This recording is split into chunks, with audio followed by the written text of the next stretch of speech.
broadcasters air something, the FCC can come down on them for what? What kind of violation? Well, the most common one I can think of is if you were to say fuck on radio or TV. Gotcha. Okay, that's part of it. And in fact, George Carlin had the 7 words you cannot say on television, which of course have been somewhat changed throughout the years, but you cannot say, and a radio station, I believe after 10 o'clock at night, aired his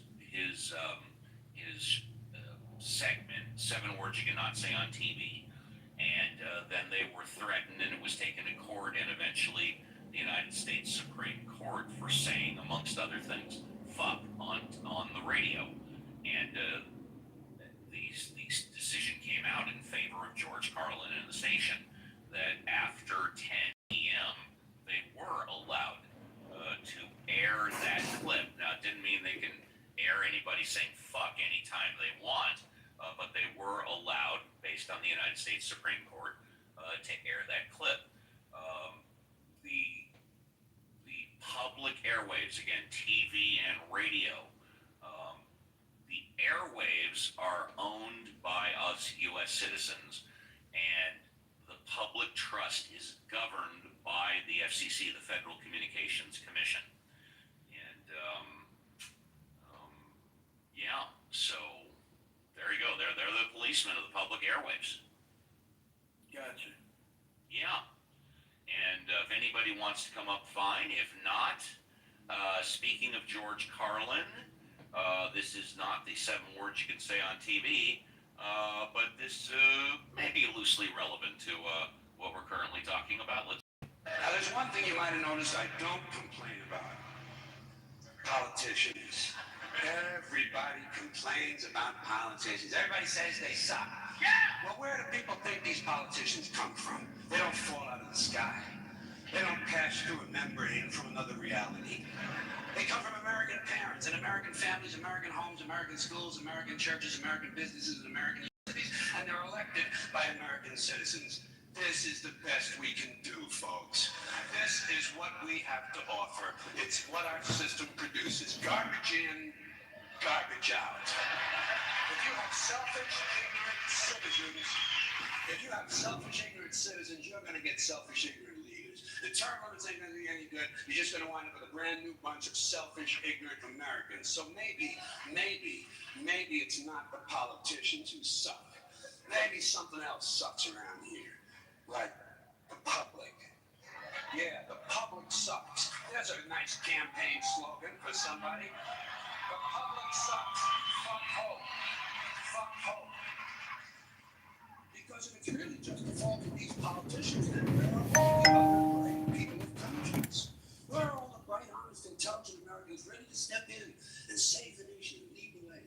We don't have people like that in this country.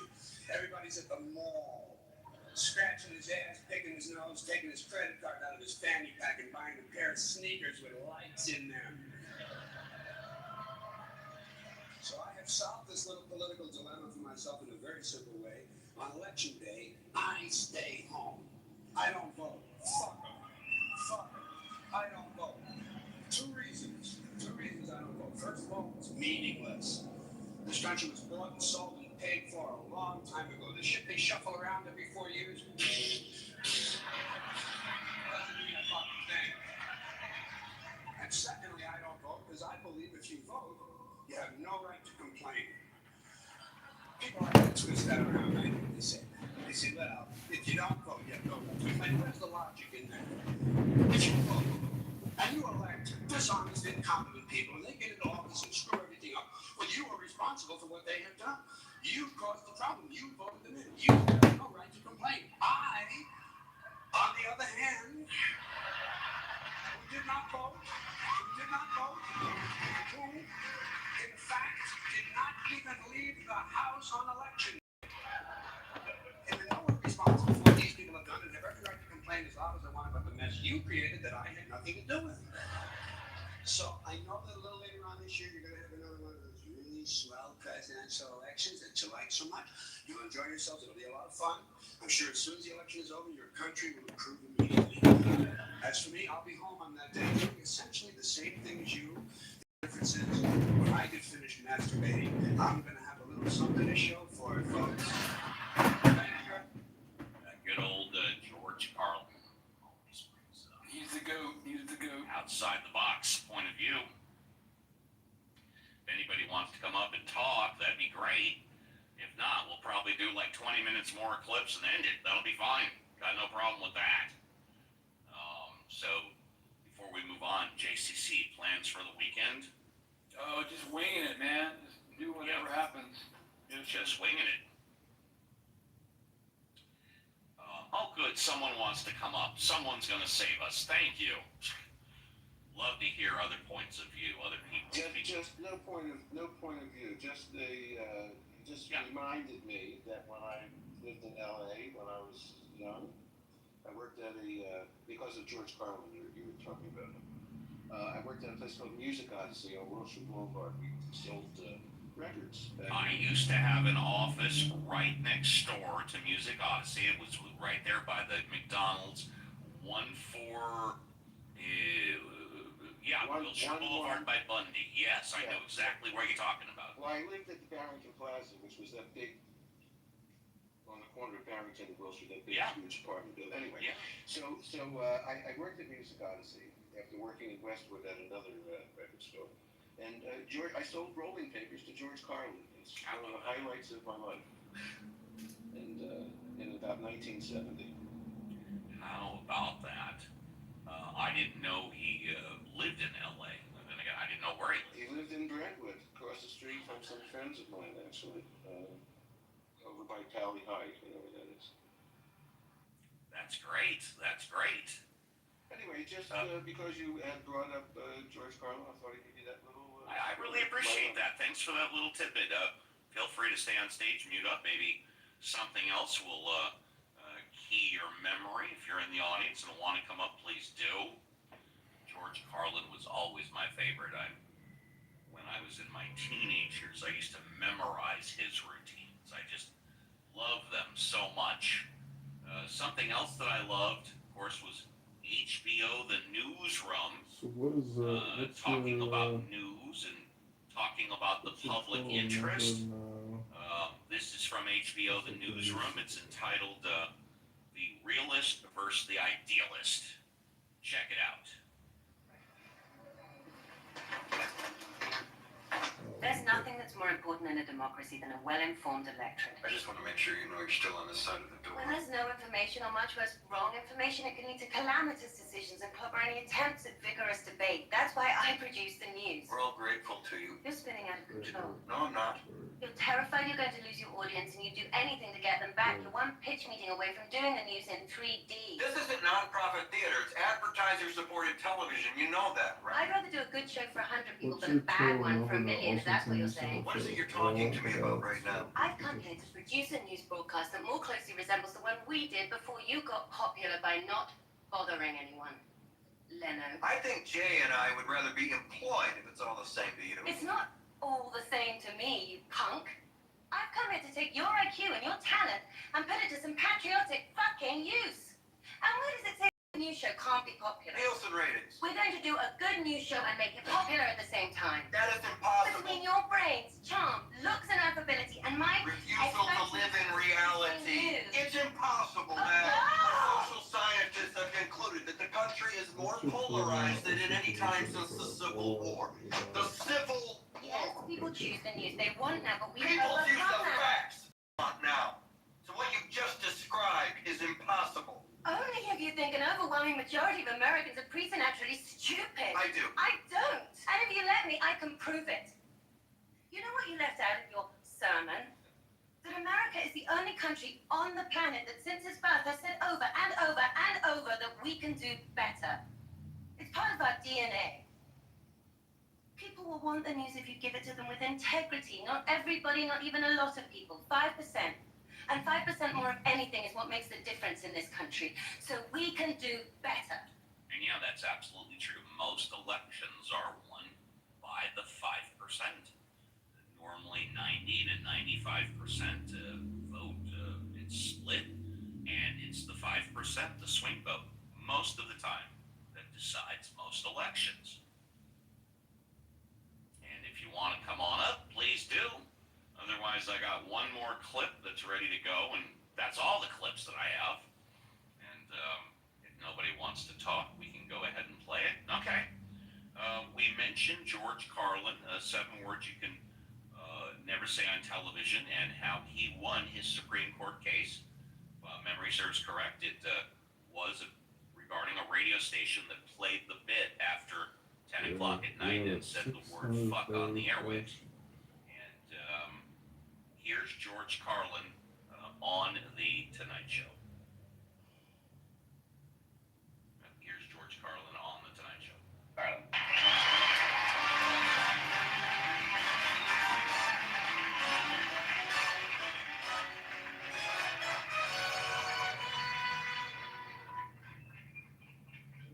Smoking the sedative, that's right. Right on. Thank you. Showing the album on a show like this is, all. I'm sorry about that. You got those YouTube advertisements. What a pain in the ass. Let's see. And we'll get back to it right now. Does that really help? Really helping hold up the album and do that? This show, in fact, is known more so than any of the others that there have been and have gone away. I think it's because of the way I hold the album. Some of the fellows say, here it is, and other guys need to do this, but I hold an album nicely.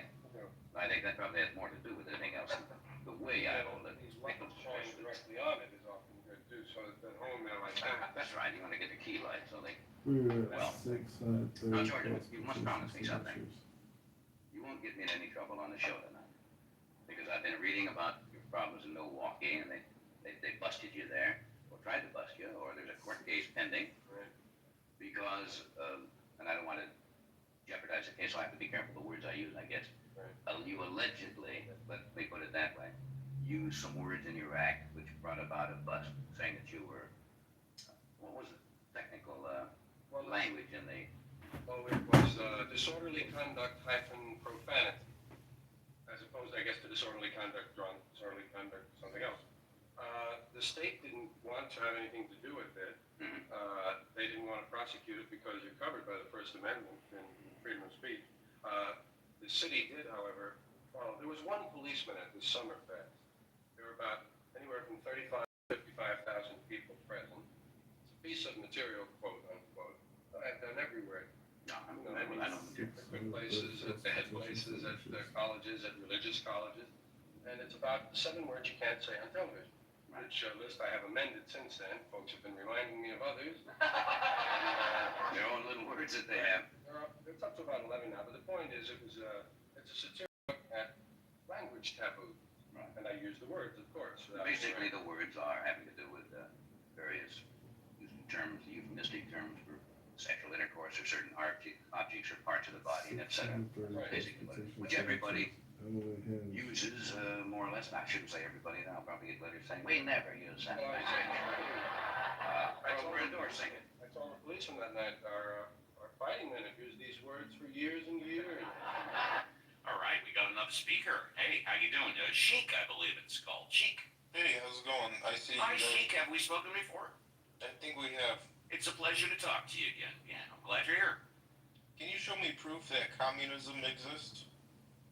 I mean, atheism? Well, wait a minute. First you said communism and then atheism. So do you mean one, the other, or both? Atheism. Can I show you proof that atheism exists? Well, let me before I address that, let me take a poll. JCC, this is the critical thinking after party. Should we be discussing that, which we normally discuss on the weekends? What do you think, JCC? That's in your court. I think it's, see, he's not going to hang around, so. Oh, okay. Tell you what, everybody. For those of you that don't know, I do the Ask the Atheist show every Sunday for the past 4 years, and so everybody is welcome to come on in Sunday, and then we can spend hours talking about it. Or we could do it Saturday on Ask Uncles. I don't think it's appropriate to do on the critical thinking after party. I think we should keep to the topic or the topics that are discussed in critical thinking. And it's been about the First Amendment and about the president and government intervening in the First Amendment and Charlie Kirk earlier in the year. So I'm going to say no questions today about atheism. But if you want to come back tomorrow or Sunday, that would be great. Chief, did you want to talk about anything else that was discussed in the critical thinking of forum in the past couple of days, or only atheism? Well, if you can respect the atheism talk about the forum, I wanted to ask about was Yes. why do atheist people have small penis? Again, you should probably come back on the weekend to discuss that on the weekend. And talking about penis sizes is not really appropriate for the critical thinking after party either. Although I'd love to talk to you about it on the weekend. So I'm moving you down to the audience. Please come back on ask me that tomorrow, and I'd be happy to talk about the size of your penis. Let's go to Les. Les, hi. Good afternoon. Howdy. Hi. Well, thank you for letting me up the room a Absolutely. second ago. So it was interesting. Ted Cruz, who I never agree with, I think said it very well that I think they really need to get rid of the FCC commissioner because he doesn't seem to Someone understand. suggested yesterday on the critical thinking getting rid of the FCC altogether and that we don't need them, I think. Is that right? Yeah, but that's not what I'm suggesting. No, yeah, you're talking about getting rid of the guy who's in charge of the FCC right now. No, in other words, if you're all for violating the First Amendment by pressing, pressing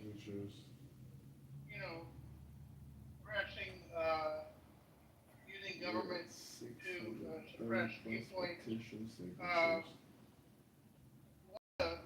Wait, are you talking about the First Amendment or the Fairness Doctrine? What are you talking about? The First Amendment, the one that, you know what the First Who's in Amendment is. favor of getting rid of the First Amendment? Well, I'm talking about violating the First Amendment. Who's in favor of violating the First Amendment? The FCC commissioner said, gave in terms of, Okay. putting pressure on broadcast companies to not say bad things about the administration for people that they like. All right, go ahead. So my question is, can Congress recall somebody, or is there some sort of impeachment thing? And You mean for a cabinet appointed position that had to go through the Senate? Or do you just mean like a position appointed by the administration? Well, how about if we start, since we're referring to him, how about if we first start about Brendan Carr, who is in charge of the FCC.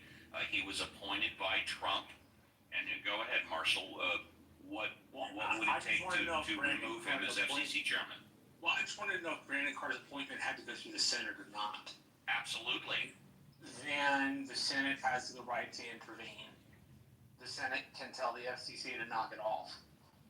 Yeah, I believe they had to approve him by 51% or more. Correct. I can do the heavy lifting on that, but it is Brendan Carr. By the way, Brendan Carr has been with the FCC for over 12 years. He also wrote a paragraph in Project 2025, and he's now chairman of the FCC. And of course, he's the one that allegedly, I believe it's true, brought pressure to bear to get Jimmy Kimmel removed. JCC or Marshall, if you guys want to just look up on Google or whatever, what would it take to remove Brendan Carr as the FCC? But I think Marshall is right. It would take a vote of Senate or Congress jointly by 51%. I'm not certain. But this is not a case like Pete Hegseth or whatever, where he's not qualified. He was an FCC commissioner for 12 years. So he's clearly qualified. Yes. It is very difficult for President Trump to the FCC eliminated remove the head of the FCC because the agency is designed to be politically independent. A president can only remove a sitting FCC commissioner, including the chair, for specific statutory reasons such as inefficiency, negligence, negligent of duty, or malfeasance in office.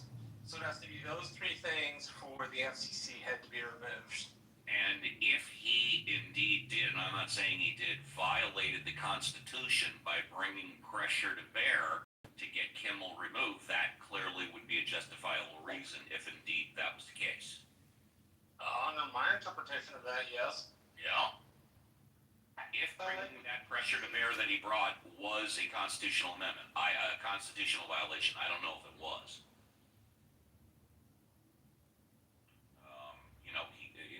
He said, in the public interest, the FCC's response is responsible to act in the public's best interest. And you'll notice that in his public statement, he used those two words, public interest.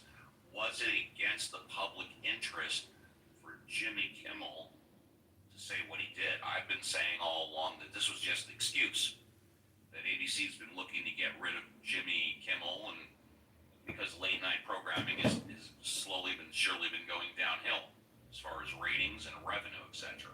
I think this is just an excuse. I really don't think what he actually said was the main reason, but that's just my humble opinion. I have a take on this. Yeah, please, Abby. Love to hear it. So let's go back in time to the New Deal in 1934, when the Federal Communications Act was first brought in, which is a very typical New Deal type act, and it basically gave, and the Democrats gave the federal government control of the airwaves.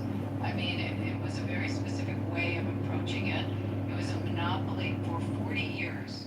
These stations, and there was only the three, had to get relicensed every 5 years. They had to go through this process. They had to kiss ass to the FCC. I mean, this was ongoing for 4 decades. And I mean, one of the questions is, had that law not passed, if all of these issues of freedom to say whatever you want would have been the case during those 40 years. So that's one of the things that's interesting. But I think, for Democrats, it's something that they wanted, that they've utilized, that back in, and you guys can correct me when this occurred, when there was this push for all the networks to have minority ownership or minority representation, and that was a push coming out of the FCC. So you had a lot of these stations bringing on, changing their boards, and there's other things historically that the FCC has pushed down the throats of these networks and these stations. Now we have a situation where the Republicans are controlling and utilizing those laws and those procedures that came into place via Democrats' wishes, and everyone's in an uproar. And I just thought that it's interesting. And I also think just generally the Trump administration is utilizing many of the laws and safeguards that came in under Democrat administrations, and perhaps taking control. People are very dismayed from it, but in fact these existed prior. That's one of the things I just wanted to bring up. The other thing is essentially the local, like ABC, NBC, CBS, and Fox own about 30 of over 200 plus local stations around the country. And I think about 3 radio networks, iHeart, Cumulus, and Odyssey own about 75% of all radio stations in the country. But y'all can fact check me on that. Yeah, I mean, and so you've got very red states, people that are in red communities in red states that put on ABC, and they've got 10 hours a week where they got to watch Jimmy Kimmel and The View. Or they don't have to watch it. They probably don't. They probably tune out. And if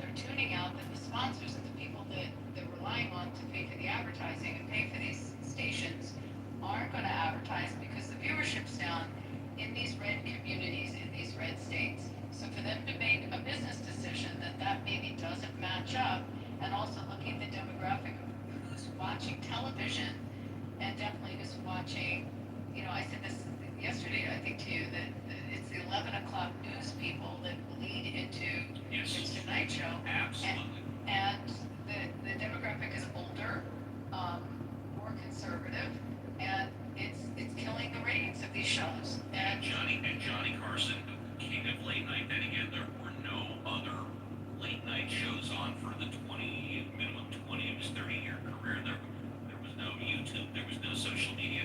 He garnered an audience of 17 million people every night. Now, of course, you're looking at like 1.1 million or whatever. Go ahead, Abby. We got some new speakers. Yep. Anyway, I double-checked myself. It was in the 80s when the licensing process started requiring to have African Americans on management boards, where they had their licenses revoked. I mean, so, and I think it was Jesse Jackson that was a big proponent and very involved in that when that started happening. So there's been this play between the government and these stations in the past. This is not new. That's one of the points that I wanted to make, and that was it. Thank you. David, you're next. Hi, David. We cannot hear you, David. And I don't see a ring around your profile, David. Sorry. Oh, there we go. Hi, David. I was busy in the chat defending Gary. Okay, all right. No.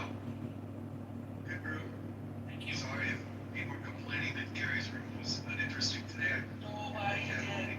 Perfect. Well, it's better than them complaining that I'm an idiot and have a small penis. Go ahead. Yes, it takes one to know one. Exactly, yeah. No, I enjoyed the clips and, Thank you. not every topic can be ignored. I'm not a fan of dead air. If nobody's going to speak, I'll play clips. So, thank you. Was there anything else? Not good. Appreciate that. Hi, Jane. Hi, Steve. I administered my own warning, so all Thank you, good Jane. there. And this isn't what I was happily listening and sort of picking up that you didn't have that many participants. That's okay. Let's do like an anatomy of a clubhouse moment. That's how I'd like to use my couple of minutes. Oh, sure, go ahead. And so, because I like you guys, and I know you don't read the chat, so I I do not. all good. I felt Marshall or JCC. I don't think Abby was here yet. And I said, why don't we ask a poll question? We can do that. No, here's what happened. Who cares? We don't need it. You filled it with great clips. George Carlin is great. So I'm happy to listen to that. I've got another clip or two left. Yeah, sure. Let's go for it. The psychosis is the way what I think happened in your chat kind of mirrors our current politics. And so because Darren admittedly made a mistake in his interpretation, I didn't say Gary's room sucked. I said, here's a ha-ha funny. If Gary was here, I'd say it. Let's ask a question. Did Gary's room suck today? Yes, no. And then, look like lovely Christy. She thoughtfully answered the question. But what wackos do was just think I'm out to attack Gary Baumgarten? It's great. I love his room.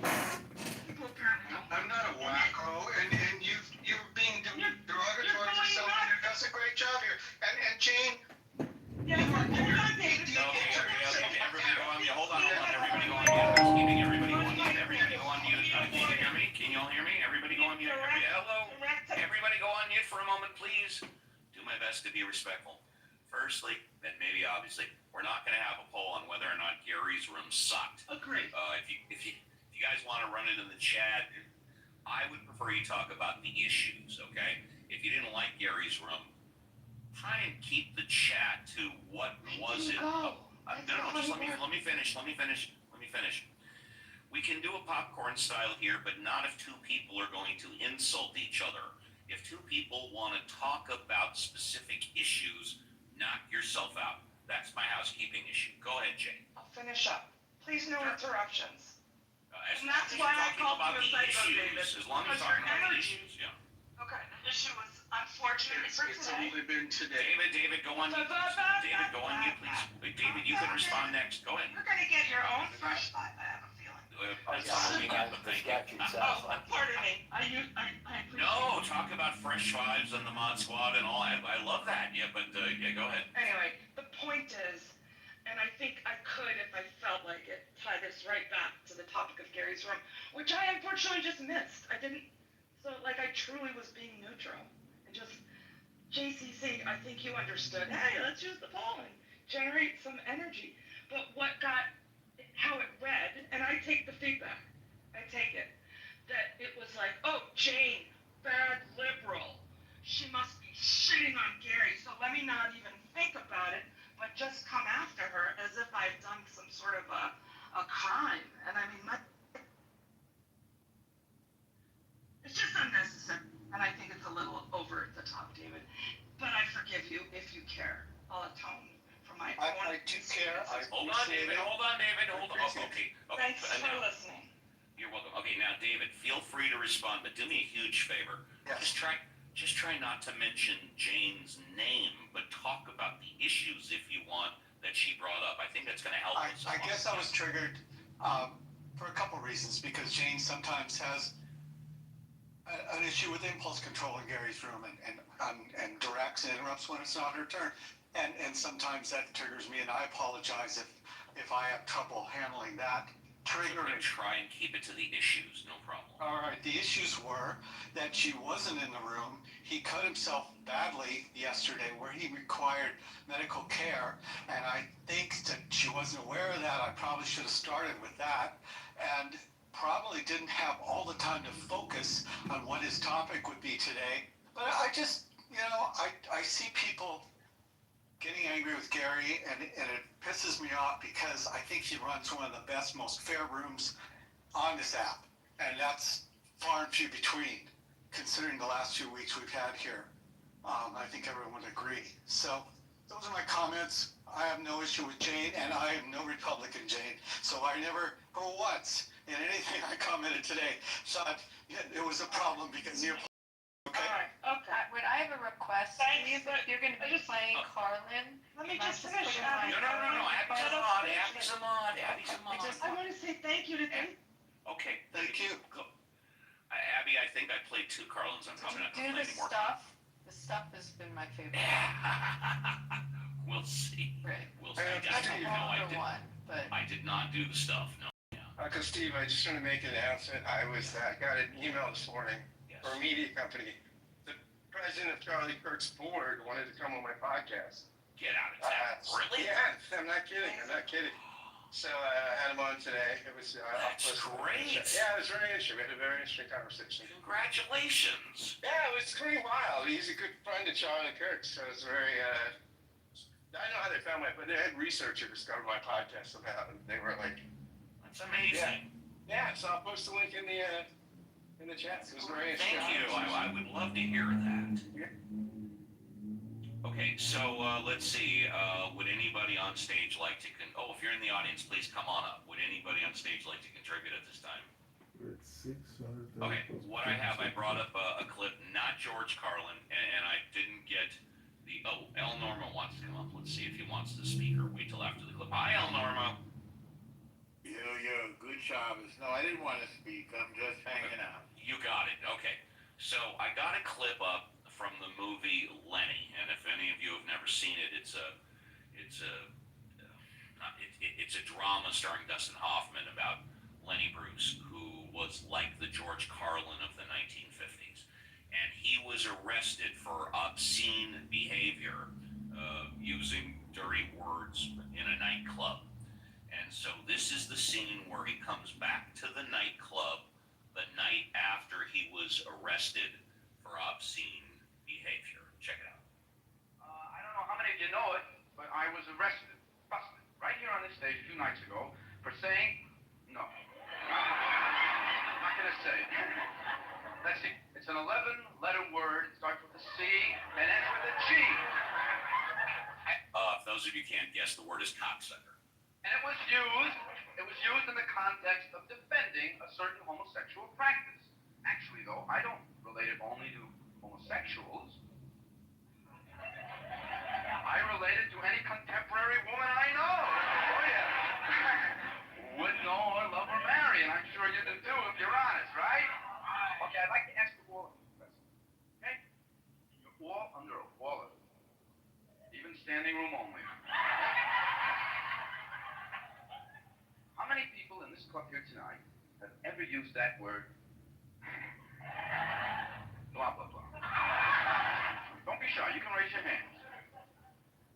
Well, that's cool. Now, let's get really honest. You, sir. Have you ever had your blah, blah? Oh my God. It's either yes or no. There's no two ways about it. Okay. How many men in this room have ever had their blah, blah? Raise your hands. Oh, come on, officers. Now, you're on the road. All right. Now, keep your hands raised. How many men in this room have ever blah, blah? Somebody's not telling the truth. Okay, ma'am, tell me, have you ever blah, blah? That's so sweet. The officers couldn't see it, but she went like this, and he went like this. This time the whole audience gets swept away, right? It's the dirtiest show I've ever done in my life. This is really filth. Now, if there is anyone in this room who has not found this obscene, then you're full of blah. I hope you never get to blah, blah again. That's my entire show for God. Thank you enough. And what's interesting about Lenny Bruce is he died of an overdose. I think it was heroin. And he was found naked in his driveway. And they not only took pictures, but they released the pictures in some media of him naked on his driveway, dead. And there's conspiracy thoughts about that as well. But if you've never seen the movie Lenny, I strongly recommend it. If anybody in the audience wants to come up, you can. We'll be going, I guess, for another 10 minutes. Will be an hour, and we can shut it down at that point if nobody else wants to speak. Again, welcome to the Critical Thinking After Party, and I've been running this. This is day 5 days in a row. I'm normally not on during the weekday. And I've, of course, been running my Saturday and Sunday show for the past 4.5 years. So check me out there. I will say, I think it's been a great idea. So I want to go back to my question, Steve, for a second. Yes. Because I said a lot, but... And I do have one more clip, but go ahead, Abby. Going back to what I said, do you think that if we never had an FCC, that how things would have been different? And would what we heard on the airwaves all those years when it was the 3 networks, and then obviously the FCC doesn't control cable, and it only controls spectrum airwaves, and radio, but it doesn't control streaming. But do you think we would have been freer to speak?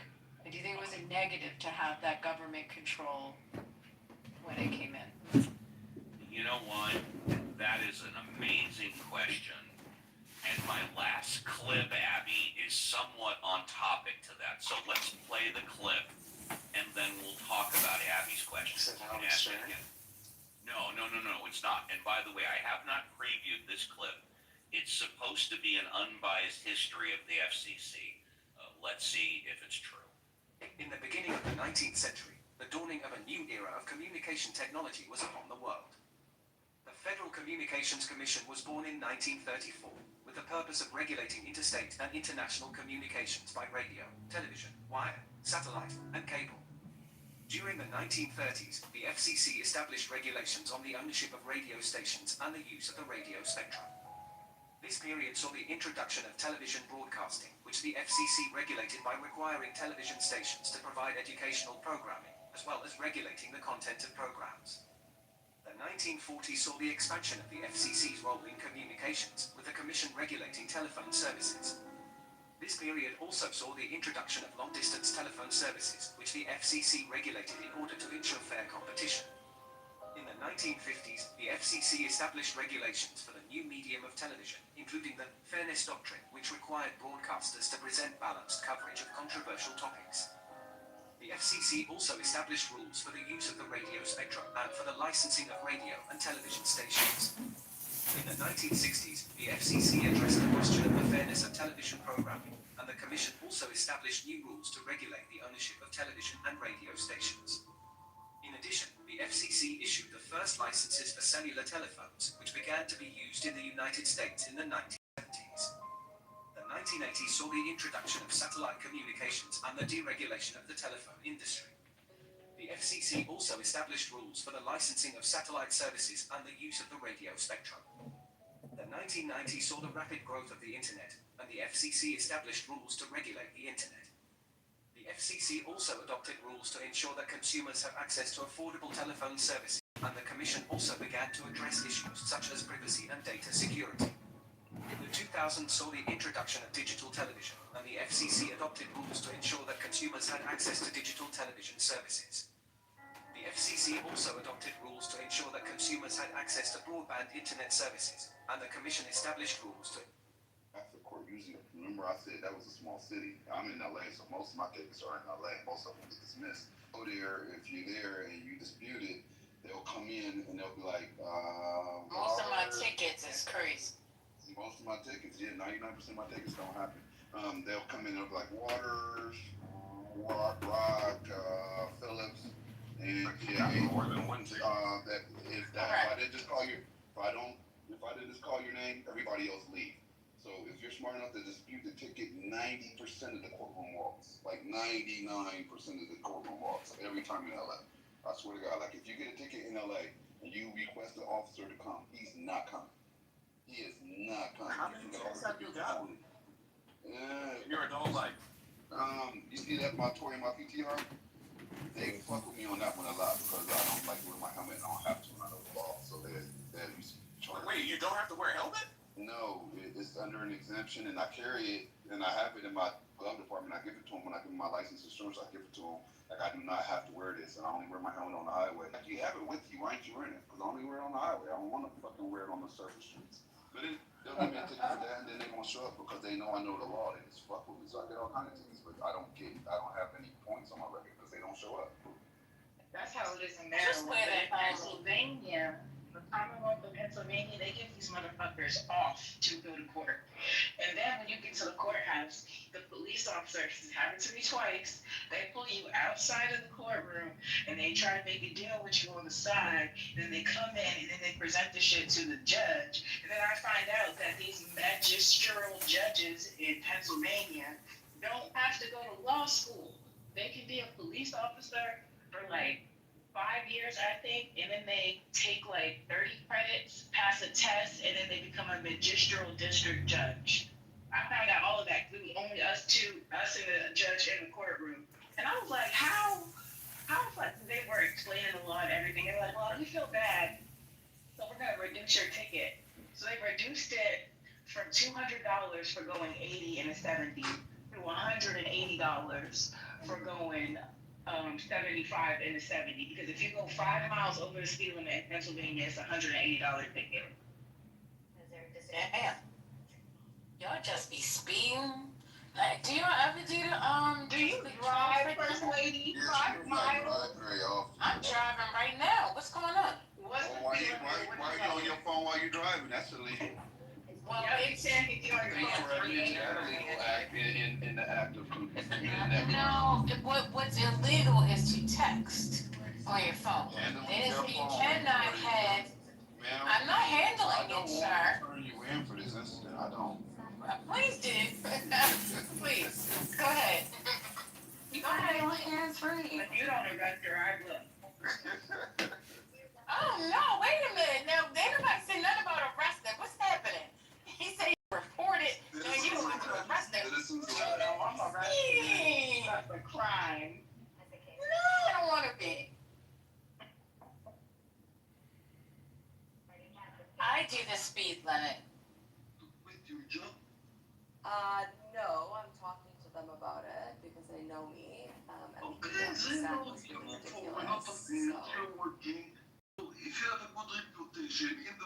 Yeah, thankfully, but it's embarrassing. I know who you are. So they come. It's embarrassing, I must. It's embarrassing, and like I have I have grown up in this community, and it is embarrassing to me. Amos, I just want to remind you that Rabbi was still waiting. Remember, you cut him off. No. Okay, no, I just want to finish with Buttercup and tell her that when I give you the moderator, you fight everybody. You I do? go to a place, yes, no, you run No, away. I was fighting the Kahanas because they came after. Look, okay. Why did you run away? When? Today? Yeah, also today you run away. Yeah, And because. that's my complaining. You don't run away from my room. Alright, listen. I'm sorry. Okay, now, so I finished now. I like you, I like Eli, but I also like Mary and Rimon. Two moderators is too much. Mary is lovely. I like Come on here, I only heard that. Not a million. I thought Rogan had a million. Much more. I mean, More than a million? 30 million. 30 million. Really? Yeah. Are you kidding me? 30 million listeners, probably greater. That's my point. So this regulatory scheme that exists there, you have the most popular hosts that can never be on those airways. And, it's also probably why Howard Stern wasn't running a, late night TV show during his most popular years. So, again, those restrictions have limited on the airwaves some of probably the most popular that people would tune into. So that's also another fallout from having the restriction. Howard was syndicated across the country. Yep. And I'm the first one to admit that when Howard Stern was first syndicated across the country on radio, I said it was not going to work. Boy, was I wrong. Radio was always a local thing. Radio, if you had an earthquake, you immediately turned on your radio station, because TV, if it was network, it might not be local. Radio was always local, and then Howard Stern came in like gangbusters and got nationwide syndication. Blew me away. His listenership was always special. It said that 40% of CEOs across the country, Fortune 500 CEOs, listened to him. I didn't listen to early Stern when he didn't go to therapy 3 times a week and it was more raw, but people miss those days, they say. But he was the most popular host, and he would never have gotten a late night show. And Rogan, I just Googled this, I could be wrong, but it's like about 180 million downloads a month, like some crazy number. So I guess the point is, yeah, the board of directors of ABC would have been furious, the stockholders. There'd be all these FCC complaints if you had these guys as your evening hosts. But then you have someone like Kimmel, and what were they paying him a year? They were paying him, check this, $15 million a year. His current contract expires next year, and then with advertising and endorsements, about $25 million. But his ABC contract is $15 million a year. So they would have made a lot more money with a very popular host who could generate so much more of an audience, but they never did. And they never had someone like Stern. They went with something that wasn't as provocative, but also they didn't garner the audience. And then it goes on to the other thing that I said, that these affiliate stations are in red states. So then you have the broadcast turning very political. I mean, I don't know if you ever watched Seth Meyers, but it's completely political and dumping, constantly dumping. Someone should track how many times he says the word Trump during his show. I mean, it's kind of, so, who's watching it? So those are something I would wonder if it. Yeah, late night programming has clearly taken a shift in the past 10 years from, comedy and bits and interviewing guests to going really political and slanted one way, pretty much. And Carson made it a point that he didn't want to talk about politics. He didn't think people needed that 10 minutes before they went to bed. He wanted to entertain. He wanted to make people laugh. And he could easily have talked about politics. He was friends with everybody. But he didn't think that would be great broadcasting every night. Right. And, David Letterman didn't do that either. He had a different style, whereas Johnny Carson made all his guests look better.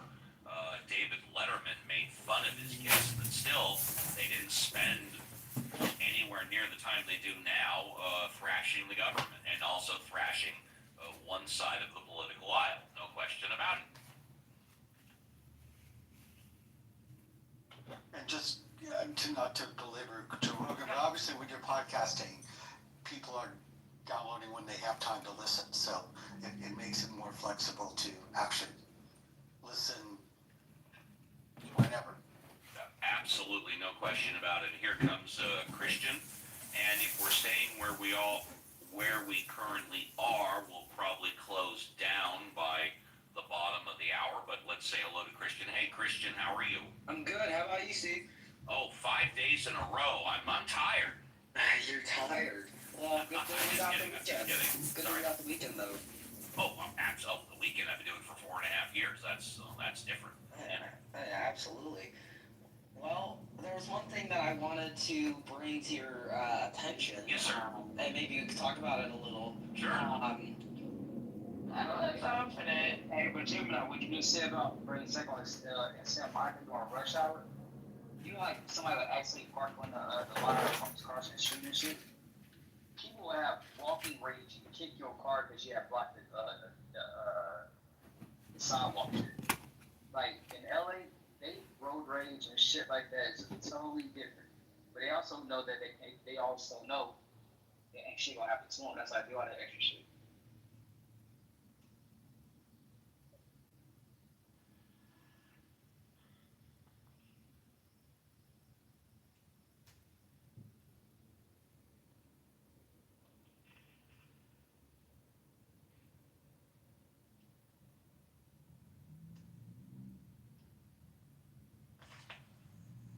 Well, I don't know how this fell along with Ryoka being a lame ass nigga, but whatever the case may be.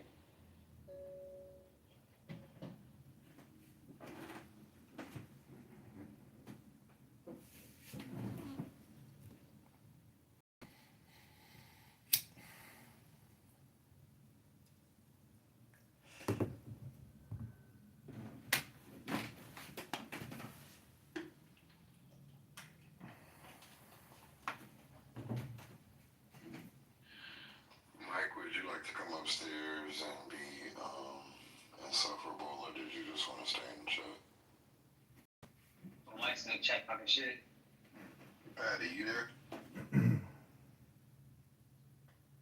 What's that right there? What you got? I did this PTR just to show you, because you've been talking, so that's 50 yards with the AR, freehand, 2 shots per target. I don't fucking know. PTR can't say it. Go to the PTR, you'll see it. It's 50 yards. PTRs ain't shit, man. That's freehand though. That's not sitting on no fucking mound. That's with no buyout, nothing. That's just freehand. I need to bring down the 50. Check this out. I want to do a shoot kind of thing too. I can do it in the prone. I can do it unsupported. I can do it. I wasn't prone. This is standing freehand. I can do that. 50 yards ain't shit, bro. Standing freehand. Let's see it. Okay. Oh my god, you the most betting ass nigga that I know in my life. I act like 50 yards is far. I want to compete with everything. Like, what weapon was you shooting? They are. Nigga, come on, man. You think You I don't was know the the type rise that and wanted fall? to race all the You think I time, don't know yeah. the rise and fall and where I need to hit? I've been doing this shit for a while. It's more about the consistency. That's me and my friends always do this. We do the 2 shots per target, so we can really see how consistent we are with the shots. If we do it all the time, you know where to aim. For me, because of my sight, if I know it's 2 clicks to the left and 4 up. For my 0, and that's where I fucking That's where you're right. 0 at 50. Yep. Gotcha. No, 0 period. Why aren't you 0-0? No, when you start, no, it doesn't work like that. Because you gotta remember, when it comes to those type of weapons, you still have to change your rear aperture. You gotta change. There's just a lot of shit that has to be changed. If you fucking hit the weapon against the wall, it'll change your fucking. Yeah, that's true. Right. That's true. So Or if you when drop I it, adjust my weapon, I know it by heart where it needs to be adjusted to. And then I also know where to aim because of the trajectory. So if I'm trying to go for center mass, for me, I always aim for the neck. So what you got as a, for this, I probably would have aimed for the third piece of that, going from the bottom below the red, 1, 2, 3, right to the third. And I could have got center mass. And that's 50 meters. That ain't shit, man. 50, we tell privates that's coming out of their mama house, aim for the 50-meter target. And you don't let him drag you into fucking skills. Gemini got a problem. He was that cousin that always wanted to race and shit. I bet you I could run. Let me tell y'all women something. In the military, the easiest people to train for shooting are women because they pay attention to the directions. Like, control your breathing, your trigger squeeze. They know to use the meaty portion. Males are so fucking women are the easiest to teach. And Gemini should know this because he was in the military before. And they tell you all the time, women are the easiest to teach. Hey, Gemini. You gotta control your They breathing. just say that at the gun class, too. She did right about that. Hey, Gemini. 50, not that far. You know why? Why? Because the restraining order I got was 100 feet. Yeah, so you need to So these 105. 100. Somebody wanted to do 100 feet away from them, Lisa? Did I say that? I didn't say that. Replays are not on. You said you had a restraining order. I didn't say that. Yeah, I gotta get off of that shit. Mike, did you make that boy leave? I mean, culturally, did you make Mike leave? No, I don't think she really did no attention. I didn't make her do nothing. Oh, I didn't win an attention. No, I didn't.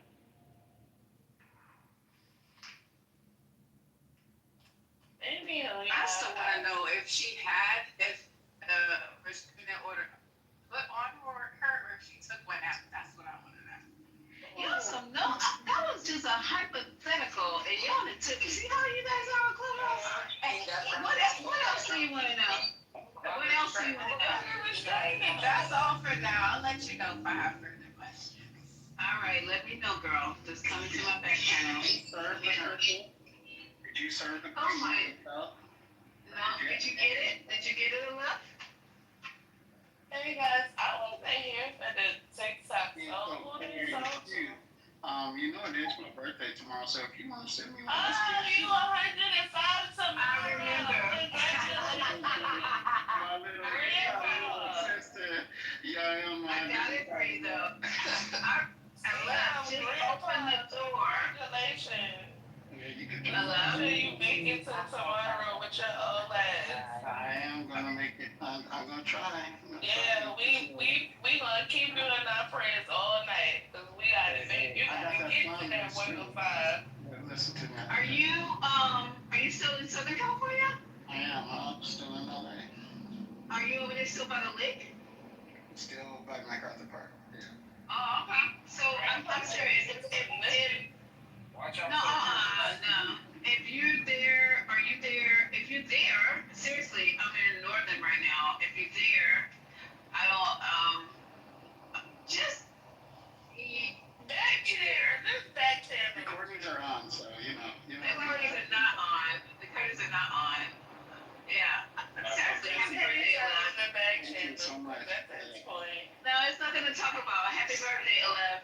I'm serious about that. I wish you a happy birthday. Get do something. Go get a lap dance. Go get a lap dance for your birthday. You're a strip club then. It is strip clubs in Los Angeles. Don't pick out an age. You can't be a certain age, right? Somebody lying. That's not true. Y'all ain't got no strip clubs in Los Angeles. Ask Gemini.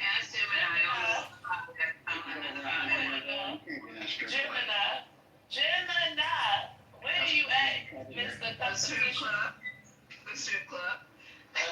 the competition I want to talk. Okay. But I bet you there's a strip club in fucking LA. What are you talking about? The stripper. There's no strip clubs, but I'm not kidding you. Anybody else in LA that can verify what I just said? That doesn't even make sense. None. That's the city of freaky angels. What are we talking about? They got strip clubs. Must be like What did you just say? That's the city of freaky angels. Don't get upset, Brooklyn. There are no strip clubs. Even places not having a strip club. There's none. They was talking about London strip clubs the other day. They was like they got. London We have has strip strip clubs, but clubs. they're not, they don't get naked. We don't have strip clubs. It's like the cabaret. That's corny. No, but a lot of places don't get naked. Yeah, it's like that in New York. Alcohol, yeah, so. Yeah, it's like that in New York. Atlanta, Miami, and I think Houston. The only places where the girls be butt ass naked. Like when I first came to Atlanta, y'all, oh my god, the first time I went to a strip club here, because I swear I used to go to strip clubs in New York because my homegirls used to strip. But the first time I came here, I was like, yeah, what the? These bitches is naked. Like, nothing on. And they on the ceiling and shit. The girls in New York wasn't fucking with that shit. It wasn't like no pole dances. Atlanta, Like Texas, right? They really So take girls in Atlanta can dance their ass off. They be fucking it up, don't they, Patty? It's like the Olympics. I have a question. I just have one question about the nudity.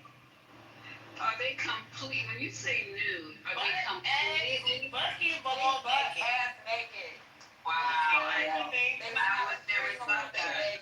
This is how it works. They start off with clothes, and then They start off. They don't even start off with clothes. They start off naked. They don't start off. They be ass naked. I laugh. Let's talk about California. Yeah, we're not talking about California. Okay. They don't have a no regular. Okay. Have you ever been to a strip club in Atlanta? Club in Atlanta is a fucking library. I'm taking men to Magic City. That's my favorite place. I love Magic City too. I love Magic City. I'm just listening, Alef. Go ahead, keep it. And I would say this in Dallas, out there, hey, I remember the very first time I went to a strip club, it was a tall ass, I think it was Onyx. A girl was hanging upside down from the ceiling, doing a little heroin spin type shit. While the other girl, Yeah, they do that. I think they're real strip clubs. Hold on. Then the other girl, she's on the pole, spinning in circles, and made her body flat as hell. The girl from the roof had came down doing a little butterfly dance and landed on top of the other girl, and they started doing a little surfboard dance. That's normal, bruh. Yeah, we know you mad, y'all. Let me tell you something. We done seen we done seen bitches dancing on top of bitches with their motherfucking heels on. And her body straight out. I'm gonna tell you, they be on the top of the pole, her body straight out. The only thing holding her up is her arms, and a bitch is standing on her dancing with her fucking heels on. And that's what I'm talking about. But These some strong hoes. I would never take these bitches. At all. Remember I said, that was my first time going to the strip club ever in my life at that time. That was like 2013. And when I seen that shit, hey, yo, I swear to God, I was there the whole night. I went, man, fuck. My recommendation for you men, don't fight these hoes. If they can motherfucking take somebody wearing they stilettos on their body and they butt booty ass naked and they have their bodies fucking straight out like a fucking line, them bitches will beat your ass. So you mean to tell me, because that's get naked too. So I'm talking about when I was going to the strip clubs regularly in New York, they couldn't, they nipples couldn't. Yeah, they can't show their nipples in New York. Their nipples couldn't show and they can't have their. I don't know what spot y'all went to, but they were butt ass naked. That's because you was going to the underground, huh? No, that was Rivera's on Steinway. Those bitches was butt ass naked. But it was probably a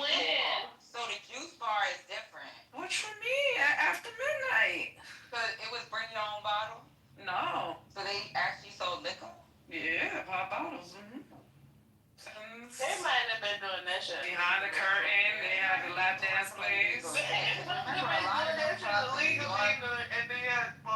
Yeah, New York had a lot of illegal shit. Yeah, and that spot is still open. It's still got the same name. Can I just ask another question? Why do girls or women go to the strip club? What is the draw? It's fun. It's fun. And I'm gonna be honest with you. I like to hang out with the dudes. I like them to clap ass. Get their money up. And the dudes with the money, a lot of dudes with money are there, like the rich niggas. And niggas with money is yes, exactly. Yeah, I'm not dating no nigga that's spending all his money on pussy. You put it on the That he strip can't even touch. Talk about Like the film brush.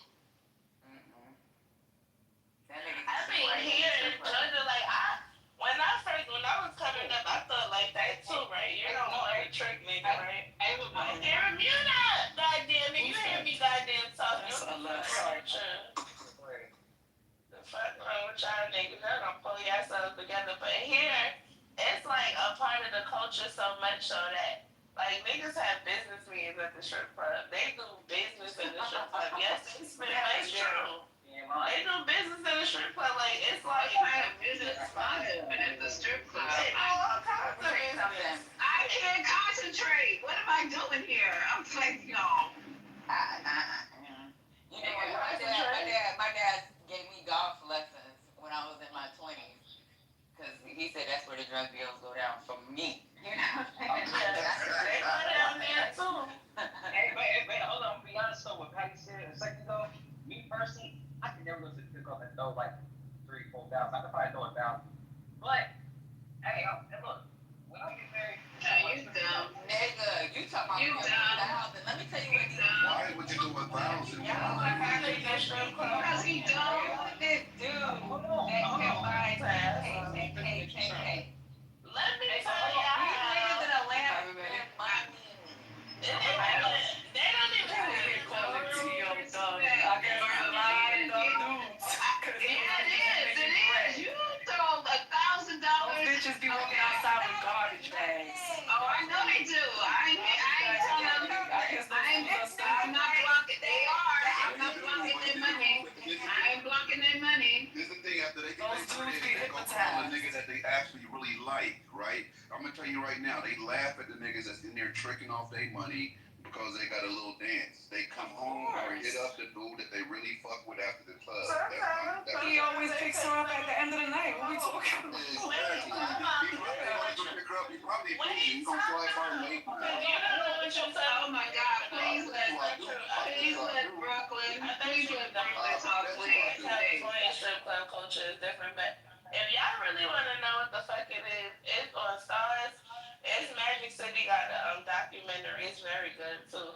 But I was actually in the club when BMS was in Atlanta, and you talk about niggas spending money now. That ain't nothing. It used to be millions of dollars on the floor. I used to leave the club with money, and I ain't never stripped a day in my life. So Let me tell you something. my birthday, boy, I'm playing. You know the guy that owns Magic City, the bald-headed older guy? Yeah, we saw the documentary. So on my birthday, me and some girls that was our first time going to Magic City. And one of the girls forgot her ID and showed her military ID. That motherfucker gave us some money to throw at bitches and put us in. You know how you got that circle in the middle? They had fucking Atlanta Falcon guys in there and had us sitting there and let the girls dance on us. Hey, the thing is, whoever be in a strip club like that understands $1,000 ain't shit. Yeah, that ain't shit. $1,000 ain't shit. What are you talking about? Wait. He's saying that him throwing $1,000 ain't shit, or her getting $1,000 ain't shit. I know that's not shit, but $1,000. A dude that's throwing 1,000, that ain't shit. Cause there's ballers there throwing more. So 1,000 ain't shit. That's what he means. It's a competition. This one is on The club with stacks. I promise you. I went out this weekend, and when we went out, this dude, like, he was just buying stacks, and I swear those stacks were $10K. They have stacks. $1,000 in ones look like a lot, but I'm gonna tell y'all this though. Like, No, he had, trust me. No, I'm not saying he didn't. I'm just saying that I can imagine because $1,000 1,001s, which is what usually people get, looks crazy. So imagine if you got 10 of them. Niggas in Atlanta, they not buying $1,000. What's going on here? You know, the reason why they... Like, Brooklyn is real, being real. They not buying $1,000. That's a nigga that fucking work down the street. No. You're not hearing what I'm saying. Like I'll give you an example. When 50 go to the club, and I've seen him do this a lot of times, he'll get a bunch of money. Maybe he'll get 30,000, but it's all in ones. So it's going to be a $10,000 stack of ones that he got a plastic right, they get $10,000 stack of ones. Another one, That's exactly what they get. another one, then another one. That shit look Right. crazy. I can tell you this nigga kept getting 10Ks. He got like 4 10Ks for one night. You had a thing over $200 if you really want to get hit in the ass. I don't even understand. Hey, Gemini, what's the most you ever threw up, Gemini? At a strip club, I don't throw money. I just don't do that. He's a stripper, that's why. Yeah, I don't think I throw money unless some nigga gives me money to throw. I've dated the dancer too, but Yeah, that's why you go with the guys. I've dated her. Your girl is pretty. Yeah, I never busted a dad in the bed. I dated a dancer too, but I ain't never threw no money though. I ain't never getting my money. Money in the club. Gemini invite you to They ain't throw no money. big stand for a bitch. No, they don't respect them. Like I know these women. Like they don't respect the dude. They think But they're that's around. not the point. The point is like even if Wait, hold on. You said the nigga that's throwing the money think that the girl. Nah, they think those niggas are clowns. They don't respect them like that. that's what they told you. That's not the truth though. They told you that.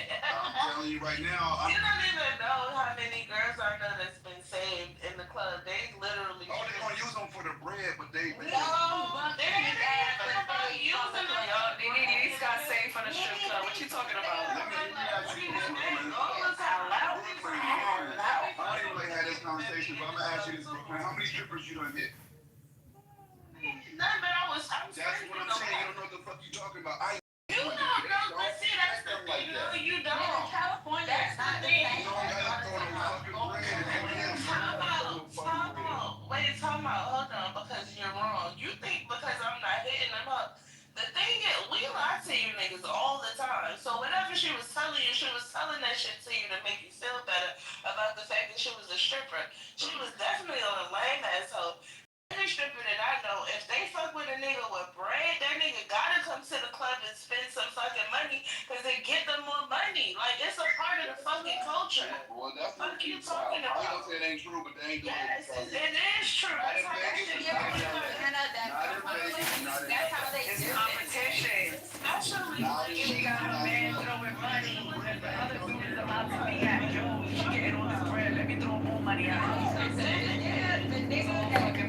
The nigga that was spending all this money, he had already 2 girls. He knew the 2 girls he wanted at each fucking section. Those knew they was gonna make 20K that night just from that fucking two 10Ks in one, 2 10Ks in the other. He knew what girls, like these girls in Atlanta that's fucking dancing, the ones that look a certain way that the niggas wanna maintain their fucking lifestyle for them. They're gonna make sure these hoes maintain their lifestyle. They might not be taking them home to be their wives, but they make sure these hoes are paid. I believe everything y'all saying. I'm just saying in LA and Vegas, the real bosses are doing the parties with them outside the club. They pulling by. But nobody really talks about the strip club. They ain't got no bread. They ain't got none of that shit. Dallas, Atlanta, and Florida. everybody going to LA for them playing that shit. You don't know what Vegas gonna be happening in Vegas. Them strippers not rolling. That's what it is. They can't dance, so they ain't going to see no bitches rolling around. They going to see what I never seen some bad bitches in Vegas. Let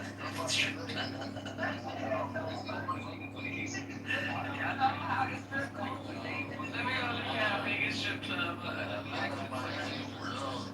Atlanta, Miami, these girls are all fucking rappers. One of them bitches that work in fucking Magic City has been in somebody's fucking video. Most of the videos on here, you know that, right? I don't know what they doing, but I don't know. Yeah, I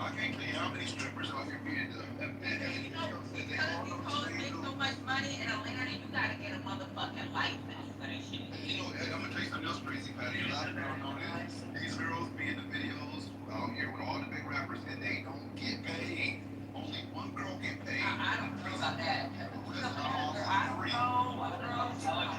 main chick, in every video always gets paid. I said the main chick. I said the rest of them are free. The rest of them are free. Yeah, they're not doing too much. They just sitting down or they doing, they're not doing much. They just in the background and shit. Yeah. The person that actually works all these legends, the producers like that, I'm letting you know now, that's only the producers that will only work on hip-hop videos. Now, only some of the current these producers, they usually work on country and We talking about hip-hop right now. I don't know, get For real, what is he talking about? Country? Listen, No, he's trying to be an example between the. I'm saying, yeah, the ones that strictly work on hip-hop, those are really fucked up. Strictly on driving and they work on hip-hop videos, they do the better than everybody gets paid. Exactly. So it's like, they're not going to be so like, oh my god, I got it paid. Because hip-hop producers don't really know the real fuck. You're probably right. I can tell you this, like, I gotta find out here that do a lot, like, underage, we do all the mainstream videos. He did Kevin Gates' last video. He did his last couple videos. Like, he knew everybody's shit. You know what I'm telling you right now, because I don't know I get paid. My shit up and sit on it. Don't even know drama and I still get paid. So I understand. I deal with people. I'm telling you right now, most women do not get fucking paid out here. That's the LA thing. I can tell you, Atlanta girl ain't gonna get paid. She ain't gonna show up. Miami girl ain't gonna get paid. She not gonna show up. Like, I'm not being honest with you. It must be some bitch in fucking Arizona or maybe Vegas, because the girls in Atlanta want their coin. They're not fucking, like, they don't play about their money. My best friend is this girl named Bibi Divide. She's the one that's fucking renting my house in motherfucking Columbus right now. That bitch was making some motherfucking money. I'm gonna tell you the type of money she was fucking bringing home. That little 10K that motherfucker was putting at the table ain't shit. She did a reality TV show. I'm telling you, she renting my house right now. I think it's probably a difference in the coast, because out here, there's so many of them that they gonna do if they don't, the next bitch is, then it's a lot of bad next bitches, right? So they gonna either compromise or get the fuck out the way, because there's too many fucking options. Like, I don't know Atlanta like that, so everything you say is funny. No, but Atlanta is similar to what they do in Florida. It's similar to what they do in fucking Texas. Like, these hoes is out here. They don't have those thick, big girls. Girls that they got is the ones with ass. Okay. I'll tell you like this, Patty. So I'm only gonna say this, but y'all, just so you know, I don't bullshit. Look up Dan Sandoval. Look on Instagram. You follow me. I follow him more than that. I know him personally, like very personally. I'm telling you now, these hoes are not getting paid. I'm talking about Facebook. They not coming out of the game. I'm talking about Lil Uzi. I'm talking about Chris Brown's videos too.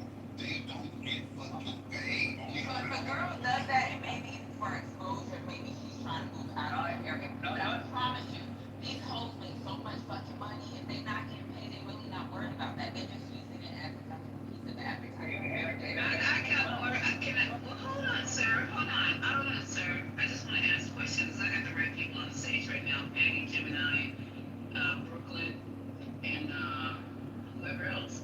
So, with these bad bodies, are they like, have they been altered to the men like the altered bodies, or they're like the naturals? Alter. Get a couple baddies. Shit, what man can know about this shit? But sometimes they all turn bad, and then sometimes they all turn good. Hey, some of the ones like, damn, this nigga be dead one time. You gotta ask this like that. Check this out, Bomac. He trying to tell us that these goddamn strippers ain't getting paid. I said the only reason why they would do it because they're not really getting paid is the fucking advertisement. Them bitches is paid like a motherfucker. I'm gonna tell you something. If it's a professional production, they're getting paid. If it's a label production, they're getting paid. Unless it's a low budget video shoot, it's an independent artist who's going straight to the director, or it's just some low grade shit. Everybody's getting paid. We have full breakdowns of everybody on set, from crafty to electricians to first ACs. Everybody who's on set, they're girl getting paid. Woman, this thing that what you're not saying, right? And Gerald, what you're saying, and go back and sound like you are experiencing something that you know about to say. Yeah. Or what you're saying, the ones that work on set, those strippers and stuff that don't get paid is the same ones that will fucking net 60. And sometimes and you never get fucking paid. They gonna chase their paper for the next 6 months. Yeah, exactly. So the thing is about it is that They're promised to get paid and they never get paid generally. So even in the idea that Gemini is saying, and they're working on here in that 60, they're being promised some sort of compensation and they're never getting it. Exactly. So with that being said, also, like the sets I work on, what is like the first round recently or intro with Kevin Gates, another one with Kevin Gates that they, those producers, depending like I think depends on the producer that you work with. She works on commercials and like let's say Coke Daddy and like our singer, whatever, and they do this on big thing. When they hit hip hop, just still there are things producers and everybody has to do that, no matter what. Now the only label that really get on the fuck shit is Atlantic, and they know that the producer won't get bullshit, but the Atlantic don't care who gets paid or not get paid because they pay the producer. Once they pay the producer, It's up to him to distribute their stuff. Exactly. Yeah. But even with the girls that make all this money, they have a lot of money in the club. That's why I was saying that little 10K, that like these girls be making fucking money. I know that. That's what I was telling y'all. My homegirl BB. Yeah. Let me tell you something. If I wasn't shy, no, I'm just kidding. I would never do that. But the type of money she was making, like she was set for life. I mean, smart. A lot of these strippers are smarter than you think. They gonna take that money and they gonna motherfucking invest it, do other things with it. But we also know this so when it comes to that like there's what's called like distributors like that. The reason why they stay in something they get paid a lot more. And we also know that producers in the South, producers like these their producers and directors, they always want to pay the girl the most about the more than we ever done. That's how it is in the South. They always try to pay the girl the most. Like I don't know why they do that. On the West Coast, they're not doing that, but definitely in the South. I can tell you why they do that because they need that. They can find a camera guy. They can find a first AC. They can find out anywhere. They can't find quality girls who can get on and know what the fuck they're doing and not waste time.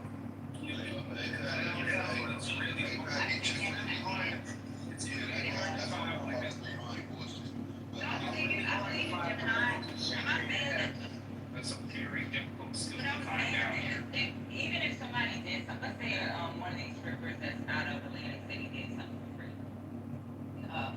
Magic City. Magic City did something for free. A lot of times when you using them for advertisement, that's it. They don't do everything for free. That's the fact. Like what you just said, if a person goes to like let's say I'm gonna say Atlanta, and let's say a producer's like, hey, I can get you on a Chris Brown site, get you on a Chris Brown, get you on only big artist sets. When she goes back to Atlanta, her price is good enough. After she was the main girl.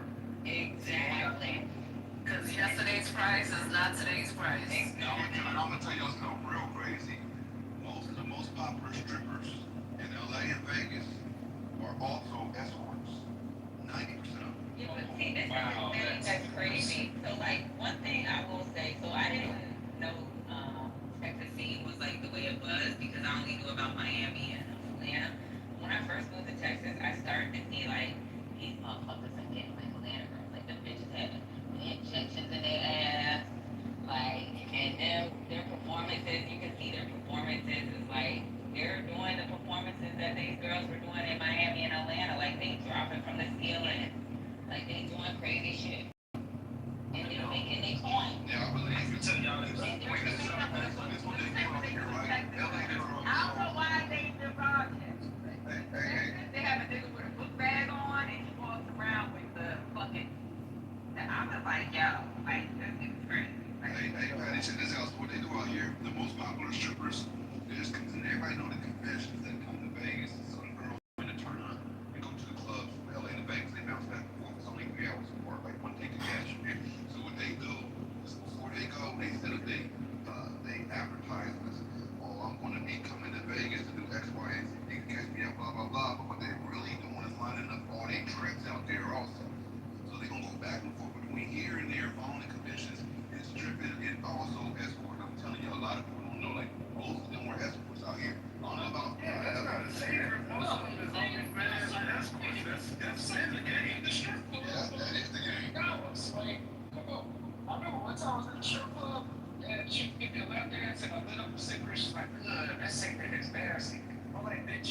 out dancing, rubbing your chlamydia infested pussy all over my shirt.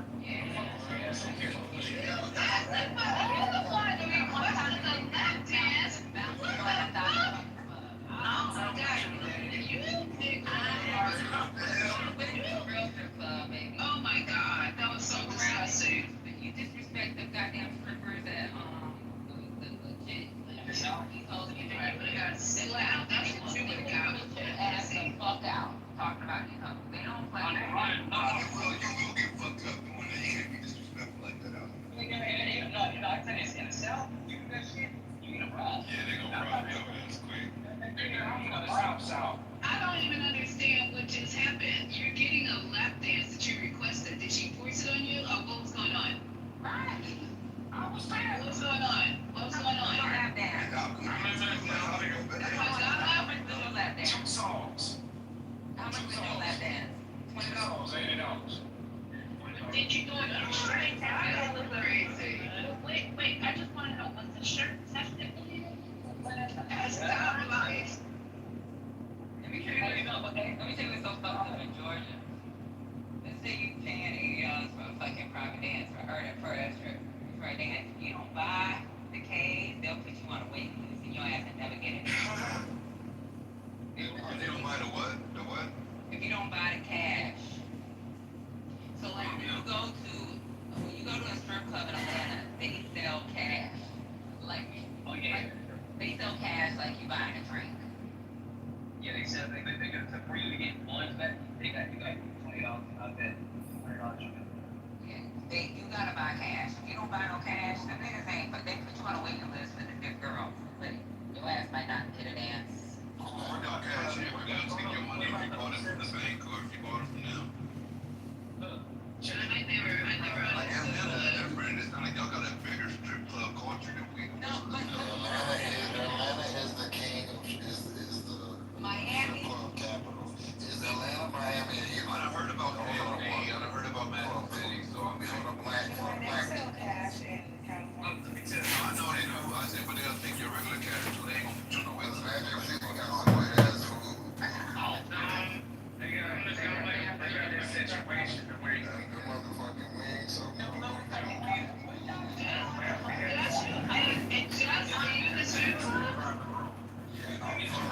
that's culture. Like, all the girls I went to school with were strippers. Like, all of them. They had some point or another. That's just like an Atlanta thing. That's like part of the city's culture. I always heard that was part of Atlanta's culture. You gotta get a license, like or a driver's license. Yeah. A lot of people come here to do that. Area. So if you want to dance in Gwinnett County, you gotta have a license for Gwinnett County. If you want to dance in wherever, They're gonna have licenses? you gotta have a license. And you gotta interview. So sometimes they have Ammon tonight.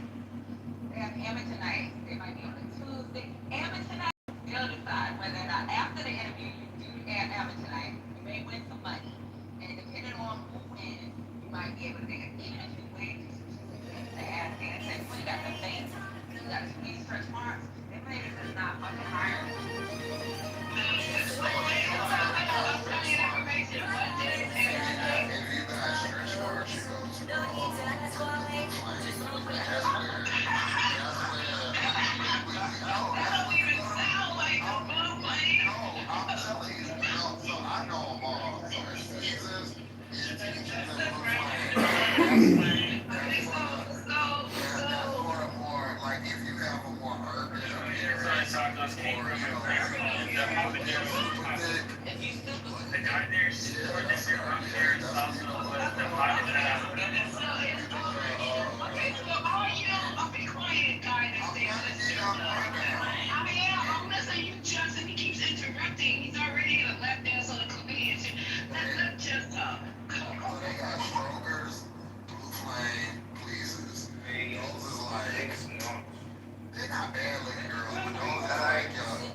upstairs.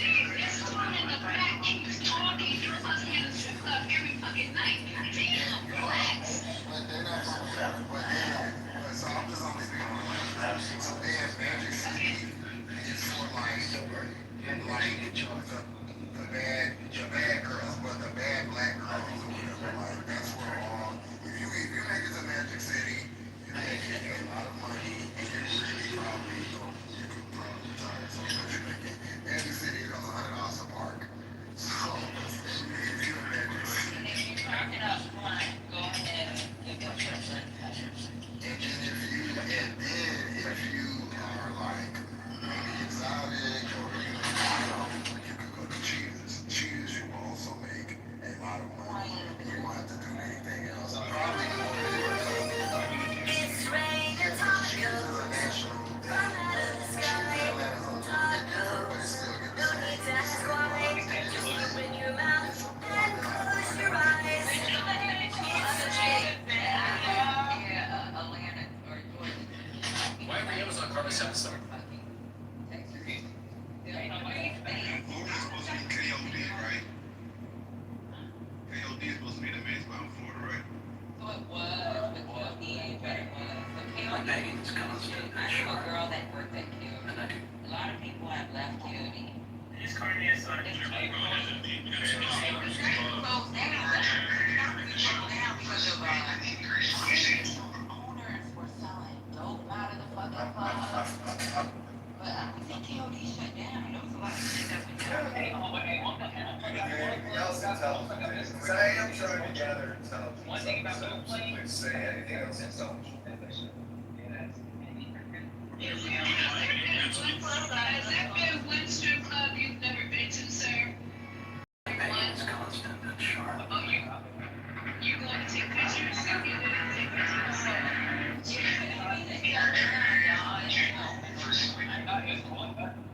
A lot of strippers get content and say they Oh.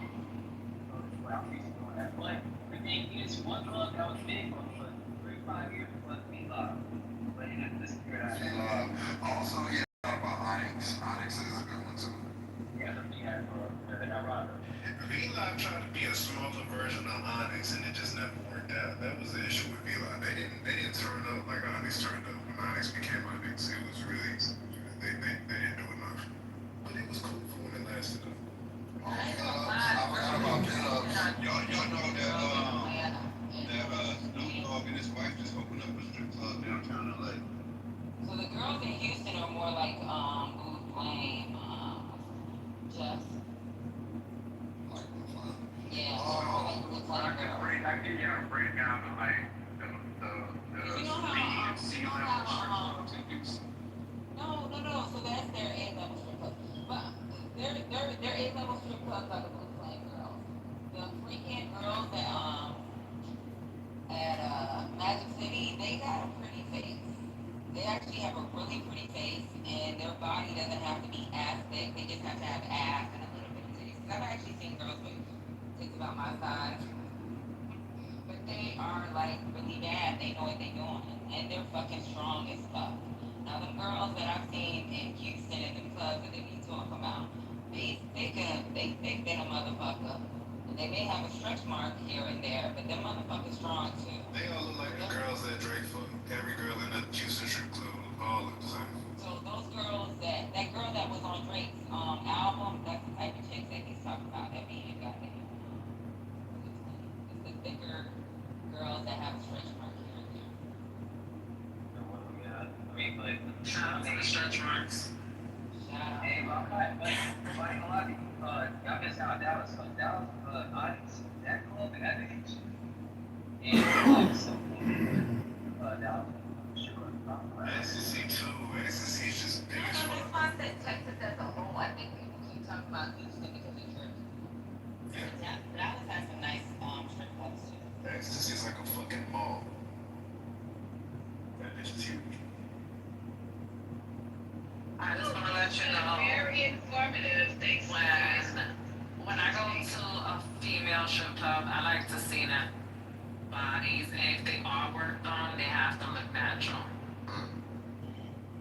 Yeah. Specify female, let's say it's What happened? male strip clubs. Do they have bill No, I've been to a male strip club. It's whack as hell. Never again. How can it be whack? How can it be whack? All that pink meat. And then they give you a few black men here in there. Oh, I can't. Oh, I like That's the too much.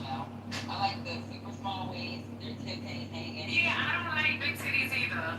They don't have to have big titties. Yeah. No, like big. What am I talking about? I like B max C cup, but that C cup gotta be perky. Big titties are in. I'm screaming, Gemini.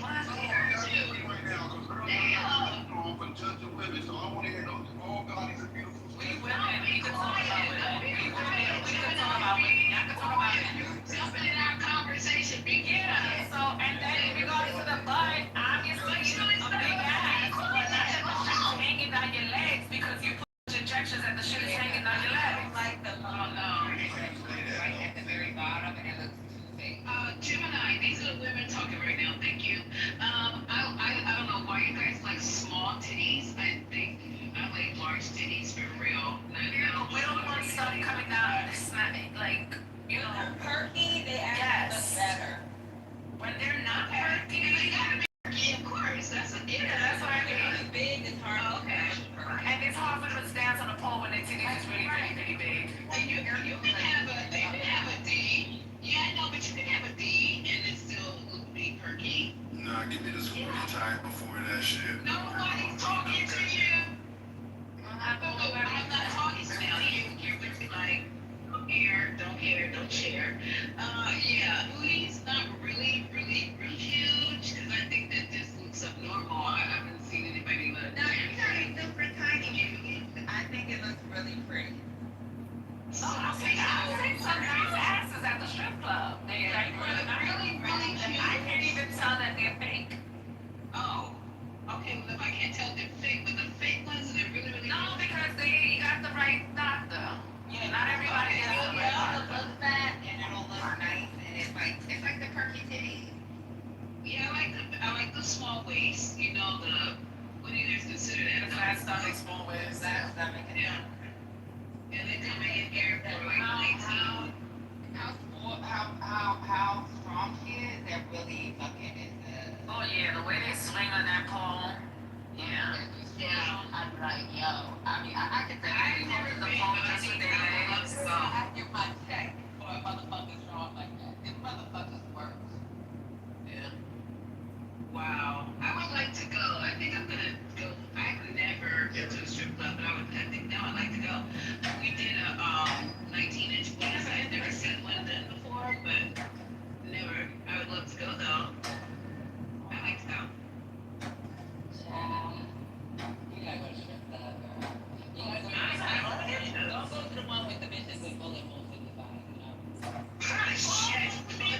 Under the influence of Gemini again. They got again. Gemini be acting up. Why y'all be blaming me for shit? I don't know. Somebody said. It wasn't me. What was I gonna say? It's your track record. It's your track record. I don't That's plan about all you to the bodies. I'm gonna say I Your did. driving record that you right now you can't drive properly. I was gonna say that there's two types of strippers. There's little girls, the girls that be like the stage girls, and there's little girls.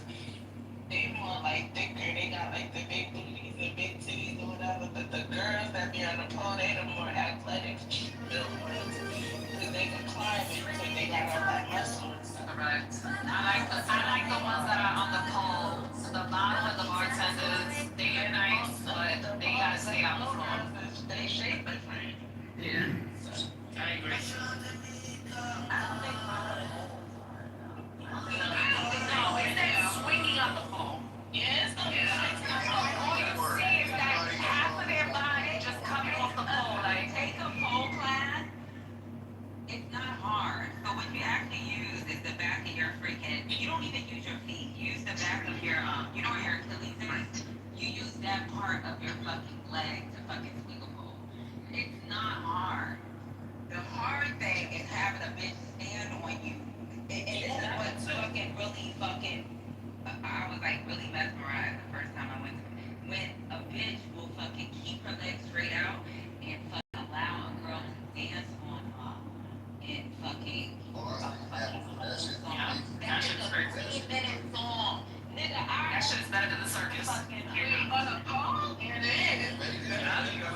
Imagine fucking having a fucking 130-pound bitch fucking stand up. I'll be dead, nigga, because I be shaking at 2 minutes and 30 seconds. And these hoes be like, Shout out to the strippers. Shout out to the fucking strippers. That's why I got such good friends. yeah, shout out to them, because they seriously barely coming down. Anybody else watch me down? Yeah, we do. But anybody watch me? I have watched it. Yes, I have. But I'm just thinking, all of us can climb the pole. All of us in here can climb the pole, but I can't stay on the pole. I can pull my big ass up. Girl, I'm not swinging on no pole. You can't. No, I said climb. Swinging on you is on this, on my curtain rod over here, like Mimi. Yeah, you can. It's really easy. I didn't think I could climb it. Yeah, you can. You can climb it, but you just staying up there.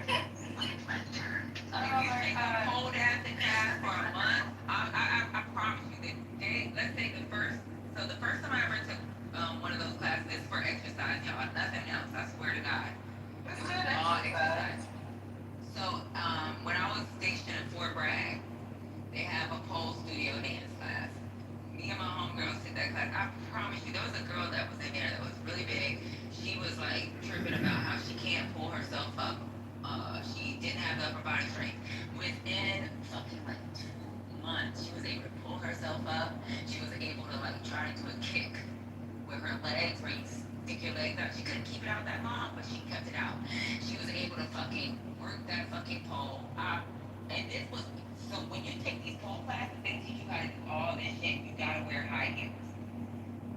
You gotta wear stilettos. And I promise you, that girl was bigger. And her ass was doing it.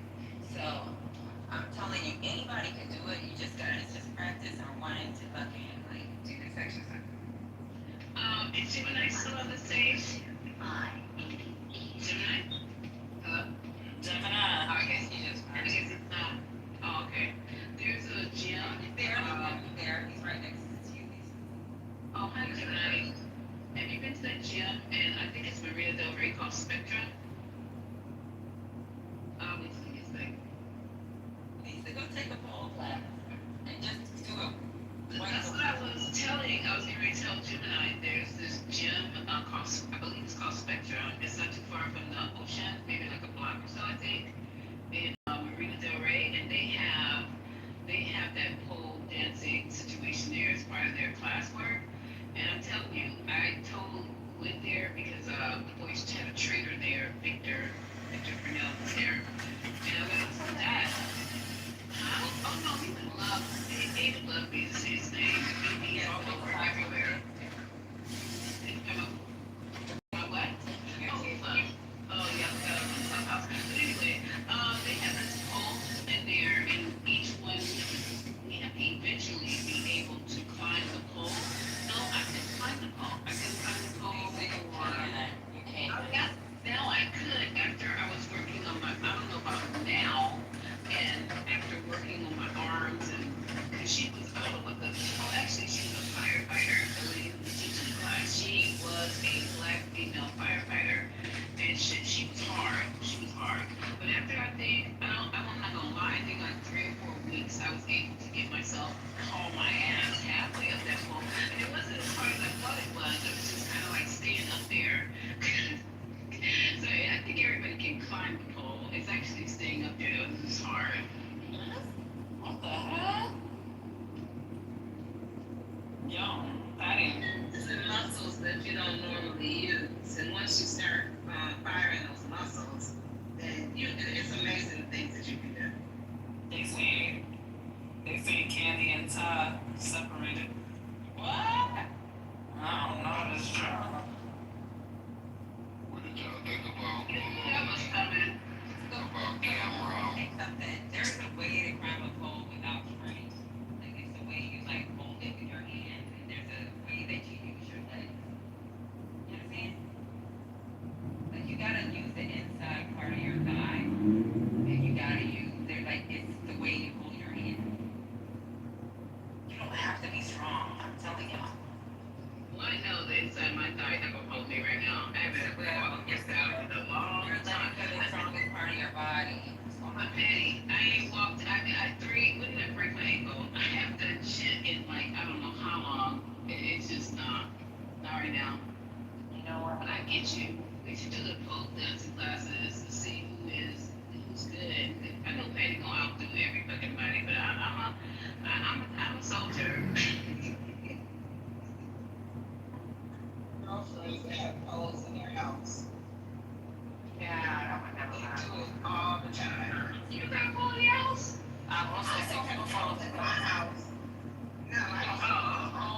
over the house.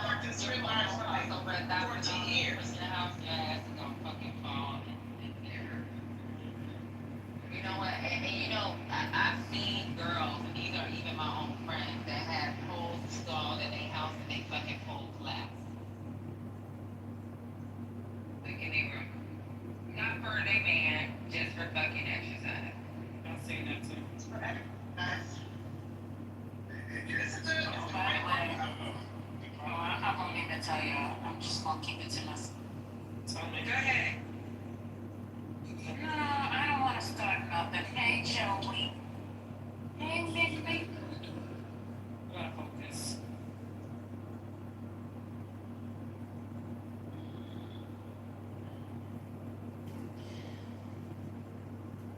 Say I'm not gonna tell nobody, but I'm gonna keep it to myself. So Snoop Dogg's strippers naked or no? And it's club in LA. That's really sad. She has really fought to stay in that marriage for a long time. How do you know that You already started hearing that. No, it's still bad. She's talking about. And you know what though, y'all didn't foresee this coming from the beginning of the relationship to the end. There was so many like red flags in the beginning. Cause at first I was like, you gotta leave him. When she first started fucking with him, y'all didn't see this shit. Absolutely, but that's what I'm saying. She had fought so many of those hurt. Yeah, I don't know if it's real news, but I was just showing y'all that. Let me tell you something. I ain't seen nothing productive from him. I see her always working. I see her like always trying to support his dreams. This nigga should have stayed a producer or a fucking cameraman because she should have left his ass as the fucking producer or cameraman because like when she fucking got with him, it would have been different if he would have maintained his position. His ass came from behind the camera to in front of the camera. Like, nigga, if I'm fucking with you, stay your ass behind the camera so you can maintain your coin. Even if your coin is less than mine, like, fucking stay behind the fucking camera. Wait, what's he the producer? Like a this girl game lately. He was a producer from Housewives of Atlanta. One of the producers of, yeah, like he was behind the camera, they would like flirt, and then even like little fucking conversations that were being had between the girls, there was always this one little incident every now and then that will come up, something new. And it's like he was always riding her, and it wasn't him still doing his job, it was him supporting her doing her job. What I didn't like about him most was the kids. I didn't like how he always wanted to try to tell her what to do with her child. Yeah. And, you know, he had a problem with her even trying to support his own daughter. Like, he was really weird about the kid situation. I don't. That's what happens when two people that raise kids two different ways get together. That's a fact. That's a fact. And also, he didn't find out about his daughter until she was already big. So I think he was lying. Well, that was his story, and guess what? Based on his story, you can't parent the same way when you just came in a child's life versus when you have a child from little. 100%. But Mel, y'all don't think he was lying about that story? I don't know, because I think the daughter or the baby mom would possess something. Yeah, but like real talk. So remember how you said with your husband, maybe before when y'all broke up or whatever, and how you were persistent. Let me tell you something. Niggas will stay persistent. Females will stay persistent. Even Cardi B has said on her thing, like, you fuck with me, nigga, I'm fucking stalking you at least for a month after we break up. Like, this nigga knew something. He knew she was pregnant. He knew there may have been something. He knew something. Yeah, I agree. Unless the bitch, not the bitch. Unless somebody got pregnant on a one night stand, you know she'll be pregnant. Shorty sent you a text saying she pregnant. I mean, sometimes, like, y'all don't change something on the one night stand.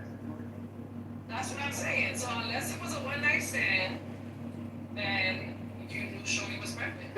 She reached out to you to let you know. The only other time is when the girl don't know her baby daddy.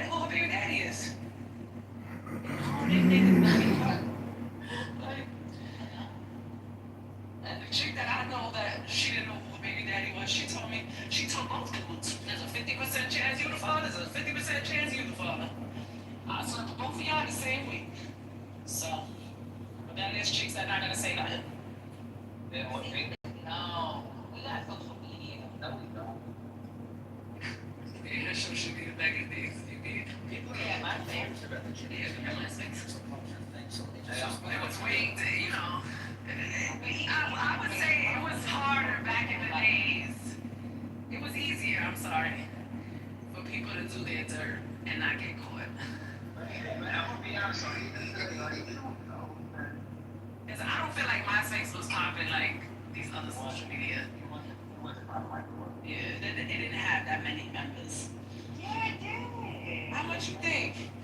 I don't even know like the numbers, but I don't know. I feel like it wasn't like. I mean, if people want to keeping up with somebody all the time, like on MySpace was number one. It wasn't used the same way though. It wasn't used for gossip and the way to be everything. Yeah, it was more of a like profile, making your profile pretty, putting pictures or putting music. Putting your pictures, sharing your whole goddamn like. Yeah, I had my whole life there. I don't know about you. I had my whole life. My damn MySpace. Shit. I got my 17-year-old in now when she was born. That's all my photos was Me too. I got my baby. I was like trying to look up. I was trying to look up MySpace. You know how you look up your old MySpace. Yeah, I could go into it. It's just that the fucking photos are lagging. They don't like download. Yeah, Mel got it in hers. I wish I had it because mine was awesome. I'm gonna be honest with you, it's not that hard to contact somebody. Any nigga, listen, if I was fucking anybody other than my baby, they would have known on MySpace because I had pictures of everything. Yeah, that's how it is when you gotta build a family. Yeah. They definitely didn't see eye to eye when it comes to parenting. She tried to buy his daughter a car. He wasn't having that. He was like, no. When she got in the apartment, remember when she got the apartment for her daughter, he was like, she gotta stay in. Like, Why she gotta stay here? Candy and Todd. Hey, don't they own a restaurant? No, we got 8 before. Yeah, they place. They're breaking up. Hey, I don't know, I seen a story. We got a nice restaurant, y'all. Carlo Ray, y'all have you? Well, she had it in the show this episode that we watched. It's like you're living on the app, but the restaurant is really good. It's nice, but the food's not that good. But the first restaurant, No, I'm talking about the fucking website development app. Site. I hate this thing. Alright. So we can transition to something lighter if y'all want. I think the reason why I'm pushing back so hard against the accusation that I'm being hyperbolic is when Jordan Peterson had his interview with Kathy Newman. And I still think they're hyperbolic. Sorry. that Brad was being hyperbolic. No, I still think you're being hyperbolic. You can. And let me get this story out. Okay, I'm sorry. So, Kathy Newman and Jordan Peterson's video interview went viral because she got caught in her ideology and didn't know that she could be as offensive as she wanted to be with Jordan Peterson. But if he got offensive at all with her, that wasn't fair. It wasn't well done. And after the interview went viral, Kathy claimed that she was receiving death threats because of their argument about the gender wage gap. To which Jordan Peterson immediately cautioned his followers not to call for violence against Kathy Newman until he realized that she had offered no proof of the multiple death threats she had received at the hands of Jordan Peterson fans. Because Jordan Peterson fans don't advocate for violence. We believe in the 12 rules for life. And so him cautioning or fussing people from China, what are the 12 rules for life? Oh, that damn it. He substantiated a claim that wasn't worth substantiating. Just like when Jussie Smollett claimed he was attacked by white supremacists in the Arctic blizzard of Chicago, everyone condemned the MAGA cult for daring to put a noose and throw bleach in his face while he maintained control of his Subway sandwich. I need more evidence before I'm going to blame my fellow Americans who are conservative of being racist, white supremacist, transphobic, xenophobic, Islamophobic, Nazi monsters. Oh, bleach demons too. And your anchovy folk. Who likes anchovies though, children? I love anchovies. Yes. Monica, I'm sorry I ever brought that up. It's gonna sound like I'm changing the topic. No, we can, no, I said what I Jokes. Who likes jokes? Can I ask your opinion? What do you think of parents? I think her rhetoric is about to get her in trouble. I used to think she had presidential appeal at the beginning. Her recent statement on free speech is a little bit alarming, even though she has walked it back. It's something to keep an eye on. She, especially in terms of knowing people that were celebrating the death of Charlie Kirk, whether online or in classrooms or at job sites. It's a little concerning because it's kind of hypocritical. Like, we literally just went through that with Biden, the FBI, Twitter files, Zuckerberg confirmed it. Multiple people were targeted because of their posts, and I'm a little eye-opening, but I understand it, and I'm giving it grace because I think it's anger in the moment. I think what you're seeing is the straw that is finally breaking the conservatives back. They are tired, and they really are angry at being vilified, but you're going to have to ask them to do that. Alright, well, nice here. So now it's officially a party. Everybody get your beverages and let's do a simultaneous toast once we all collected the alcohol of our choice. We have Monica. You need some, second girl was about to call you already. There are different empty stage. Wait, Monica, this is a new one on me. What's a bleach demon? I mean, I can only imagine. Is that what they call a bleach demon? That's in season 1 lore. Like, I was told I deserved to die because I was a bleach demon by a black Hebrew Israelite. Because his grandfather or father was a sheriff in a small suburban town. And I'm like, wait a minute, your black grandfather was a sheriff? Yeah, but, he burned crosses in the town over. Oh, okay. Anyway, it's a party. Let's lighten up the mood and have some fun tonight. I'm gonna go grab an alcoholic beverage. I invite people who are able to handle their liquor to do the same. Even this, and I am so happy to see. So I'm going to go serendipity, but I would say be wary. Pam Bondi has shown that you have a right to be concerned. Continue to be concerned. Just keep an eye on it and realize that, if you had political aspirations, Pam Bondi, we're going to put you in check. And this is the beauty of elections. All of these politicians will be open to us. At some point, we can vote them out. At some point, we can push back. At some point, we can cancel them as well. The left's been doing that for a little bit of time. We just have to realize we can do the same. And I mean, it's concerning. And I say we advocate appropriately, and we tell her to sit down and shut up when she stretches a line and breaks the Constitution or breaks our values. But until she actually does that, no. And as far as everybody tolerating the Epstein list, I know a lot of you guys are getting shit every time you open your mouth. You get some idiot out there who drop the Epstein list. Like, we can. It's already been dropped. But if you really need further proof, we can just go through Clinton's daughter's, Chelsea's wedding invitation list. That's pretty much a donor class right there. That's pretty much Epstein list. I mean, Obama is like big contributors. We can probably assume like it literally the Epstein list is pretty much a dead donor list. So I mean, every time they do that, just kind of laugh and go, yeah, sure, just go look at your Democrat donors and then tell me how many of those you think went to the island, and just leave it at that. The Epstein file isn't really something we should hang our hat on. It's going to be Trump's blunder. He's going to take it, but he's not running for a third term, so we don't have to worry about that.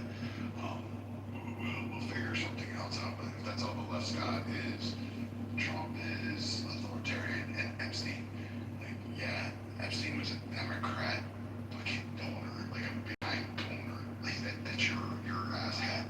Like, excuse me, and you wanted him protected. Like, spare me that shit. I don't know, like, again, I went through it today in Citrus. Literally had somebody come up on stage and said, you know, it's okay if a religious group had sex with like 13-year-olds and got them pregnant. I literally had that today because it was okay because Who the hell said that? your sixth favorite girlfriend, Dr. Goddess. Oh, Lord. So, and Six definitely in love with this woman. So, I mean, I give him shit, but it's like serendipity. You just have to listen and just weed through the traffic and the rest of you just gotta punch back. It's not that hard. Just like fight them because they've been fighting you and you've been timid.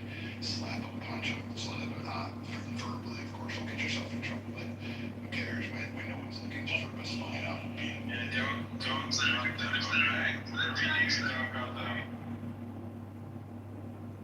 Thanks for coming by, Brad. I appreciate it. I think there's a buzzball in the refrigerator somewhere. Let me go see. What's that? Just spent an hour over with Brad, and I don't think he insulted her once. I want to open a buzzball list too.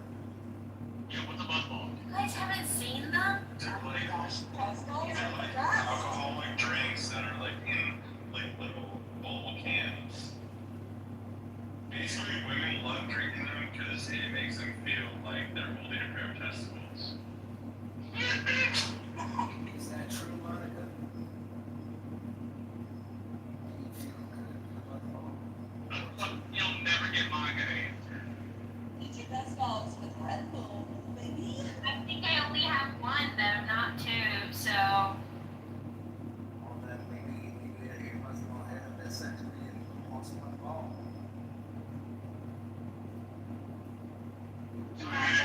I'll have a buzzball with you. I got interesting science statistics. 17th, it's the 19th today, but on the 17th, it was the like 150 something the Civil War battle of Antietam. The first battle that caused tremendous casualties on the Union side.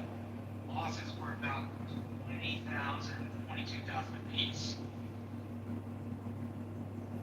In a single day. Really 50,000 people.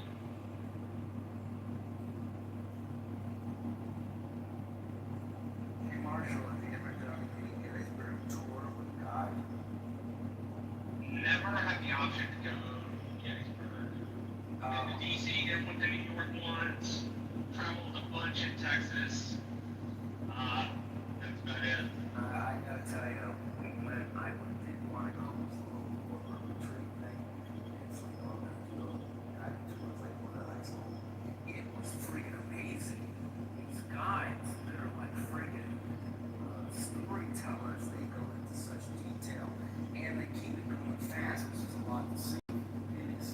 I highly recommend a guided Gettysburg tour. Oh, I want to make a tour of all the major Civil War sites, Civil War battle sites. My parents bought me this book. It's called The Daily History of the Civil War. And I've just been reading about each day and each year of the war on the day it's on. It's a fascinating book. Both sides of my family fought in the Confederacy. We had some cousins that fought for the Union, but my mother's family was in Arkansas and Texas, and my dad's family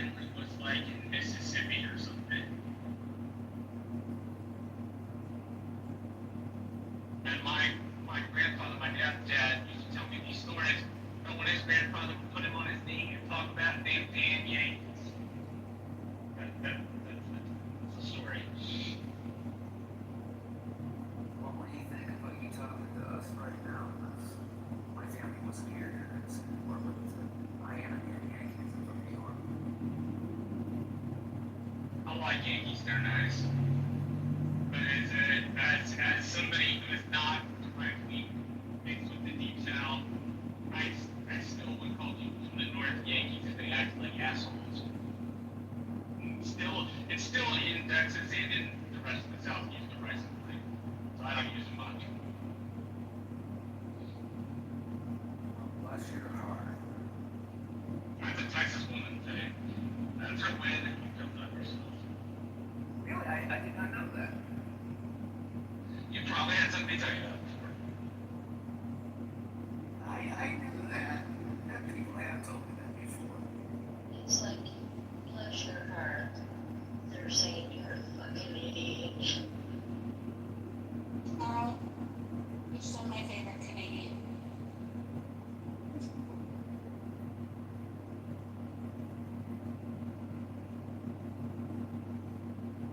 Yeah, I'm a fan of Jarl too. Well, that's good because he needs it right now because he was getting a lot of love earlier. He can tell me anything he wants to tell me. I mean, you know what? I like Jarl. I think Jarl's great. So today, in 1796, George Washington's farewell address was published in the newspapers.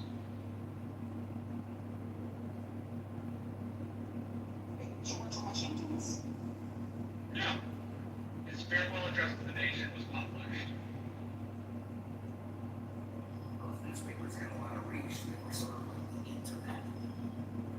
Today, in 1863, the Battle of Chickamauga Creek, an important engagement in the Civil War, fought over railroad center near Chattanooga, Tennessee. Lots of my parts. And then there in 1657, John II Cashmere Plaza, King of Poland, signed the Treaty of Wallachia, renouncing suzerainty of Crown over Dussel, Prussia, making Frederick William become Frederick the Great its sovereign ruler.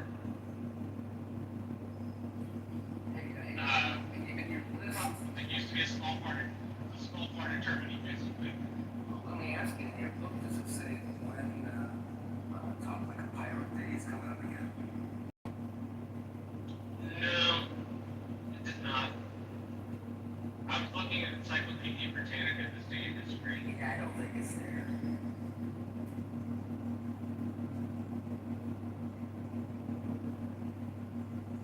Remember when Encyclopedia Britannicas were a whole set, and then you'd have to get a new set every so often? Well, I find the Encyclopedia immensely useful. The hardbacks, I'm talking about the hardbacks, but you go online, right? Yeah, but if I could own a hardback and an encyclopedia, it's book. I don't collect anything that can be said to collect books, basically. Yeah, I used to have that.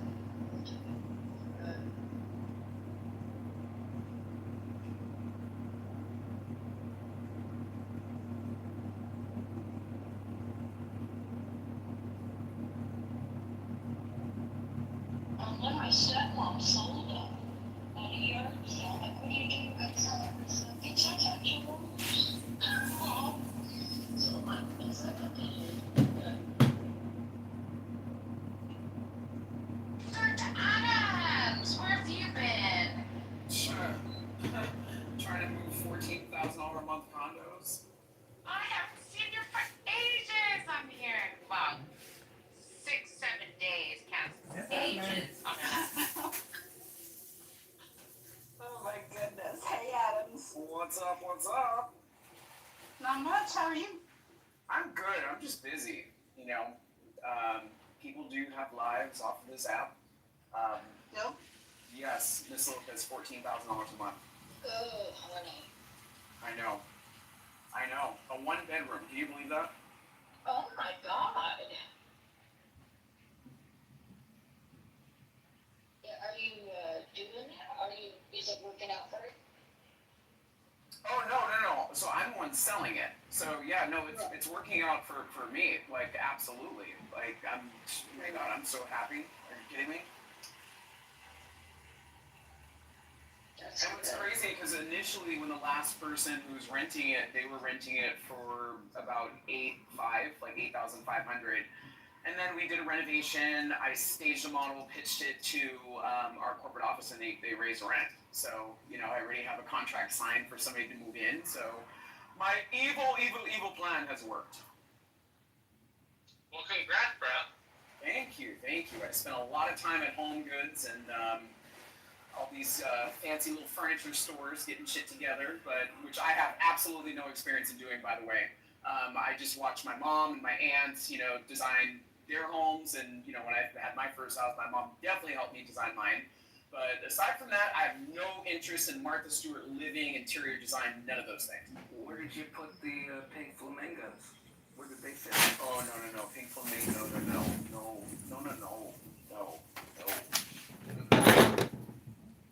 It's fucking.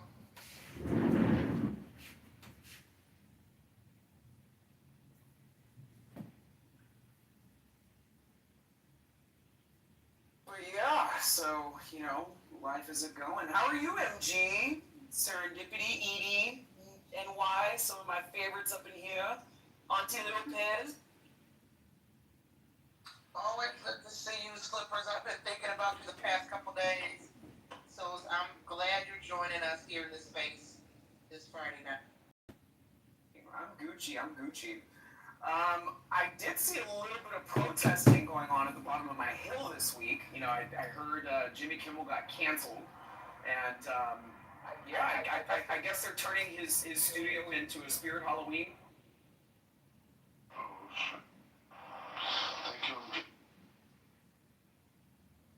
Hey, Green. Hey, MG. What's good? Hey, Sav, what's happening? What's up with Joe, Doctor, Marshall? I'm just saying hello to people I know. The rest of y'all. NY. Oh my God. Did I? No, I think I was. It's serendipity. Sorry, I should have. That's okay. You won't have been the first, nor the 100th. No, I'll remember serendipity. Well, you should, because serendipity is perfect in every way. Oh my gosh, Joe, stop it. Lordy.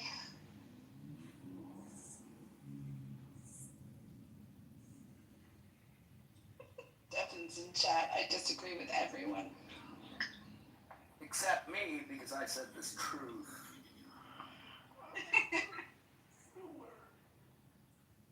Kitover, I just cannot escape you, can I? There you are again. Oh my word.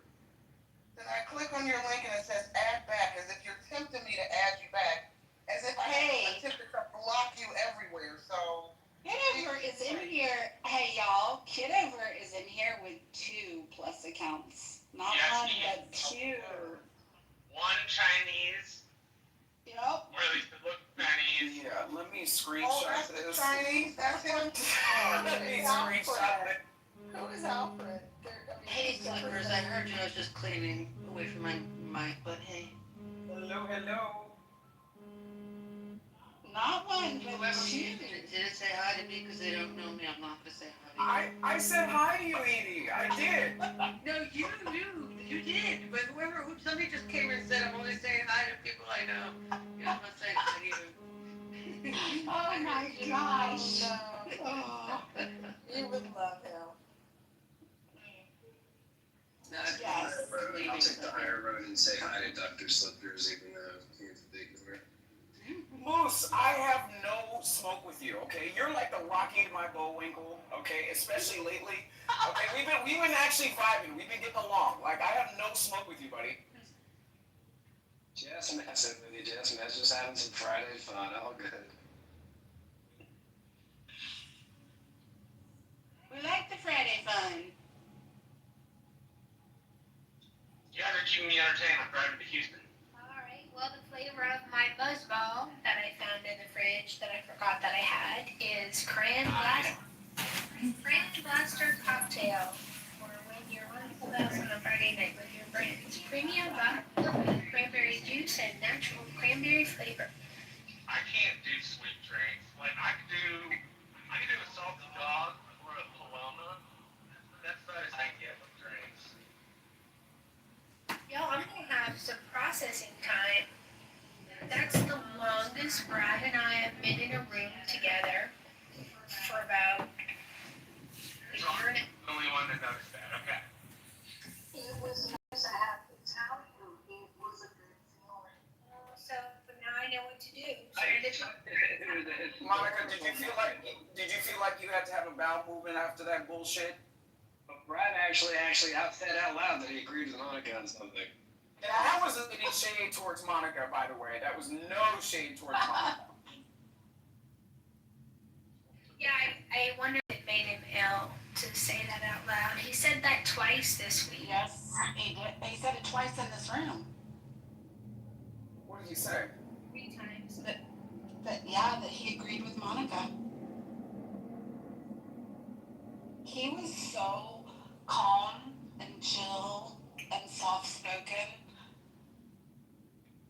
It was pharmaceutical drugs. Well, I'll It was just say, pharmaceutical drugs. I will just say this, serendipity.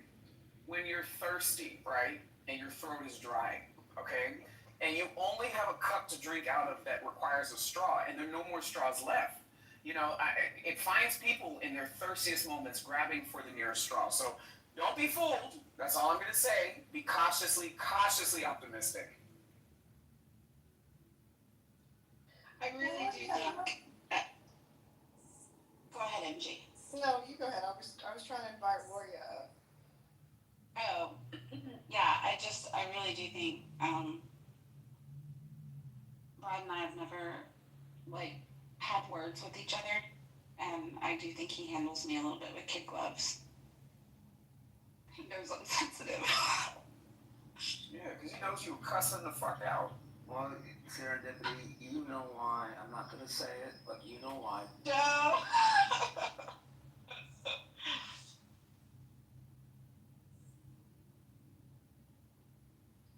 Just letting you know, he would never live in a subtropical state. He needs to be in the cold, like a bear. Wouldn't work out. Well, he's struggling, in the South where he is right now, too, I heard. He longs for the Michigan weather. I thought everything was better in the South. I guess it just depends on who you ask. Well, you know, it's crazy, Monica, because a lot of the same ilk that you're talking about shames me for living in California. You know, we have no seasons, right? I mean, you can go snowboarding and surfing in the same day. So it's very strange to me that, you know, a lot of people through this whole entire journey on Clubhouse have been convincing me to move outside of my comfort zone, citing, you know, lower cost of living, which, by the way, I don't complain about the cost of living where I live. I'm very much so used to it, and I live very well. But it's strange to me how, you know, Texas was all the answers, and now people are having an adjustment period. Isn't that strange? Okay, Adams, were you in here when I said I've started drinking and I'm trying not to get Serendipity mad at me with the weighty topics that I always bring to every... So, you know, what's the last movie everyone saw? No, not the movie I topic. just watched Him the other day, Jordan Peele's latest film. Him, although he didn't direct it, he's the executive producer. I think it hit theaters today, but the studio sent me a screener a couple days ago to watch it to prepare for an interview, and now that it's out, I can give my honest review and say it's not good. It's visually stunning, but the story overall, if anybody was thinking about going to see it this weekend, just wait for it to come on cable or your streaming apps, because it's not worth, and I hate to say that, because I want to support filmmakers. Y'all know I come from the filmmaking background. But if you want to go out and spend your money to support films, cool. But don't go out expecting, you know, you might be a little disappointed with this. honest movie review. I know it's not easy because we do have a tendency to focus on the bright spots instead of calling a thing sometimes. I love Buzz Monica. Like, I want to see Monica full Buzz Jet 2 holiday barefoot running through the parking lot with a bonnet on. Monica, I really hope you give us some footage of what's going to happen. Only drinking tequila. You're only going to get buzzed Monica. You're not going to get lit Monica. Wait, so we can't have Jet 2 holiday Monica? No. Take a shot, Monica. It's a buzz ball. It is 15% alcohol by volume, and it's 200. Wait. What about Nissan Altima sipping on Alizé, Monica? You're gonna get teetotaler, slightly buzzed, happy hour Monica, and you're gonna like it. You're gonna like it. Look at her being forceful. So, serendipity, take over, because you know I'm not good with the small talk. I already got my only gambit out. If you want me to start asking what people's favorite colors are, but that's kind of bleak, and so, like, take over. No, don't. Come on, Monica, you're good at this. Nothing beats a Jet 2 Monica holiday. No, I just have a quick question for Monica. Can you name all of the ways that contemporary whites are disenfranchised in America? What? I love Derisive. He's one of my favorite Clubhouse characters. He sends me the best channel conference. He's not one of your favorite people, he's one of your favorite characters. I love it. He gets me. We're good. It's the insult. Well, you have to do the answer this question in Appalachia. I have but my world lens is that class divides us more than race in 2025. So, affirmative action is probably all I got, but I really do Keith was genuinely asking me. I think he was trolling me. So we would go into a serious. It was funny. All right, who's seen Black Rabbit with Jason Bateman? I saw Blink twice, and that was unnerving, and that had a red rabbit in it. No, it's a series on Netflix. It's very good. You can watch the first episode today. It was excellent. Are you recording this, John, or should we just assume you are? Always assume he is. Yes, we're recording in the title. Yes. It's kind of like a bad penny, because I just thought 3 hours ago, wow, I haven't seen John Kitover lately. And here you are.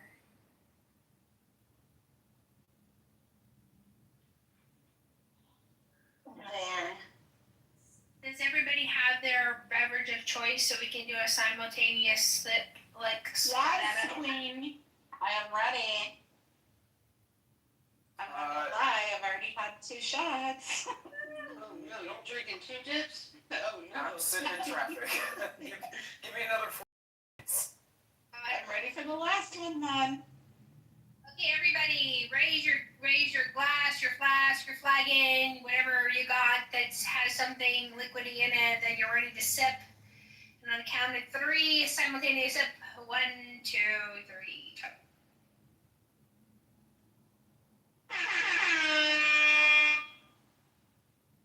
Even Monica taking the shot sounds like a full formal commencement.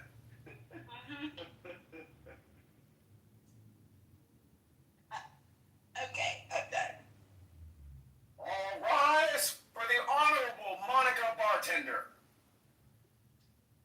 Monica can't do anything without it being a production, a full production. That's what we love right. about you, Monica. What? Now you're making me self-conscious. That's what I love about you, Monica. Hey, Roger, be proud of you, Monica. You taking shots on Clubhouse. You can be proud. Right? I'm proud of her. I don't think I've ever seen her do this. And 15% alcohol, y'all. That's a lot for little Monica. The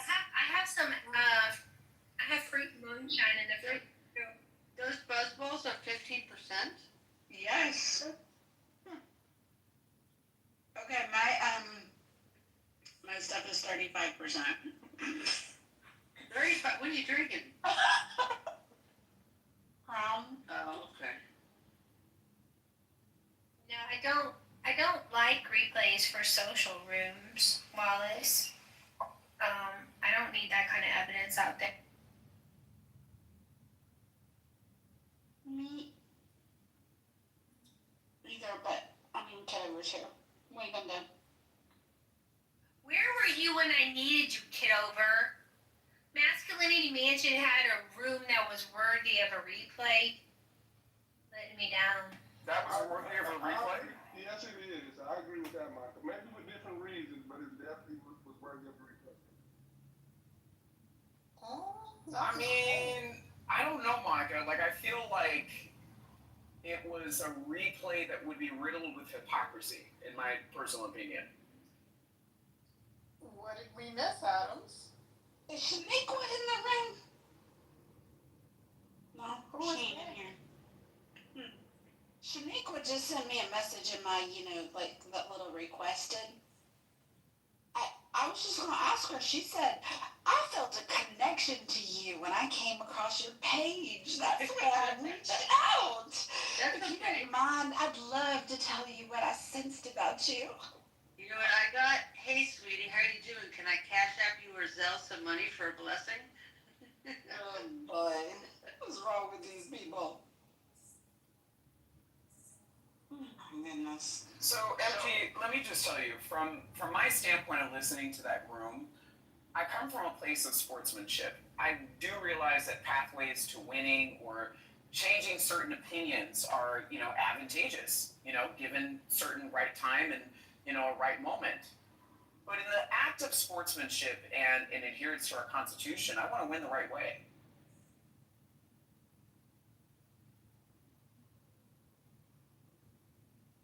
Sorry, I couldn't get off mute. What does this mean? I wasn't in the room. Like, what happened?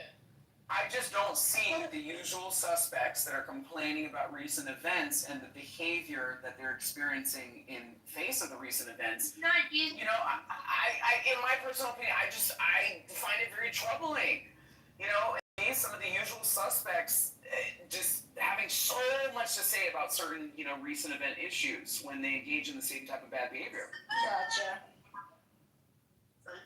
For more clarity, the room is labeled. We love you, Monica. Stop it, Adams. Stop going. No, this is not Talk Over Hakima Day. Every day is Talk Over Me Day. Now, but, Not the thick Hakima. See, I thought. Hey, but MG, the room was titled something about Malcolm X on white liberals, and there's no Brad was a moderator, and Brad should never talk about Malcolm X. Well, here's the thing, Hakima. Let me ask you a question. Sorry, I didn't mean to cut you off. No, you good. No, go ahead. Let me ask you a question. Do you think that the portrayal of Malcolm X's receptiveness to a certain ilk of the white community, do you think that it's being disingenuously misrepresented today? Because I feel like Malcolm X was all down for, white conservative moderates, but this ilk of fast and loose, but this ilk of fast and loose, far right people that seem to be peddling this narrative the most, I'm just not seeing how that's a gotcha moment. Because again, from my understanding of listening to the words that this man has said and listening to texts that have been written about his changing relationships towards the end of his life, it spoke to a certain ilk of people that he was aligning with that weren't necessarily far right, but more center and moderate. What I get from Malcolm X is that in his latter years, particularly, that he shifted from the white man is the devil to some white people are okay. Just know your allies, and he considered conservatives wolves, and they only serve a purpose to flash a mirror on what is wrong with America. And he never aligned with conservatives, but he accepted some white liberals, but he considered liberals wolves in sheep's clothing. Yeah, I mean, white liberals is white liberals. But I'm saying, but he never aligned with a white conservative. Like that wasn't his thing.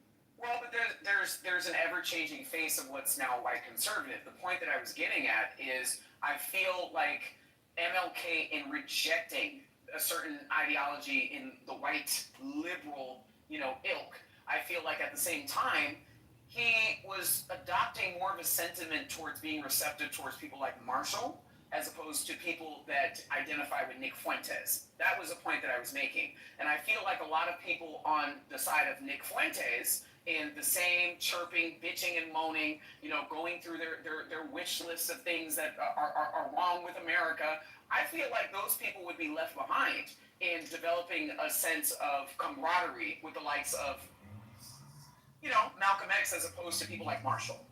Does that make sense? Because there are some differences. I feel like Malcolm X would definitely have, tea and crumpets with Monica, as opposed to a lot of other people that, exist within the white conservative ilk. I mean, some of which were on that stage modded.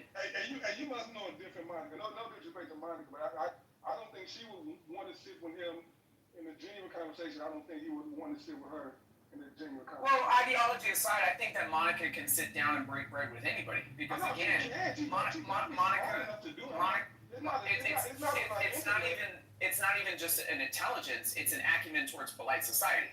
So I feel like Monica definitely has a lot more doors opened up to her regardless of what her ideology is, given the delivery of hers, which are greatly different than the bombastic, fast, loose, and out of this world bullshit that people say on this app and just throw it to the wall hoping that it sticks. No, I feel you, I feel you, but I don't think that they would find each other company polite. It'll go left, especially with his original take with the white man is the devil. Even though he backed away some in his later years, but I don't think that conversation would be cordial. He backed away some, or he said he was wrong. And when he backed away some.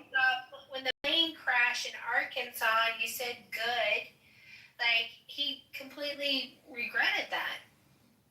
All those white people dying in that airplane crash. Like, how much do you know about Malcolm X? I'm not gonna have a Malcolm X battle with you, but my stand. When I said stand, I tried. I wanted to talk about movies and favorite colors. Wait, why were you Yeah, talking like, about let's plane totally crash? not. What was that? That's very confusing. What's confusing? Movies and colors? No, Malcolm X and plane crash. Is anyone watching the new season of Gen V?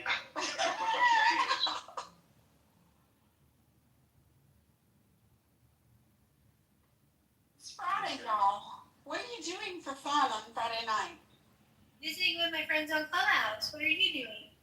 The same. We're such losers. Yes. Well, as soon as I go home, serendipity, I'm going out. Good for you, Adams. Where are you going, Adams? I'm not gonna have anybody pulling up. I'm just kidding. Probably catch in West Hollywood. Pink Pony Club. Is that still a thing? I haven't been catching I don't know, years. What? Can you explain that to me? What is a Pink Pony Club? Do I want to know? The song is actually based on a real gay bar in West Hollywood, but they didn't use the real name. The real name of the bar she's talking about is called the Abbey, which is probably the most famous gay bar in West Hollywood. So that explains when that middle-aged white guy was singing it with all his heart in the concert. No, because this Pink Pony Club last summer was like the Call Me Maybe in 2011. That's all it was. So the last time I went to catch, I actually had my Uber pick me up on Santa Monica, and I had to walk by the Abbey. That place is a glorified cesspool. I'm surprised they still have a liquor license. I literally had to call the paramedic because some kid was having alcohol poisoning, which barely looked old enough to drink. And security is just like, oh yeah, I guess he's had one too many. Like, that place is a shithole. A complete shithole. Tell us how you really feel, Adams. Adams, you talking about Catch LA, the seafood joint? Yes, sir. Get something Not else. to dox here. I've fucking It been only there. has it only has Jesus 4.1. Christ. Still a thing. 4.1 stars. I'm a little. You're gonna charge 100 plus. I think per person. I think you need to have at least 4.5, 4.6 rating. 4.1 current. I mean, MG, listen, okay? I don't sit with the cupcake women and the Mastros crowd, okay? So for me, what is still a thing, they have good Brussels sprouts and they have good food. So at the end of the day, I had a very long week. I just want to go to catch, have some good food, and just hang out. No, I mean, it's definitely a vibe. But I mean, it's been around for at least a decade. At least. Well, wait a minute. Okay, so the conversation is going too quickly. What's wrong with Catch, MG, that you think that as Because it's like LA and generally, LA is like hip and moving and, new stuff. It's just like an older, So where restaurant. where would you recommend him go instead?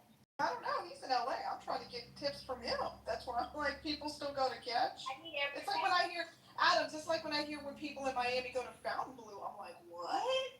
I like Fontainebleau. I mean, to me, if you have That's been a thing for 15 years. longer than that.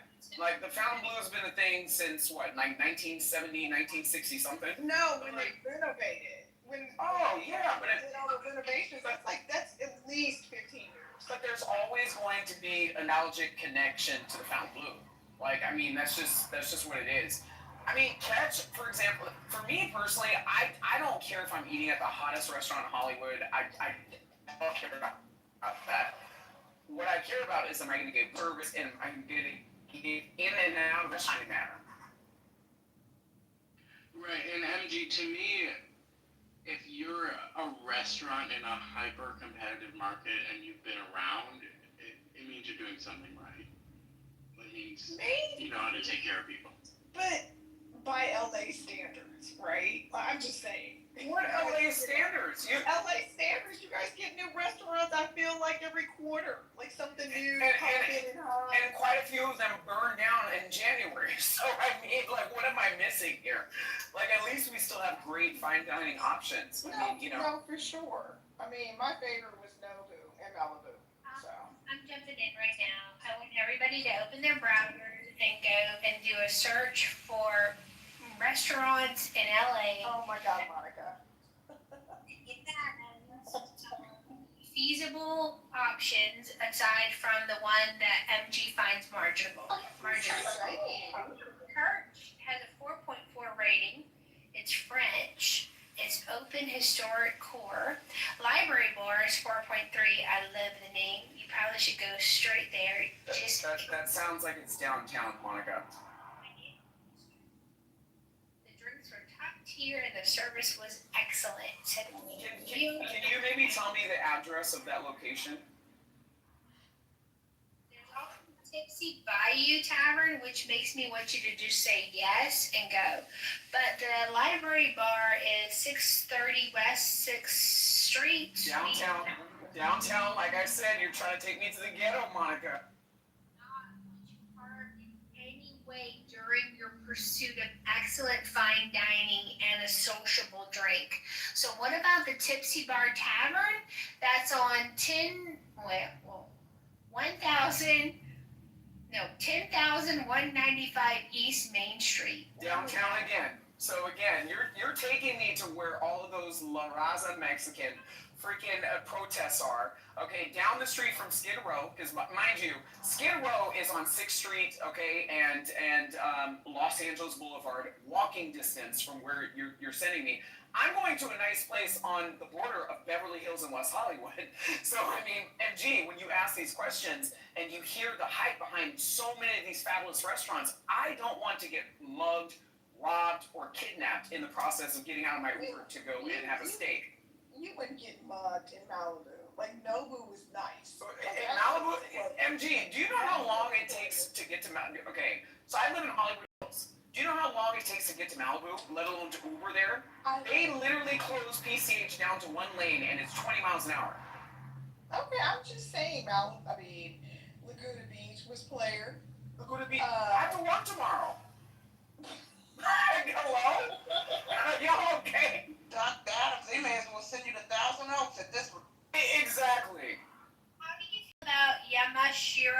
Hollywood because it has a 4.3 star rating.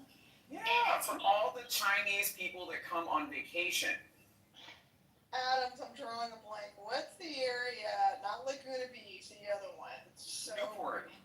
oh my God, Newport. Yeah, and Newport's only 10 miles north of Newport Beach. Or, I'm sorry, Laguna Beach. Like, I have to work tomorrow. Newport is so beautiful. Very, very nice. Hey, Monica, I made you pizza.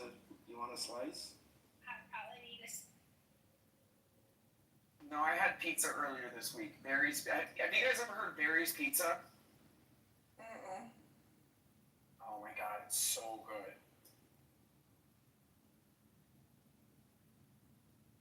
I want you to back channel me the success of your dinner reservation and what beverage you chose to imbibe with your steak.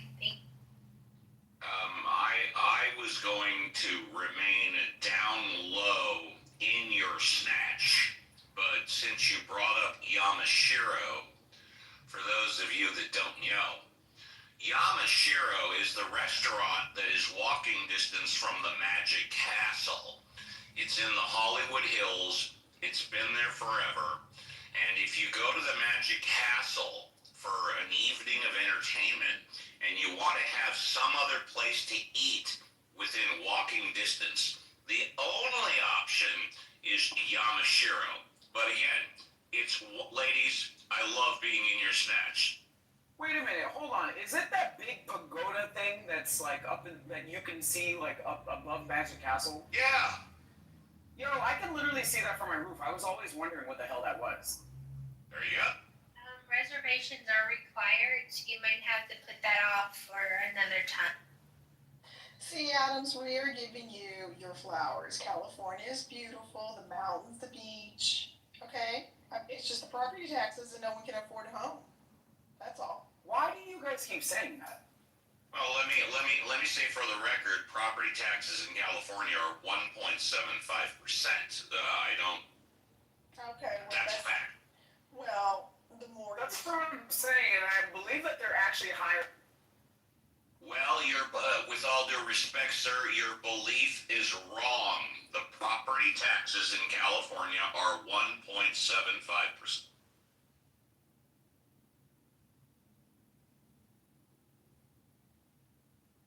Unless you live in a neighborhood that has Melrose, and then it's higher.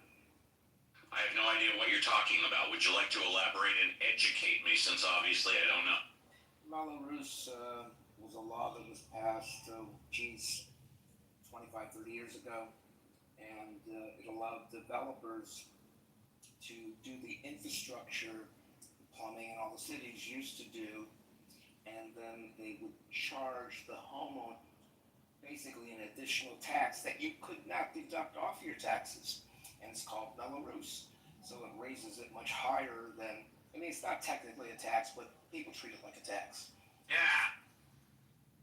Okay, I'm referring to Proposition 13, the Howard Jar reform. It's been in existence for what, 40, 50 years, which brings the tax to 1.75%. Yeah, yes. So if you bought your house at a certain time. No. You could buy your house today and your property tax is still 1.75%.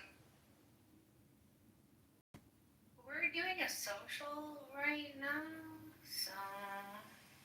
Oh, you know what? Please, hold on. I humbly apologize. Happy Friday. Detect this. I mean, Monica with a buzzball. We're doing a fun. Have two more in the fridge, and I'm seriously contemplating popping a second one open, so I need to be dissuaded. Alright, I'll fucking do it.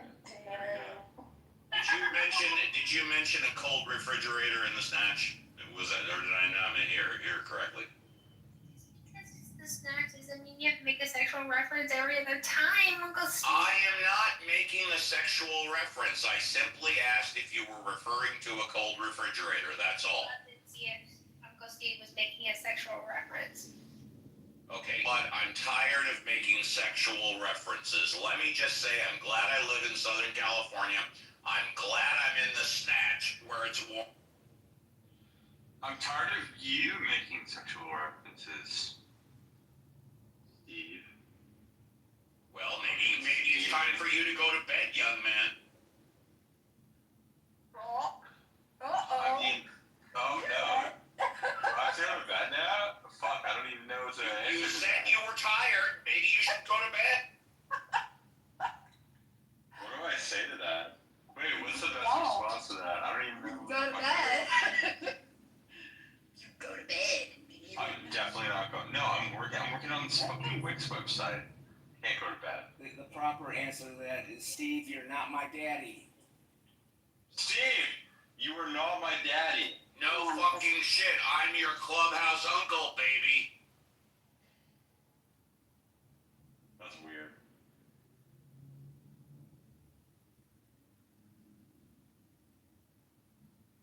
That's very LA of you to say, Steve. Here is a poll I'd like to direct everyone's attention to in the Jumbotron. Please vote at your leisure.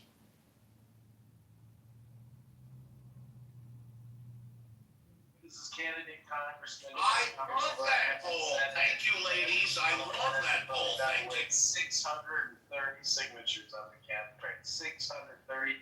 We've made the minimum number for the ballot, and we're hoping to get to 1,200. Thank you all so much. If you haven't given $10 yet, link is in the chat. Health, wealth, love, peace of mind, happiness, and strength. And have a great weekend, everyone. I don't think we allow commercials during our happy hour. Thank you, Mr. Kitover. I voted in the poll. How come I don't see any results? So did I. I don't see any results. PTO.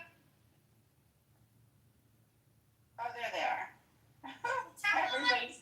I voted. It's fucking weird. I voted. It's an exact tie. Let me guess, serendipity. You were right in the middle of no calm down and right in the middle, right? Yes, I know, calm the fuck down. I like to see the explanation in the goo chat. Thank you. Kirkland, I'm watching you. Who is in the goo that distresses me that they're in the goo? Roya. Roya, please join the stage. Please, your voice is missed. It's Clubhouse Streets. I hope you're doing well. Yes, especially when, you're in the snatch. Get out of you'll enjoy it. Change your vote now.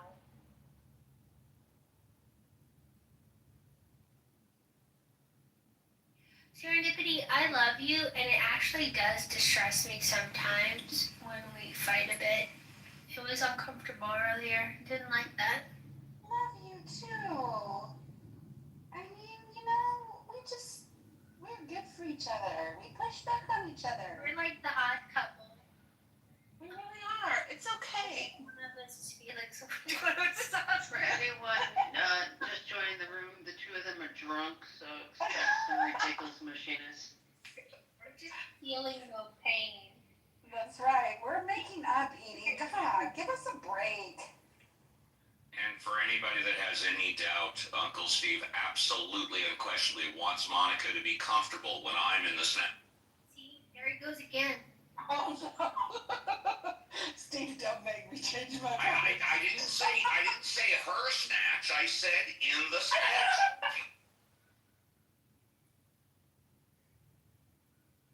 He's gonna do it. He's gonna make me change my vote. I also was very moderate in my voting. I'd like everybody to know that I voted purple instead of my initial inclination, which was green.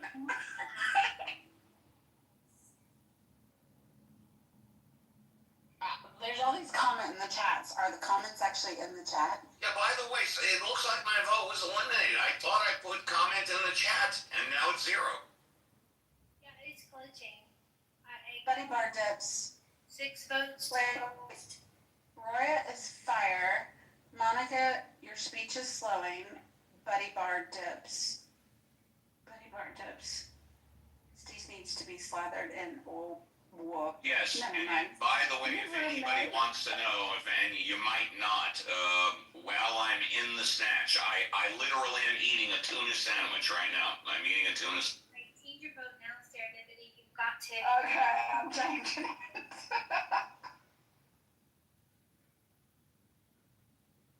There you go, Monica.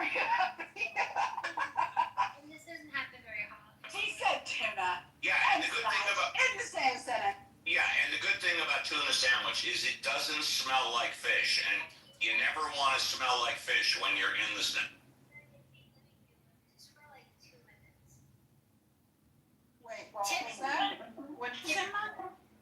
Let me. I want to Very enact. low. Oh shit! I want to enact violence on Steve's PTR. I want to goo him for 2 minutes for being in. No, we don't go. And you never ever want to shit in the snatch. See? I think he wants to be gooed so that he can cry that he's being oppressed in the snatch.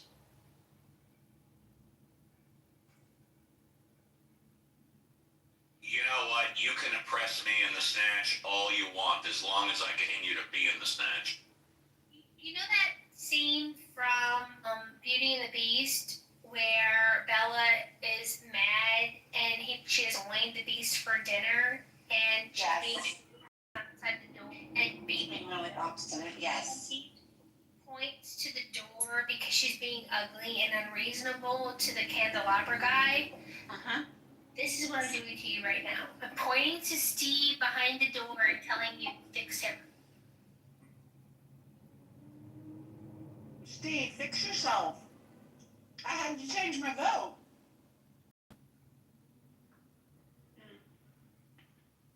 We are now at 41% of Steve telling you to stop it. And that's before I examine the comments in the Well, ladies, whatever you want. Ladies, how can I fix myself when I'm in the snatch? I'm all a... Well, it's got snatched, Steve. Snatched. ED. Snatched. It's a hard ED, Steve. Get a clue. All right, I'll rephrase. Ladies, I'm all ears. How can I fix myself once I've got snatched? There you go. Hey, Steve, you're too old to not know how to compose yourself in the snatch. If you don't know by now, you'll never... Take it from Hakima. He is an expert. Oh, Hakima! Great! I didn't know you were an expert at being snatched. Please explain. See, you feel better, Monica? You like that redirect? Now you see Hakima's problem. I did it, and then I'll bring him right back up. But I did it more for comedy than for really a true oppression. Steve, you're oppressed? Just a tiny bit. It's kind of in the DNA. Snatched 10 times serendipity. I'm gonna mod Hakima and let him touch you. And I'm not even gonna charge him for it. You wouldn't do that to me. I invited him. You're right, I wouldn't. Steve, you're invited right back up. Don't be a diva. Go ahead though. Piss me off. Piss me off. Can I piss you off? I've only done it once, and it's been unpleasant, so I do try not to. I wasn't being a diva. I had both of my hands on my tuna fish, and I did not want to disrupt all of the conversation. Well, I'll leave it. Tuna fish have mayo on it. Mayo and mustard. And it's so large as to require both hands. Well, I like to use both hands when I'm snatched. And eating tuna fish. Eating tuna fish while being snatched requires, at least in my mind, to do the job right. And that's two hands.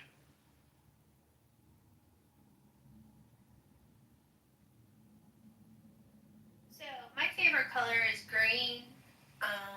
I just like the idea of it. Peridot is the light green. Hunter green is also really lovely. All shades of green except that sickening puce color green. Not a fan of that one, but green is great. No, Hunter green is without a doubt the best shade of green. Hunter green is the best shade of green. And it also works great for home and interior decorating. In my humble opinion, it looks like shit on automobile.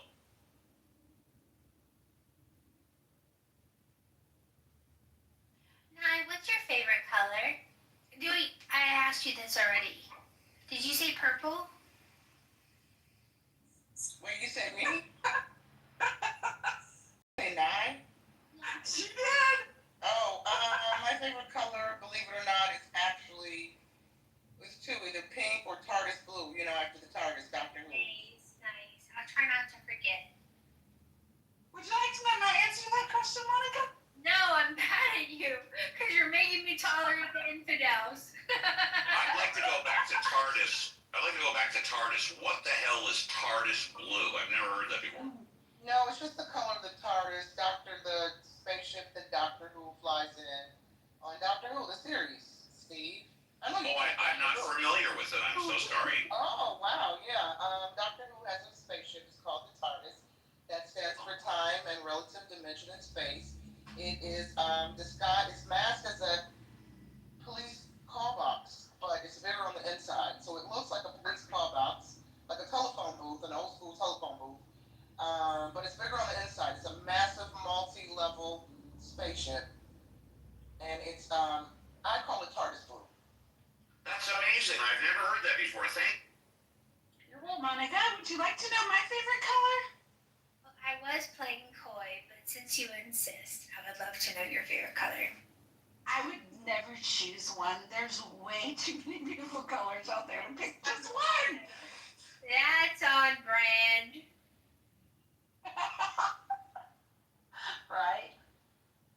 I would pick green, but then red would feel left out. And what little blue? Blue didn't do anything wrong. I love blue.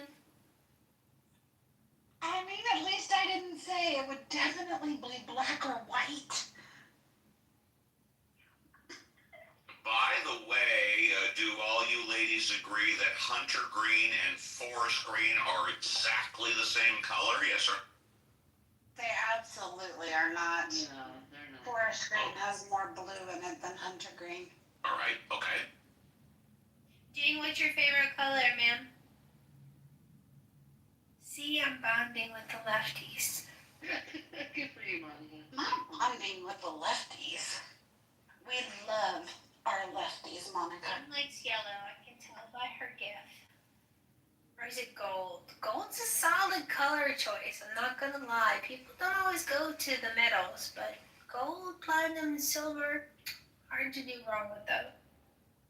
Ladies, I would like to ask your opinion, please, and this is a serious question, so I want a serious answer. You may have not noticed, but back 10, 20 years ago, politics, men of power, or whatever, they wore a deep red tie. Lately, many men have been wearing pink ties. Do you ladies prefer a deep red tie or a pink tie? Pink ties are only representative of the fact that our food industry is poisoning us slowly, causing a decrease in testosterone in men. So, pink ties are good. Give me a red tie. I mean, I think it depends on the suit, Steve. If it complements the suit overall. You know, I heard this statement once from Howlin' Palaeoncus, the lead singer of the Highs, years ago. I don't know if he's the originator of this, but I'm going to attribute it to him. He said, fashion goes out of style, but style never goes out of fashion. And I agree. So if a man is stylish and he can make that pink tie work with his overall aesthetic, why not? We ever play Family Feud? I want Nye on my team. Thank you. I'm going with red. Thank thank you. Was it The Devil Wears Prada or whatever, where they said that fashion never ends? I don't remember. Fashion goes on till the end of time. It's always been here. It always will. Agreed.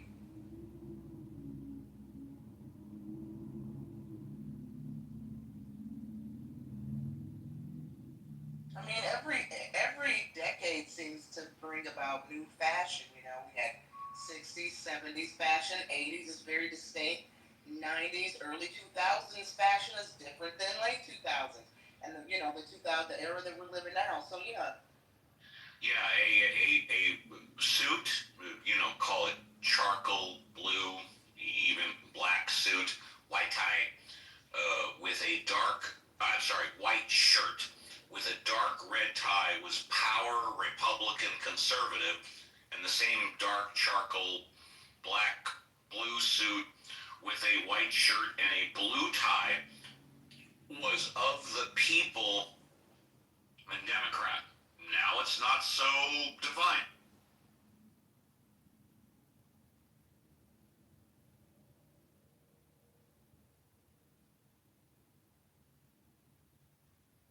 Well, sometimes Trump wears a red tie. Sometimes he wears a blue tie. The late Dr. Gregory, the late great Dr. Was it Dr. Gregory? What was his name? Gregory. I can't think of his full name. I gotta go look it up. I know Hakima knows what I'm talking about. He said when Trump wears a blue tie, it's not the same Trump in a red tie. Now I'm gonna challenge you, Dick Gregory. That's who I was thinking of. Oh, yeah. In fact, I once saw Dick Gregory speak back when I was in college. But nevertheless, I'm going to challenge you, and I'm not on the computer. I'm in the kitchen right now. Trump wears pink ties. I don't think Trump wears dark red ties, or does he? I don't know about dark red, but he definitely has worn red ties and blue ties. But I've never noticed the shade of red. I've noticed pink a lot, but maybe I'm wrong because my eyesight's... Yeah, I see red, Steve. I never saw pink. All right, I will trust you, Akima. I'll trust you. I can be dead wrong. I am not an expert on colors.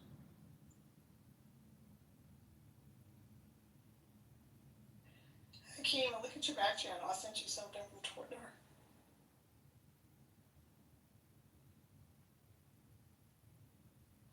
One of my most fun times ever was with Dick Gregory. I flew with him from LA to Raleigh, North Carolina. He sat next to me. He was like having your own little private comedy skit for 3.5, 4 hours. It was unbelievably good.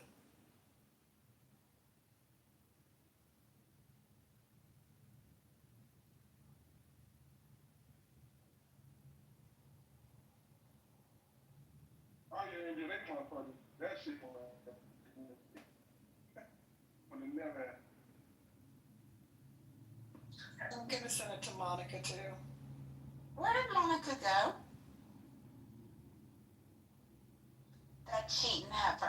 Go drink. That she went to Chilla's. She's having dinner at Yamashiro's.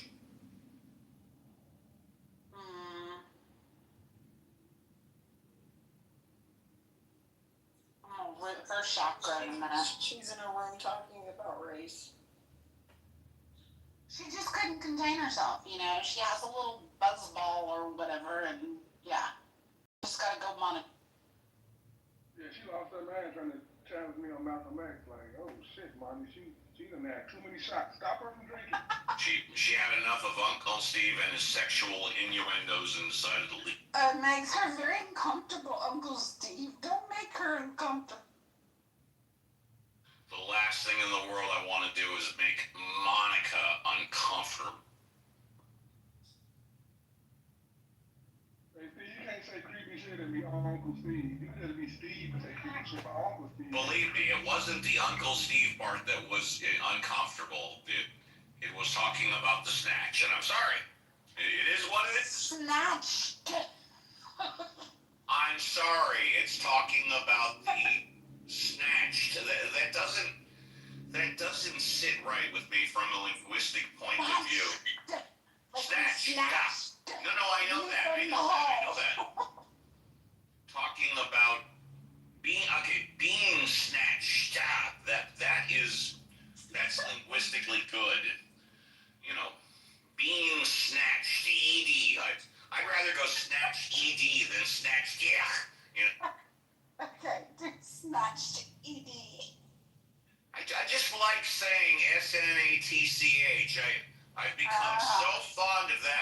since you ladies opened this up a couple of weeks ago or whenever it was, I love that word.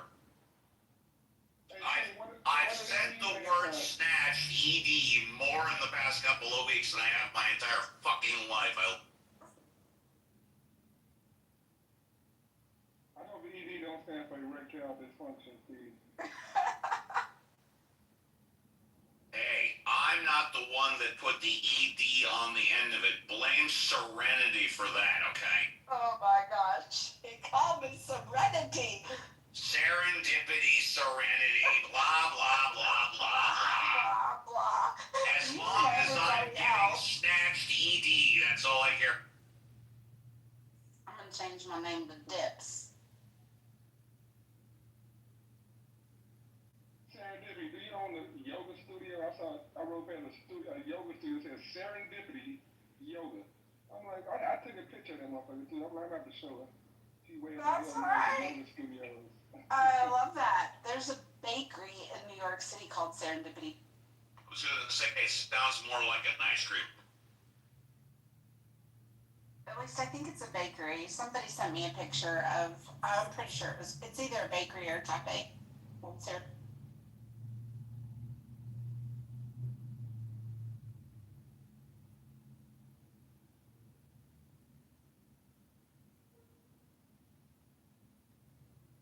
I love the meaning of serendipity. Yeah, I always think serendipity, and then I say serendipity doodah. Yeah, me too, Joe. Me too. Oh, there's that cheating whore. Where you been, Monica? Answer her, Steve.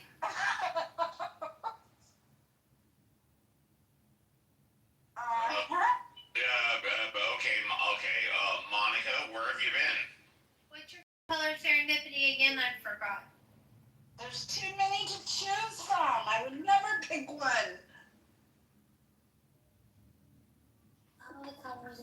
I currently have a very strong leaning towards aqua right now, though. I love that. Thank you. I'm so glad that you made the official of Get Snatched anchovy. No one did that. No one did that. I might have done it. I might have done it. That's interesting. That's interesting. That's the PTR with the serendipity yoga with an aqua. Hold on, I gotta snag this PTR. Hang on. Ah, look at that, y'all. There's my name on the door. Gotta zoom in. What are we talking about? Look at Hakima's PTR. It's serendipity yoga.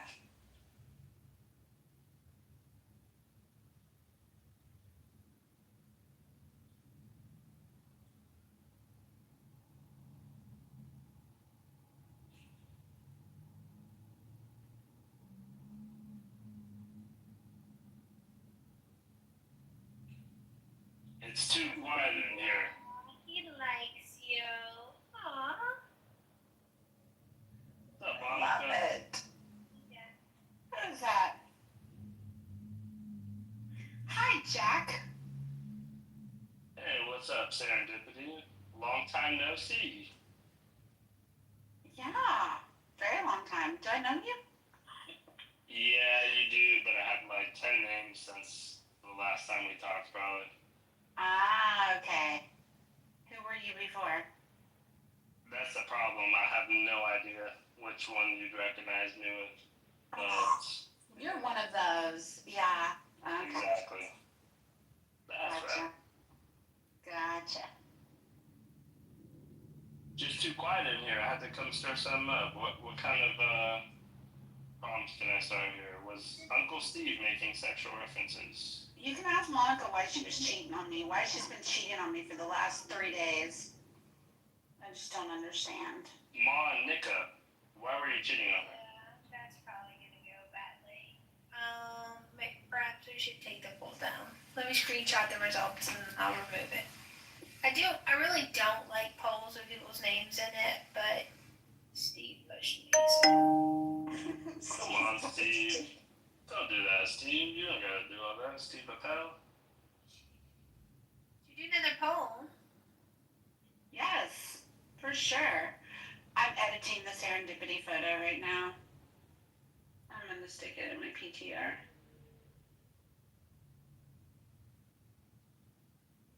I miss conservative clubhouse, guys. I really do. What do you miss about? I miss the classics. I miss the OGs. And I'm about to get some hate for this, but Alex New York, what a character. He entertainment. Yes, I know. If you want to listen to a real piece of shit, Alex of New York is amazing. They say, like, you don't know what sunshine feels until you get the storm, right? Like, you don't know what you got till it's gone. And it also says that you don't know what it feels like to be fucked up the ass until you get a broomstick back there. That's right, exactly. Whoa there. Jeez, do you miss conservative atheists? Do you remember him, Jeff? Oh yeah, conservative atheist. That's another one. He passed away. Shut up. Passed away. He did. What? A couple years ago. No way. I did not like that guy for a second. That is so sad. Oh my god, I hate that. Very sick. Oh man. But remember his rooms? He was the first in the controversial rooms. Yeah, exactly. He was the first one to be like, no filter. May his memory be a blessing. That's sad to hear. He was a character. God don't make mistakes. Hakima, were you around? Hakima, do you know who we're talking about? Oh, yeah. He had like a clown VCR at one point. Yes. Yeah. An AC clown. I'm not just saying mean things about someone I don't know. I'm ready to what you say. Yeah, it's not good to speak ill of the dead. And took me a while to understand what he was doing. He would collect angry black women as a beard for him so that they would attack the black men for him. He's one of the racists, serendipity, we were looking for earlier, for sure. Were we looking for racists, Monica? You said that there are people with race bigotry that you sit with, and I was like, well, I don't know too many. I said they're part of the right. No, they're not part of the right. They're part of humanity. There are as many race-based bigots on the left as there is on the right. They just present it differently. There's more. You know what I noticed about the right, though? When I came on this app, I was not right-leaning at all, but I realized kind of quick that most of you guys are people who lean right. I could have more good faith conversations with, more good faith and fact-based conversations. Even if we disagree, Abby, you're one of them, many other people on the right where I'm like, all right, we disagree probably 120%, but we can actually get to some truth. I'm not hardcore right, though. I kind of agree with you. I'm not hardcore right at all. My social issues are much more leaning on the social stuff, but I'm right fiscally with foreign policies, etc., as you know. But I'm like pro-choice. I mean, I've gotten in arguments with people on that stuff, for sure. It's weird because so many of us, you'll find, like I was a Democrat once in my life, you know? You'd be shocked how many of us started that way. Oh yeah, me too. Yeah. Social heavy, but Brad was in here earlier and we were talking about, I'm trying to be doing kill me, but the Las Vegas shooting, was that attributed to left or right wing violence? Completely. Okay, you and I've had this conversation, so I'm going to put it to bed, and I'm going to tell you that there's a great TV series that just came out. It's a 4-part series called 11 Minutes, and it's on Paramount Plus. The first episode is very hard to get through. It's hard to watch, but it picks up when you see the resilience of the people. But you see the 11 minutes of the bullets raining down on them. the break as he's reloading another gun, and then the bullets again. You see the people coming in that had escaped and ran back in to save people, and there was over 850 people shot and 58 deaths immediately. I know a lot about this from different directions, but I actually, after this came out, was talking to one of the Metro officers. He was at Metro and he worked on the the counterterrorism unit, also with FBI, and he did a lot of the I would say the investigation of the family members, the girlfriend, trying to figure out motive. And there's stuff that I didn't even know that I learned recently. So this shooter, and I don't even want to say his name, like one of the things in this TV series you'll see is they never say his name on purpose. They found in his computer, he had been scouting music festivals around the country for over a year. He had looked at, what's the big one in Chicago, Lollapalooza? Yeah, right? Lollapalooza. He had looked at that one. He had looked at one that was in Tennessee. He had looked at the big one in Palm Springs. They found all this in his computer. And I think this is Monica. It was like the week before the country festival. He had taken all those bags with all those guns and checked into the Ogden, which is a building in the old downtown of Vegas, where they did the Life is Beautiful festival. And that's a festival that celebrates, it's like a Burning Man kind of thing. I would say it's a very left-leaning concert, for sure. And he had actually gone there with his guns, but I guess at some point he decided that wasn't where he was going to target. They interviewed extensively the girlfriend, and she talked about things like, it's kind of what we learn after the fact with these shooters on signs and things that they should have noticed, and things about him that she noticed, but she was living for free and he had some wealth. So she never said anything about it. His family also picked up on stuff. I could go on if you want to hear it. Some of it, this guy bought like a baby monitor, and he never had kids. There were no babies. He bought scuba gear. She didn't know why, but the stuff just started appearing at the house. Where did this air, Abby, by the way? It's on right now. It just came out. It's on Paramount. It's called 11 Minutes. It's amazing. It's amazing. And they follow, you see, what I couldn't believe, and I didn't know this till I watched it, is all the footage that they have. They have footage as if some Hollywood team came in there and filmed like a stage shooting. Like, you can't believe that they have all this footage, but then you realize that it's where it was located because of the casinos. They have so much film of the bullets raining down, the people getting shot, and then they have all the SWAT footage of when they went up to the hotel room. So, to put it to rest, as they did the interviewing, this guy was kind of went into a very dark place in the past year, and had no particular political leanings. He shot up a festival that had mostly Republicans at it, but the week before it would have been the ones with Democrats at it. It was not a political thing. He was a very big player in the high limit slots. I was just going to ask Abby, sorry to interrupt, was he running up a higher debt in the past year, So or that was was he debt interesting. the same thing? He had taken out markers and such, but it wasn't like he was in serious debt, although he was not getting all the comps that he was used to getting, and had showed some anger moments at the casino because of it, which can happen with players when you pull back on comps. So, it's interesting because some of the properties he was playing at went through change of management, and they pulled back on how, what they were giving to their players, and also the hosts had changed, so there were probably lots of reasons for that happening.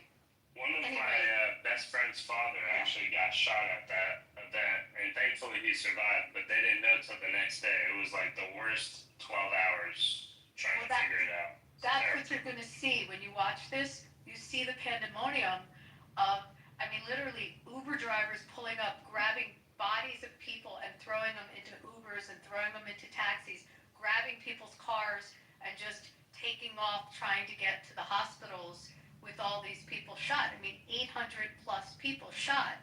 So then I forget which episode, it cuts to one of our hospitals, Sunrise, and you see like just all these people being brought in. Over 100 doctors were brought in. I mean, I had a dinner party at my house that night with my friend who's a neurosurgeon at that hospital, and his phone rang, and he bolted out of our house at about 10:30 when he got the call, and we didn't hear from him till 7 o'clock the next evening when he came out of the OR.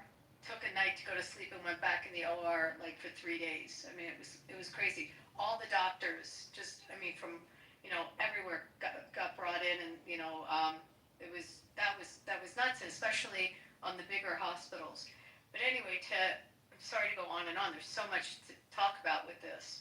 But they really did not find a motive with this guy. There's no underlying. I mean, it was clear there was no underlying anything political. It was just a very disturbed guy.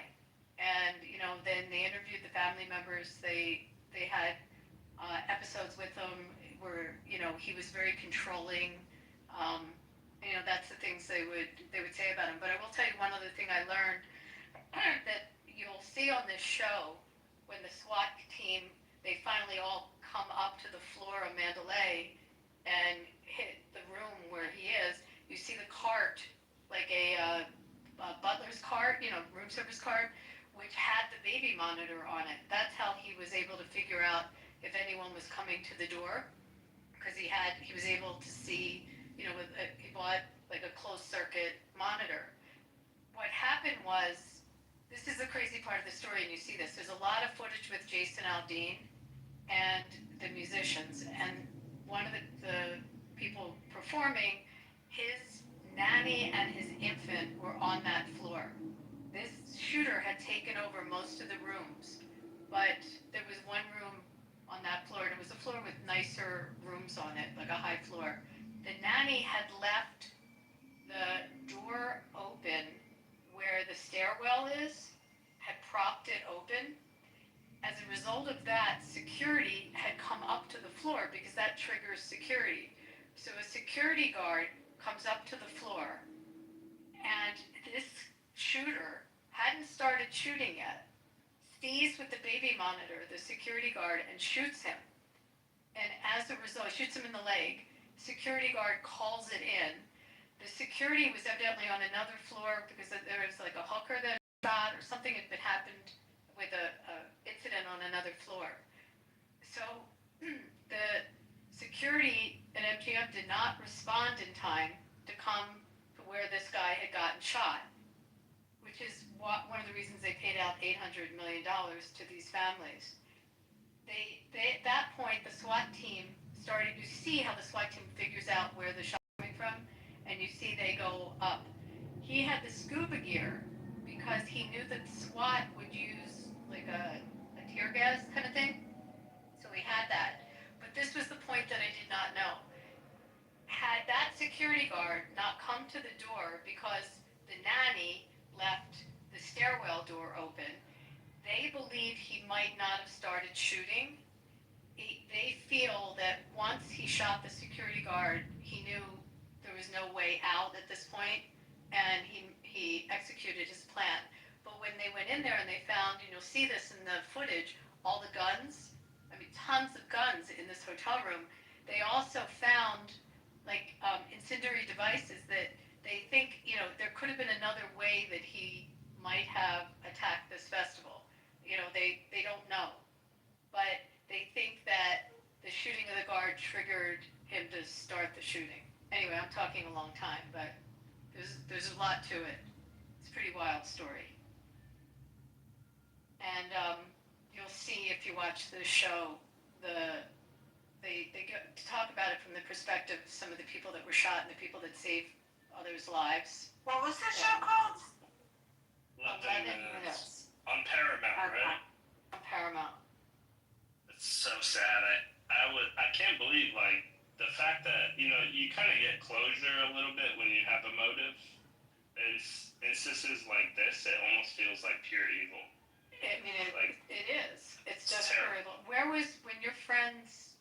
Was it their dad was shot? Where were they shot? Like, Yeah, my friend and his father were both at the concert, and when the shooting went off, there's so much chaos, right? Like you were saying, and they kind of lost contact. So he didn't know what happened to him for literally 12 hours, and they're trying to find him.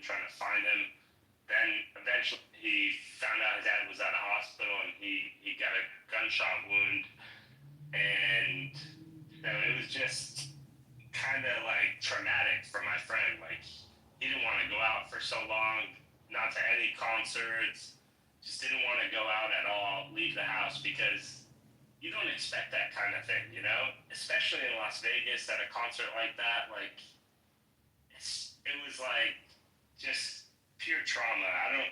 I don't think my friend quite ever really recovered from that, because he's still hesitant. He's a big country fan, right? So you have Coachella, and you have what is it called?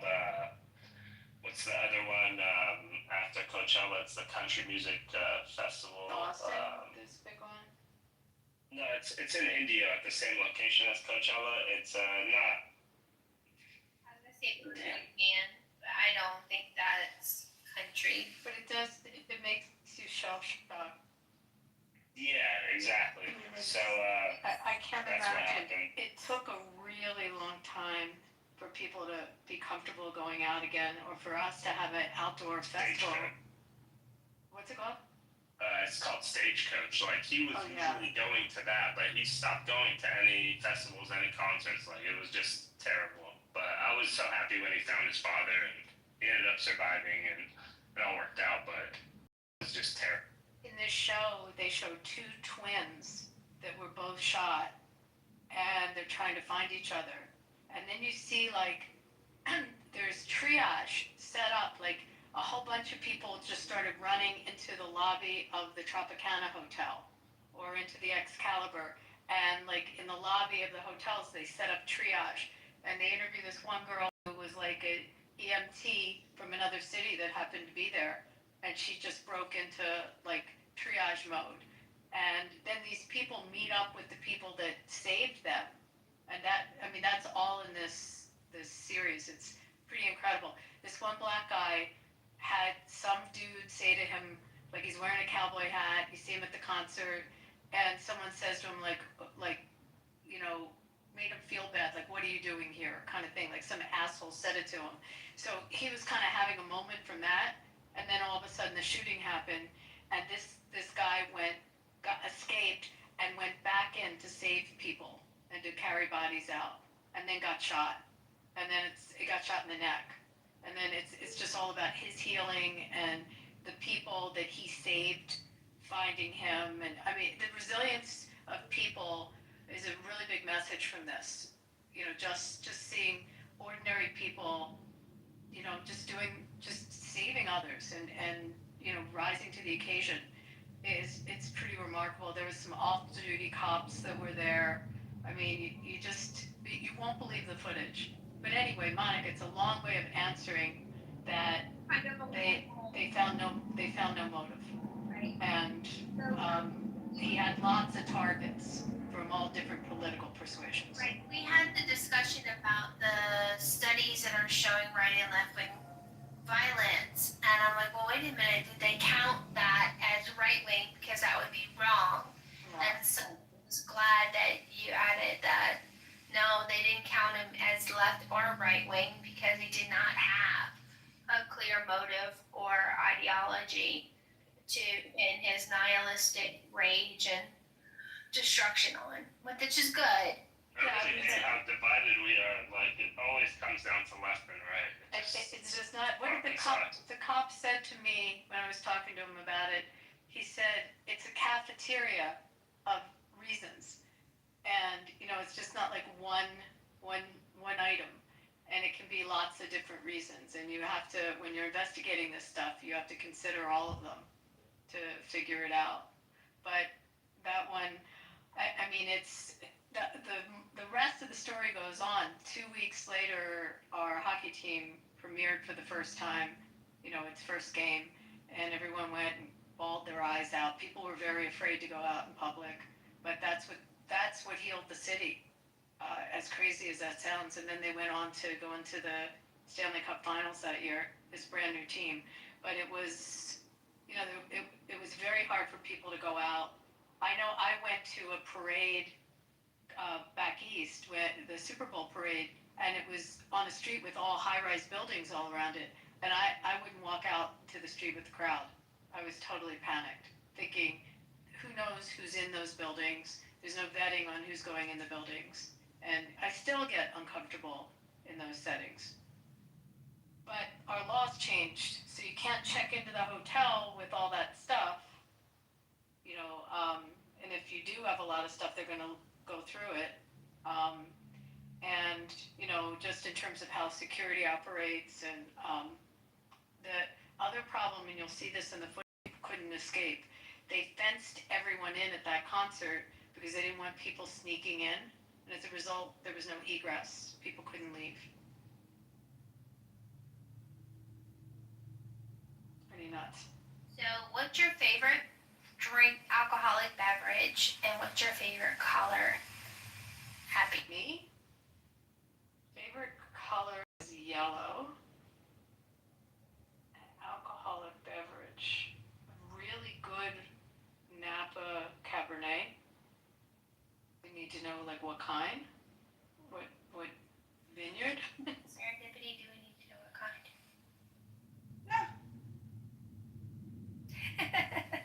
Is that like a light yellow or like a bright yellow? Bright. This is not a range within the Bright. Like a good bright. Hi, Holly. Autumn. Hey, everybody. Hiya. So, guys, I want you to watch that. Do you have Paramount? Can you stream it?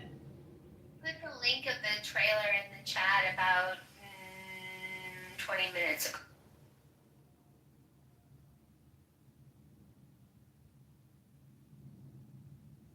I had promised Serendipity a light, fun social room, and I'm failing miserably. Sorry about that. But No, you're not. You're fine. I did it. I do know one last thing, that I know some lawyer friends of mine that got very rich as a result of that case, and those cases. There's a lot of money they paid out.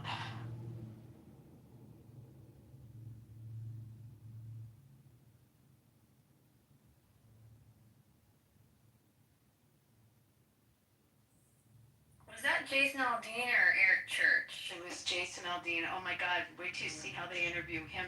He was lying on the floor of his trailer, and they were shooting, there were bullets being shot into his, you see all the bullet holes. Wow. Yeah. Shit, I didn't know that part. I actually thought he was on stage. So who was on He was stage? on stage. So he was singing, and he had earphones on.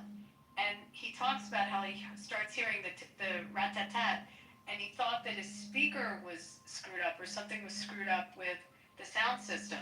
So he kept singing, and everyone didn't take notice to it because they saw he was still singing.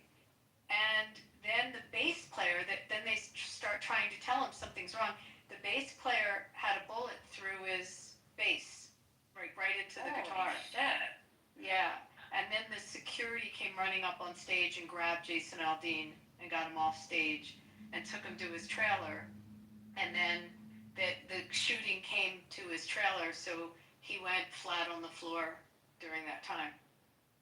Wow. And all I remember from who the shooter was is that middle-aged or even upper middle-aged, and that he was Navy, right? And he had some disciplinary, there were some record as far as his naval record that was disciplinary, and there was something about where maybe if the Navy records system had spoken to the gun system, maybe. Am I remembering this right? Wasn't there something? I don't remember that part, but I mean, I could look and see if I don't remember that part about him, but he was a crazy gun collector. I mean, they were telling me he had duffel bags and duffel bags full of guns. And took many of them that night. But it was the bump, so the other big thing that happened out of that was he used a bump stock.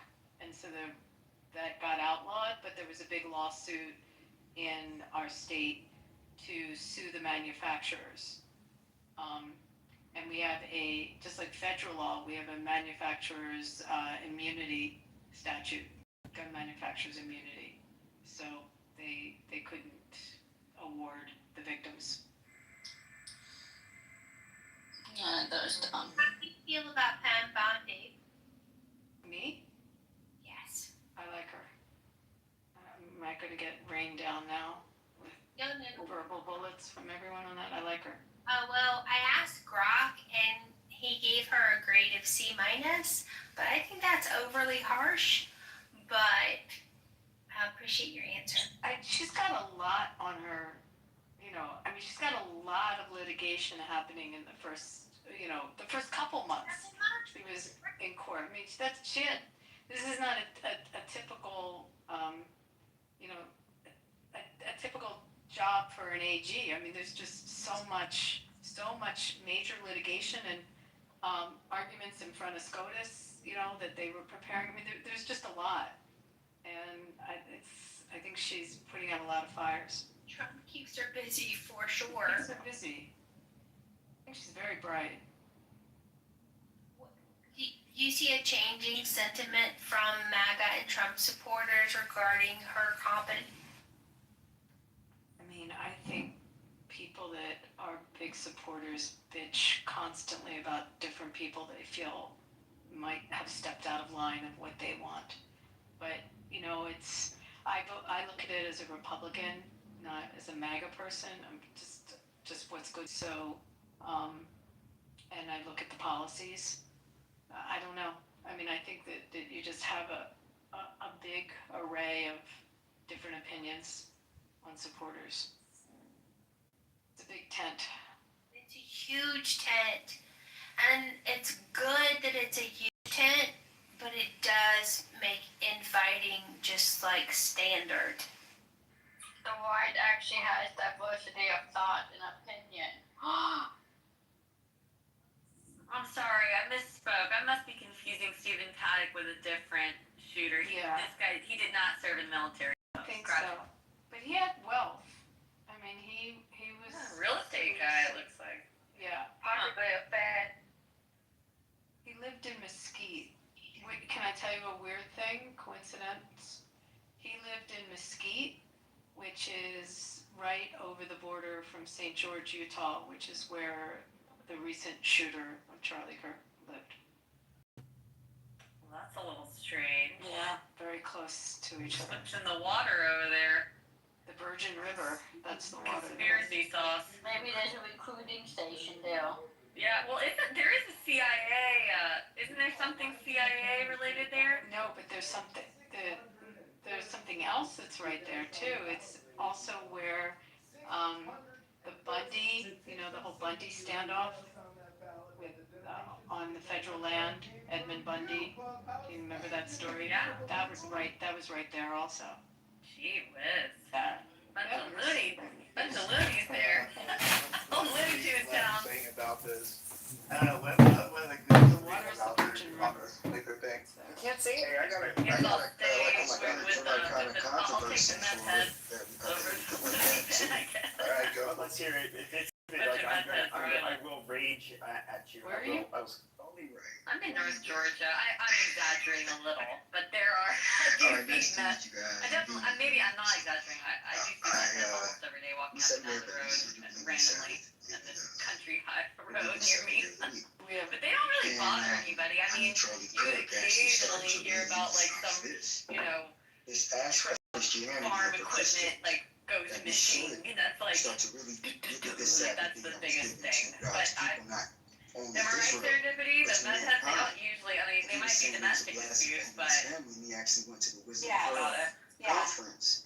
And and sat down with Adventist I would say you're pastors. totally right. We have I a was lot of them having these here, a conversations lot of about them, but, how it's been a blessing you for know, him, it's, and how modern day Christians have there's to a actually town, see this, that they they overlook say it's the this. meth capital So of you the could be country. such a When deep I drive aspect from or where deep I point am, of the building back, there's Christianity. back roads that you And I can think drive to that Palm could be an Springs, issue and it's for some through of the powers these that towns, be 29 Palms, up that through push Yucca Valley, that these someone areas. There's is a a Marine true base savage. there, and And I it's a think big he meth area, was coming out speaking of and a lot of crime. Is it rural or? Really rural. Yeah, because it usually, meth is, from my experience, typically more rural than the cities, but I could be wrong. But that's where it's grown. I guess that's where they make it. I mean, not grown, but that's where they usually cook it up, is in the rurals. I guess access-wise, you're bound to have more in the country.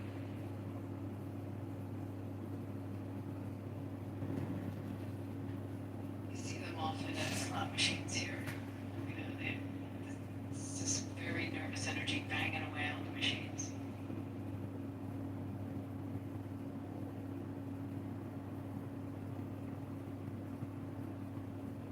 Wow, yeah, I can picture that. I can definitely picture that. They're so, once you know what they look like, it's like, oh, there's one. Oh, there's one.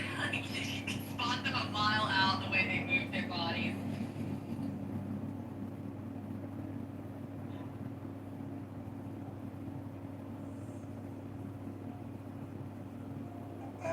Alright. Guys, I'm gonna jump off for a second. I'll come back. Okay. I'm writing it down. I had a best ball with Monica. Someone says, Kirkland says my town is nothing too. I guess, God, isn't it sad? I guess a lot of most towns seem to be. It's very sad because you know what, that's a really hard one to get away from. It is. I've heard. Such a hard one. Yeah. I've heard. We have a friend. Been her for years now, but when she was young, like late teen, very young, late teens, early 20s, I think she kicked it, but she had a meth problem. I didn't know her then. She told me stories, and if you met her, you'd never know. I mean, you would never ever guess it. She's beautiful, beautiful. And but yeah, she had a really bad meth problem. She got in with an older guy and just went down this really bad meth road. And she ended up having to go. She went to several rehabs. Her mom would like basically find her and chuck her in the rehab, force her in. And finally, she went to a women's Christian rehab live-in for, I think she said she was there for like a year and a half. And I mean, she said, told me, this is before I was a Christian, she told me that, and she's a big reason why I became a Christian, because I never could shake this story, but she said, Holly, that I knew that Jesus was real because there's nothing in my body and my like earthly physical being that wanted to stop. It had to have been Jesus. That's the only way I stopped. Really?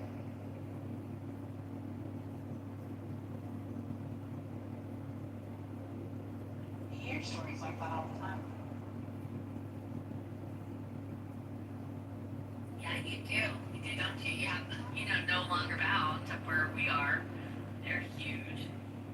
They're, Christian basements. I think they're mostly alcohol. Well, I could be wrong. They might be drugs too. But they're just for men. But man, those guys, I mean, they save so many lives. It's pretty amazing. It really is. Okay, now I have all my little. Oh, hey, Des, how are you? Good, thank you. Good. Oh, sorry, I didn't mean to interrupt. Oh, you're fine. I was just going to talk about all my serendipity PTRs, so please go ahead. Oh, I'm just curious about the whole meth thing. Here in Ireland, meth is used to treat heroin addiction. So if people are just solely addicted to meth, it's not something that happens here.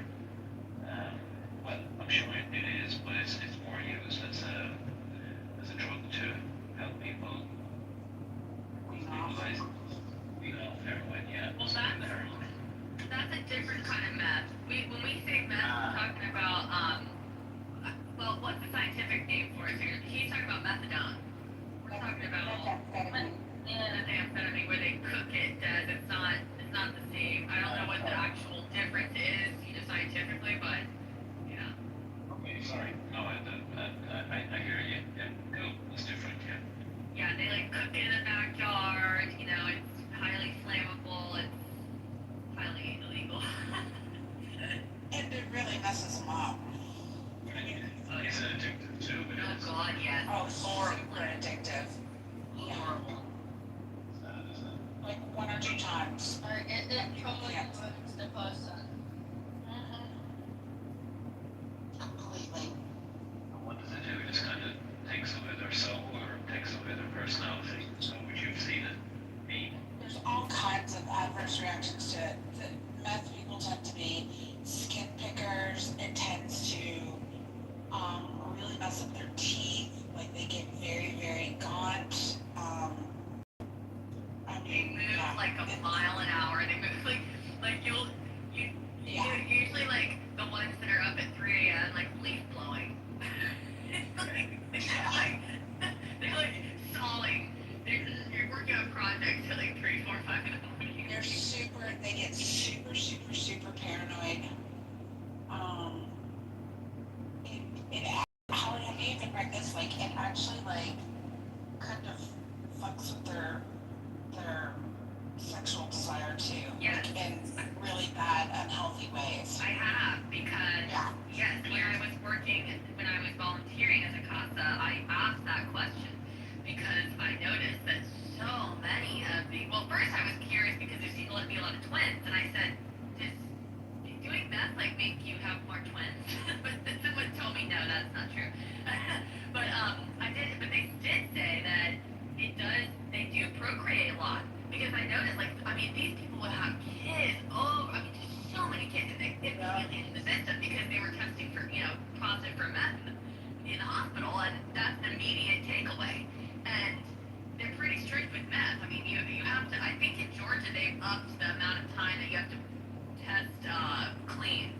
It might even be a year. I think it's a full year now, but anyway, so yeah, there are so many kids going to the system for meth babies, as you might refer to them, but yeah, yes, they have sex a lot because it's kind of like, it's part of the high, and then it like, you need to go even more and more, like you can't, they fuck like jackrabbits, like they have like part of the intensification, like, do you remember that horrible story of, where the little girl was being tortured by the meth family and they were dragging this child behind the truck, like, yes, I remember that, and that was horrifying, but it's part of the torture element, is part of like, it was like they were getting off on the intense, yeah, it like they need more and more and more to, I don't know, like get excited about or something. It's fucked up. Yeah, very much so. Very, very much so. Because it makes them have proclivities that they wouldn't have otherwise. That's right. That's right. I suppose every addiction does that, doesn't it, though? Regardless of, and in some cases it's more extreme, but every addiction creates such a dark, somber life for people. It's whether it's for themselves personally or for whether it's the people that they're connected to, it's incredibly sad. Yeah, the other thing about meth that's really sad is that it's often a family business. So it's really, when it comes to children, I think it is right. I mean, I love my sister. Often like any family member that isn't on meth to take the child. Yes, it is crazy. The grandma's on meth. Yeah. And even if you finally found one, chances are that they used to be users too, and they got out. It is such a family affair. Wow, that's scary. It's like a zombie movie, then, isn't it? It really is. I had one case. The children were placed with the grandma after the first situation unfolded with the parents, and come to find out, grandma's cooking meth. No way. And the kids got removed for grandma.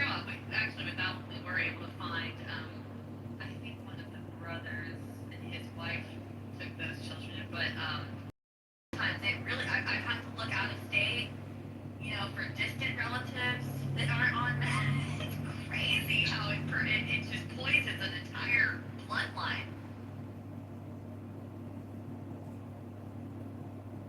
And it wouldn't be so bad if it wasn't so freaking highly addictive. Yeah, because they can function. I mean, I'm sure once they're past a certain point, maybe they can't. But I mean, a lot of them do still, you know, work and. Can you hear me? The little thingy isn't talking out. Yeah, exactly. Oh, yeah, like they can still. A lot of them can still kind of. I think some of them can kind of hide it. I've definitely noticed some people like working at a Dollar General, for example. I'm like, oh shit, like she's on that. But like they can function. I mean, they do move pretty fast.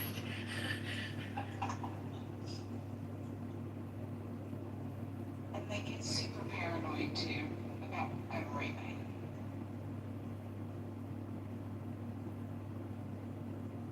Yeah, and they will steal. They definitely will steal. But isn't it the same with every drug though? I mean, I know we're talking, and it's pretty good case about meth, but if you think of every drug will have the characteristics that you described right across the board, whether it's alcohol, whether it's weed, whether it's heroin, whether it's coke, it's the same pattern, isn't it? Or is that a bit naive of me to think? Well, there's trace in that, but with meth, it's all of those in the extreme really quickly. Like, there are functional people who might smoke weed occasionally, but like for the most part should fine.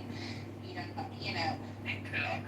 Plenty of people do coke. Yeah, lots of people do coke, and they function fine. Like they're I don't know.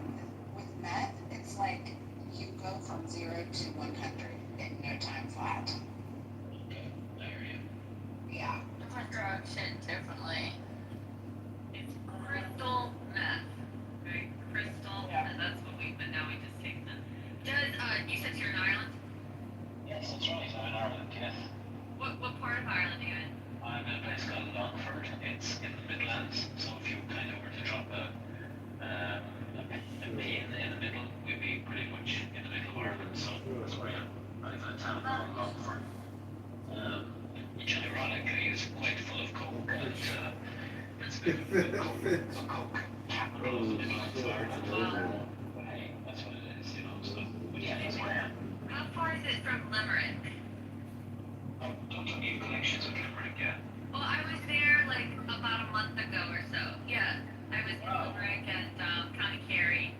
Yeah, my mom comes from Limerick. There's a village just outside of Limerick called Glynn. It's about 30 miles outside. That's where she comes from. That's where she was born and reared. And she met my dad in the Midlands, and she was actually 100 2 days ago. Oh my gosh! Yeah, I know. So yeah, so you're in Limerick. God, what brought you here? Was it just to visit? My grandma and my kids, we all took a trip there. We did a couple weeks and did mostly County Kerry because we have like Beautiful. Yes, yeah, we have like our ancestors, like my great grandpas from there, etc. So we kind of wanted to see where they were from. I've been to Ireland like 15 years ago. I went to Galway, Dublin, and I loved it. But man, it was good to be back. It was County Kerry is stunning. Sure. Yeah, because we cycled part of the Ring of Kerry last 2 years ago, my son and myself and his partner, and it's an amazing world. So yeah, absolutely. We have a beautiful country when the sun shines. So even if it doesn't, it's still a beautiful country. Yeah, we did the Ring of Kerry, but it was definitely not sunny. It was actually foggy. It was hard to see some of the road. It was a little scary. But it was still nice to get out there in the rugged. You know, I really want to go to Donegal. Next time, I really want to go to Donegal. Yeah, you should you should also consider Connemara, because Connemara is traditional Irish speaking, and Donegal will have that too as well. But traditional Irish language, when you hear it being talked in pubs and bars and between people. I remember we went to Connemara a few years ago, and there was surfers, and they were talking Irish, and it's I don't know a little, but I mean it's so beautiful to see that. are, but unfortunately we've become so European or so Americanized that we've kind of lost it a little bit. But yeah, no, it's a good country regardless of what Conor McGregor may say. We are. I like Conor McGregor a lot, but I did notice for 15 years ago versus now, it definitely was a lot more multicultural. No, we are. Definitely different than it was 15 years ago. We are multicultural, but that's, I mean, Irish people have, you know, we've travelled, and I know lots of people who've gone to who are currently in Australia who can't afford to buy a home in Ireland, and so they're working in, I know people who are architects, solicitors, so many professions, and they're in Australia working in the mines, making whatever, $40, $50 an hour to come back and buy a home in Ireland. So we're migrants too, and we've always been migrants, you know. So and that whole narrative that's been spun by Conor is, of course, there's relevance in everything in the sense of people being documented and stuff. But it's very difficult when they're coming from war-torn countries. But Ireland has been a country that's immigrated. I mean, like yourself, you know, and so many people from Ireland have gone to the US in generations and have created, you know, lives and connections and stuff. So it's, I don't know, it weighs a little heavy on me, and it makes me quite sad to think that we can't reciprocate that back to other people. But I know there's limits to it, but still, we should be able to do that. But Irish don't invade and accept everything to be given them to for free at the cost of the citizens of another land. They don't do that. That's not been a part of Irish history, majority-wise. You'll find like individuals everywhere, yeah. That's never been a thing, majority-wise, with Irish. Who does that out? Who goes and does that, do you think? It depends on, there's many different groups or individuals, because everyone's an individual, obviously, but it depends. A lot of people do look for handouts, a lot of people do. There are a lot of vacations, and that's an issue that's happening in Ireland. Once you get to the point that 20% of Irish tax dollars funding is going to Irish people, contributed, and the rest of it's not going to the Irish, that's an issue. There's so many issues within Ireland. And it's even worse since the numbers I'm seeing, 'cause I'm just taking numbers from like an article I wrote a couple of years ago on this immigration issues and all the different pros and cons. So it's even worse than my numbers, because the numbers is I'm just reciting it from memory from something I wrote for the West Coast Journal a few years ago. But it's a very complicated issue in Ireland, unfortunately, and the Irish people have not done what's happening to them, to others. They really haven't. They go, they do immigrate to places sometimes, like everyone does, and that's fine. You go, you try to join the place you're going to, you try to contribute, you try to become one of them or become a guest in their place, you know. You don't try to change them,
went on and changed my party, and I cut with kids. So here we are, we can all admit that it does seem like there's no dialogue to be had with how they want the dog. Mondavi, what's his name? Mondavi. Oh, they said, oh yeah, they said Yeah, I heard talker. yeah, I mean, But like, I'm not in New York. yeah, I mean, look, and I heard this and they made a good point.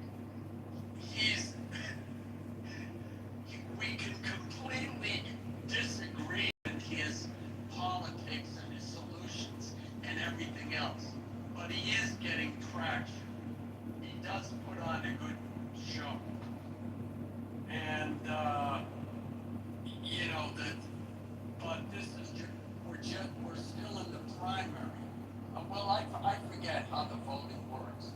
If they have primaries or if it's one big pot and then if he gets a majority, then he's in. I forget, they may have that, what do they call it? What do they call it? Weighted voting, or we're gonna make it seem like we're not cheating, but we are voting. I forget. So gerrymandering and President Trump got on Merlin for the special fund. They had a special fund and it helped immigrants legally vote. And from what I can see is they put too much time in it because like I was like, why are you holding people up? Let them have a table where they can hold each other up, because people like me, I understand English, I know who I'm gonna vote for, blah, blah, blah, blah. And so it was so like that President Trump took away the 300 million special fund for voting. And, yeah, so that's what's going on. Alright. Well, let's open the floor up. I don't know, Malcolm, do you want to jump back in? No, what's up, guys?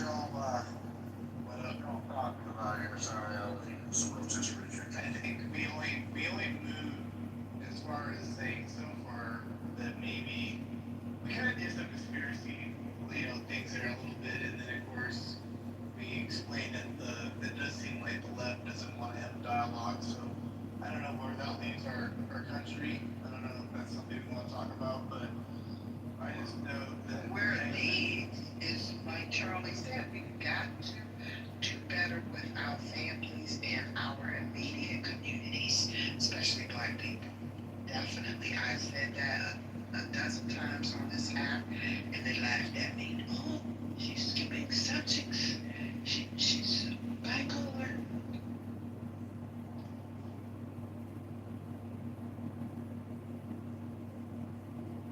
Yeah, man, I don't know. Where do we go from here, really? We're just gonna see, I think things are still developing from this Burke effect, That's what I'm calling it. Say that again. There's a Burke effect going on. yeah, Oh, yeah, he absolutely had a curve. He had a curve, not just the economy. No, it's not the Kirk effect, the Kirk effect. Curve. Yeah, Kirk effect. No, curves mean that you can see a change in something. It's usually used, I believe, in economics, and the J curve, he's definitely got its own effect. It's a curve. And I'm like, $5 billion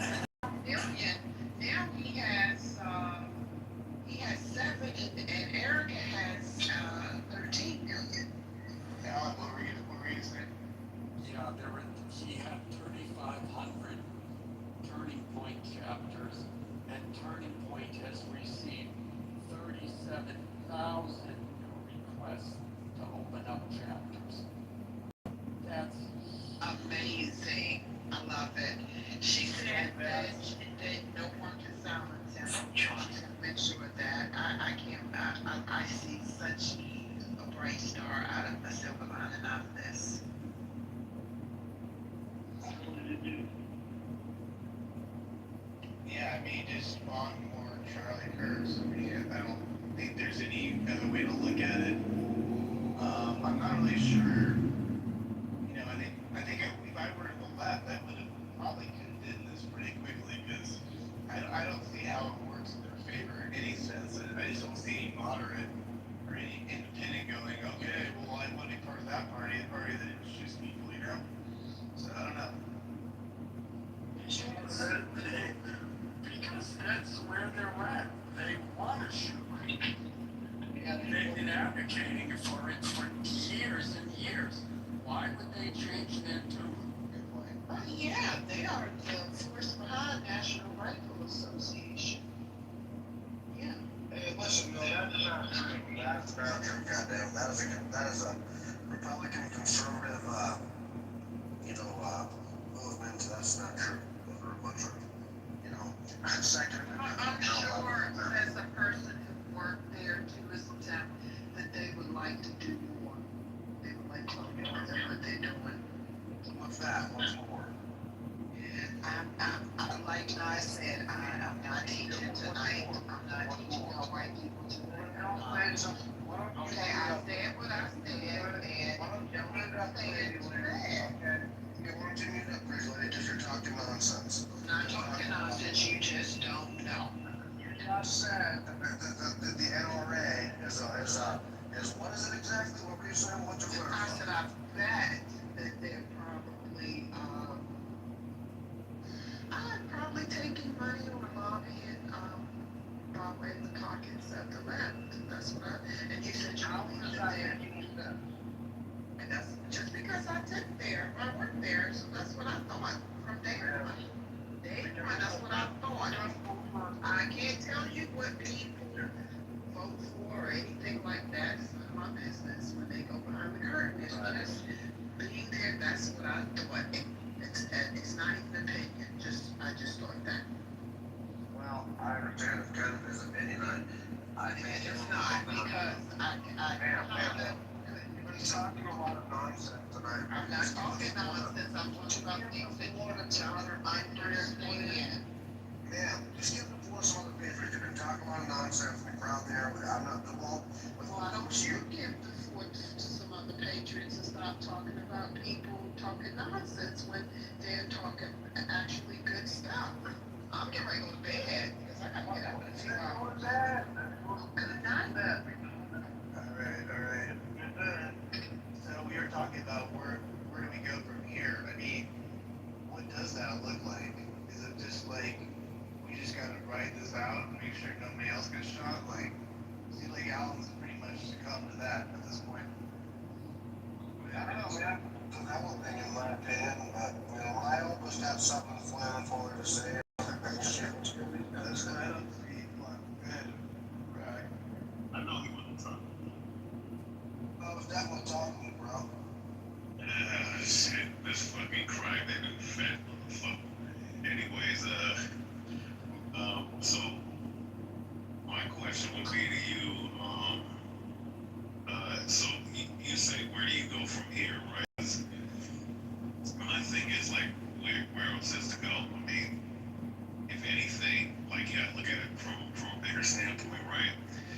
This guy supposedly got shot, and now they're using his death as a talking point to cancel people, right? And you're seeing it from these mainstream media characters like what's old dude's name, Jimmy Kimmel and whatnot.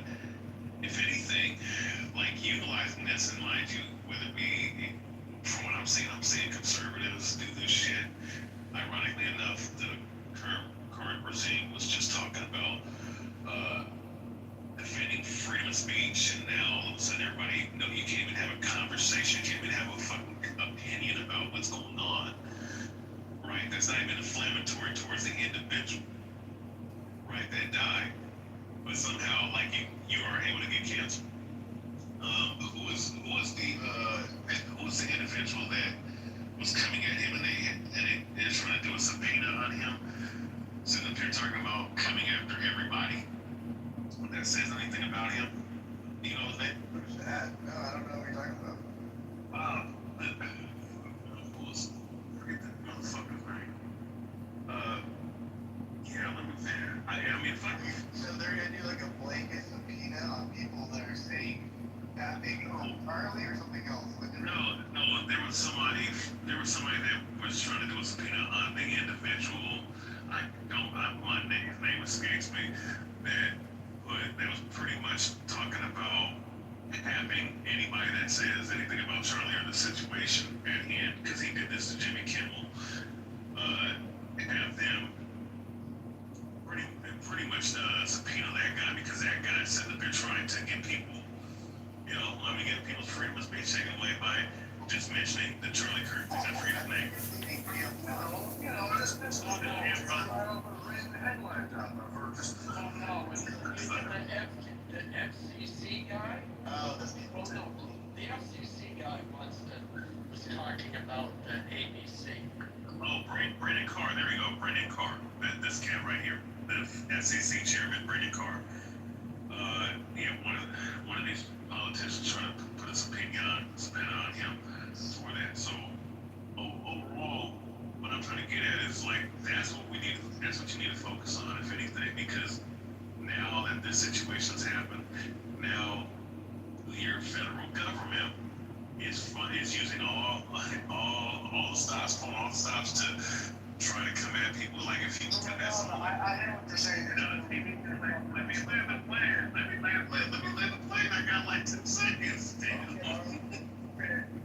Fucking astronaut ass motherfucker. Right. This plan good. Yeah. So with that being said, like, shouldn't your focus be on that, and maybe the people within this party, a certain segment of the Republican Party who's now acting like hypocrites right now, like, shouldn't we come into those people and the people that are pushing this, like J.D. Vance is talking about snitch on people for speaking about this. That's all.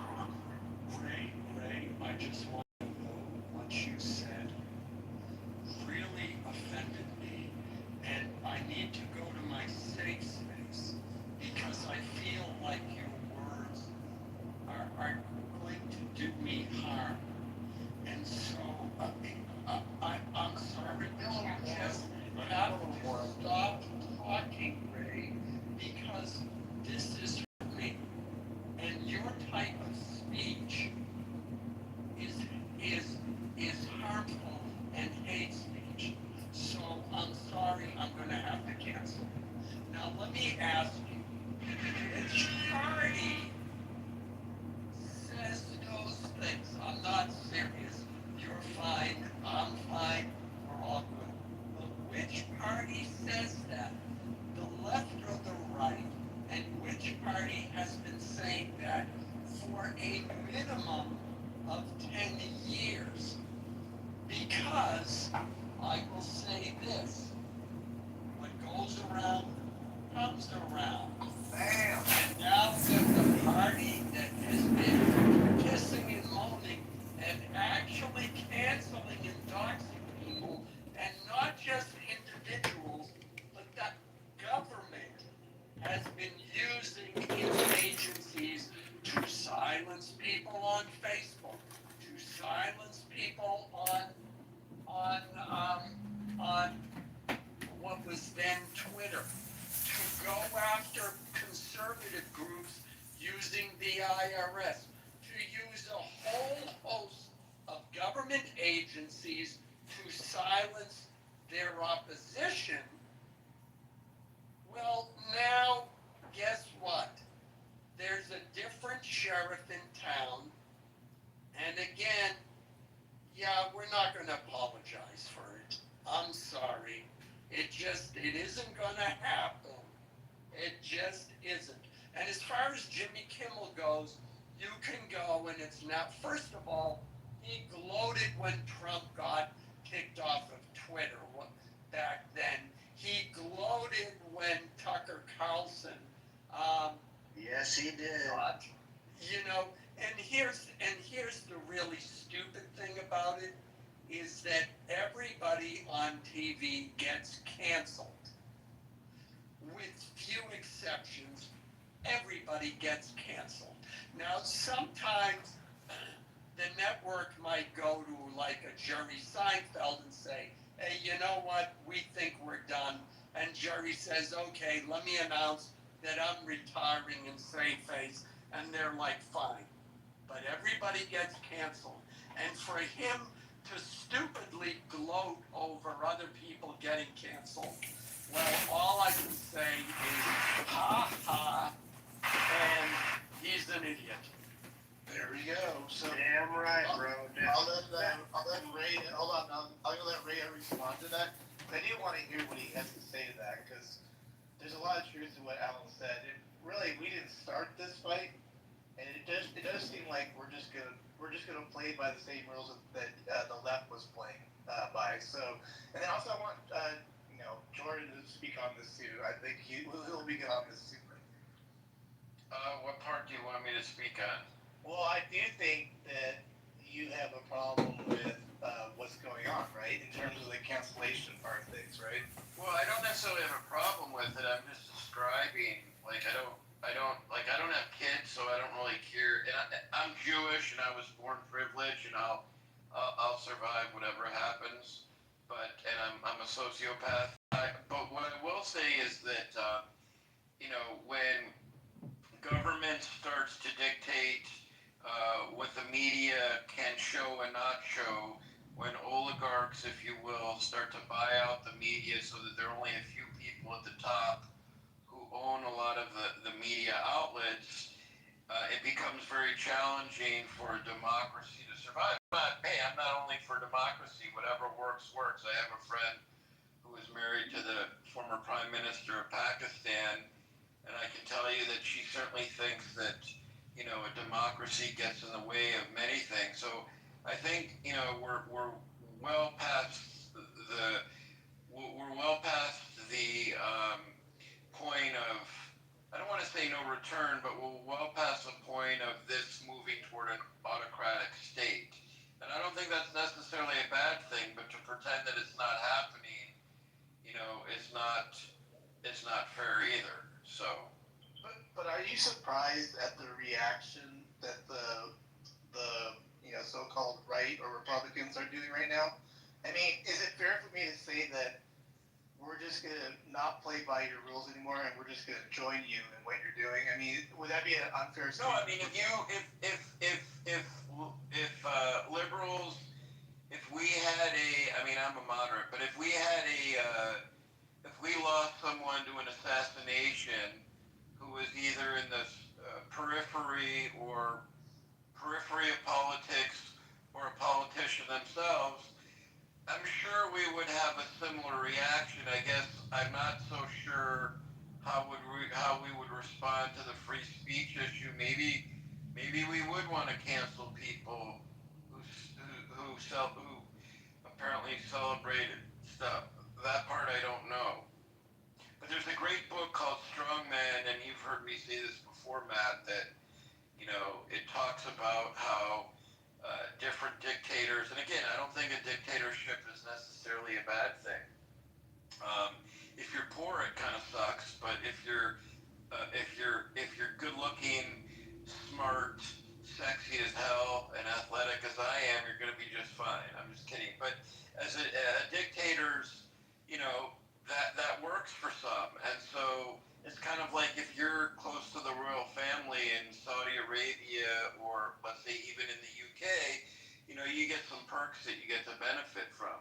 But if you're not, you're screwed. So I don't know. I think I'm in a pretty good place. So I just remembered one more thing.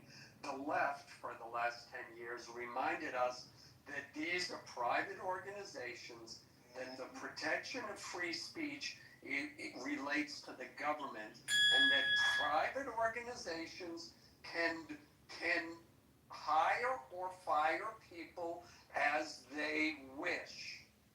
And that if someone on the right gets canceled, then they shouldn't complain because speech has consequences. Well, guess what?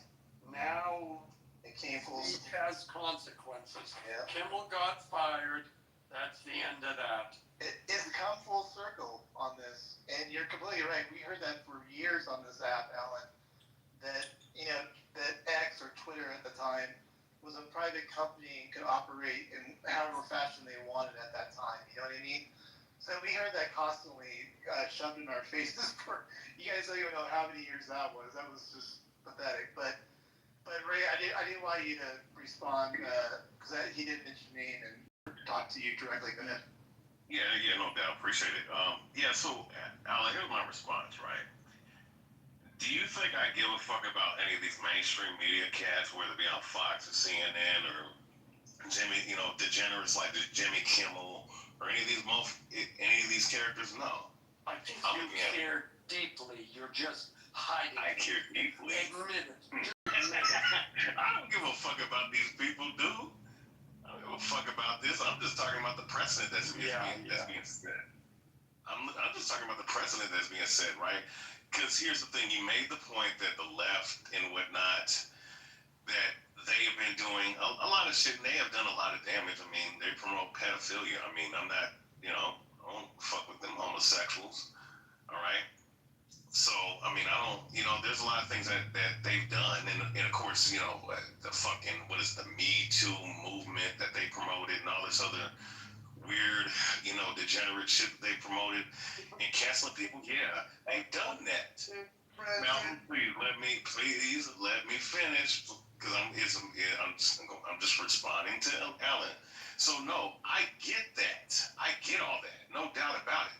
But at the same time, the right have been talking about free speech, all this other stuff, trying to take the moralistic route.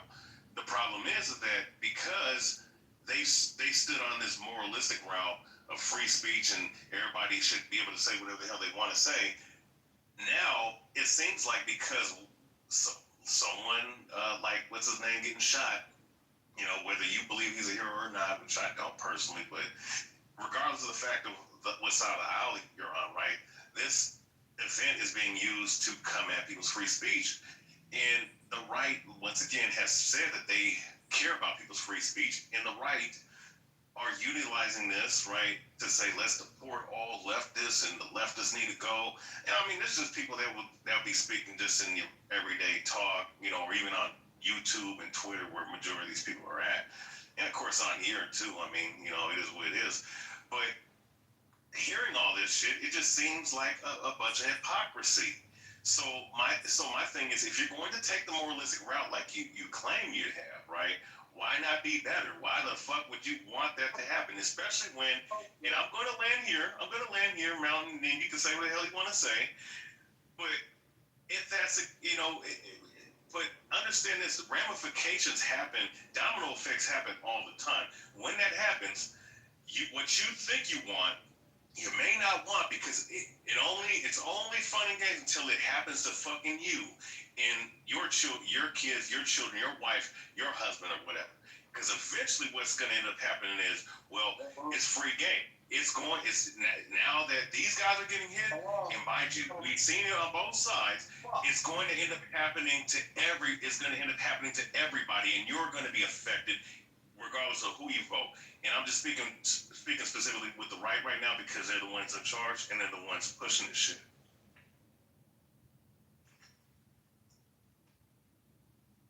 Well, I'm waiting for someone else to go because I already spoke. I could go, but somebody else go. Sorry, my app crashed. That was weird. I think Mountain wanted to, but I think he's restarting his app too. But Holly, I think you're off mic. I don't know if that's true or not. Oh shit, sorry. Damn. That's all right. The app is going weird. I just got kicked out. I don't know what's going on. Well, I'll use the pause to jump in. And Ray, that is a valid concern. I agree with that, but I don't think it's the slippery slope. Let me put it this way. It may not be the slippery slope, to use that term, that you say it is. It could be, but I look at it, it's like, why, I think you said something like, why are you stooping down that low? I look at it, and maybe the justification But I look at it, you know, the left has been giving the right a bloody nose for years. And it's time that, yeah,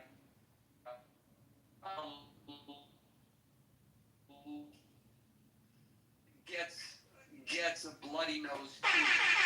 You know, we've been told, well, speech has consequences, and those consequences have been very real.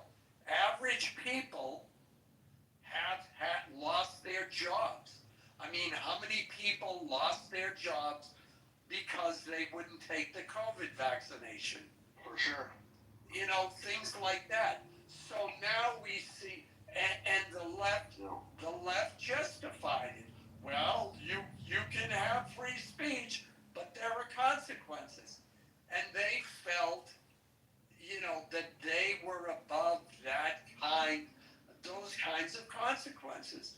And now they're having to face them. And I'm not saying you are doing this because you didn't make that argument, so I'm not pinning it on you. But now they are screaming bloody murder, like, oh my God, this is so unfair, this is so unfair. And we'll say what you said. Don't you realize how bad this is? And yeah, I'll acknowledge that part of your statement. But yeah, I'm sorry, you know, maybe if at the end, maybe we'll end up and it'll be an authoritarian state. Or maybe at the end of it, both sides, and specifically the left, will understand that they can get canceled too. And someone like, and someone, you know, like TV hosts, like, will understand that maybe if they're on, you know, like Stephen Colbert, will understand that if they're on TV night after night making jokes about Trump and then outright lying about people on the left and demonizing the average voter, that not only is it bad business, not only is it bad entertainment, but they just might lose their jobs. I just want to say real quick. Hold on 1 second. I was just going to go to you 1 second. Just hold up 1 second. Alan, at the end of the day, it's a business transaction more than anything, right? I mean, this is all business. Not so much like, well, I'm just going to take away his freedom of speech that way. But in my opinion, it's a business transaction. But go ahead, Rodica. I was going to... Can I get in there after that, bro? Because I've been... I just wanted to say one thing real quick. I am a teacher, and I am one of those people that lost my job because I wouldn't take the shot. And I had to work 3 to 5 jobs during that time until the mandate was lifted in February of 2022. My mom died in January of 2022. I was one of those people, so I just wanted to say that. I did not take the shot. So that's all I want to say. Thank you. Alright, I was just gonna say, man, that, What in the hell was that? hold on here. I think that this cancel culture shit, man, I look back at, like, you know, even in the 90s, man, like, it was badass. Like, say what you want about Harvey Weinstein, who did get canceled. I guess he was probably raping some people, but mostly taking advantage of young women who were trying to get into the industry. Either way, it's probably rape. But movies were better back then, man. There were stereotypes. It was better back then.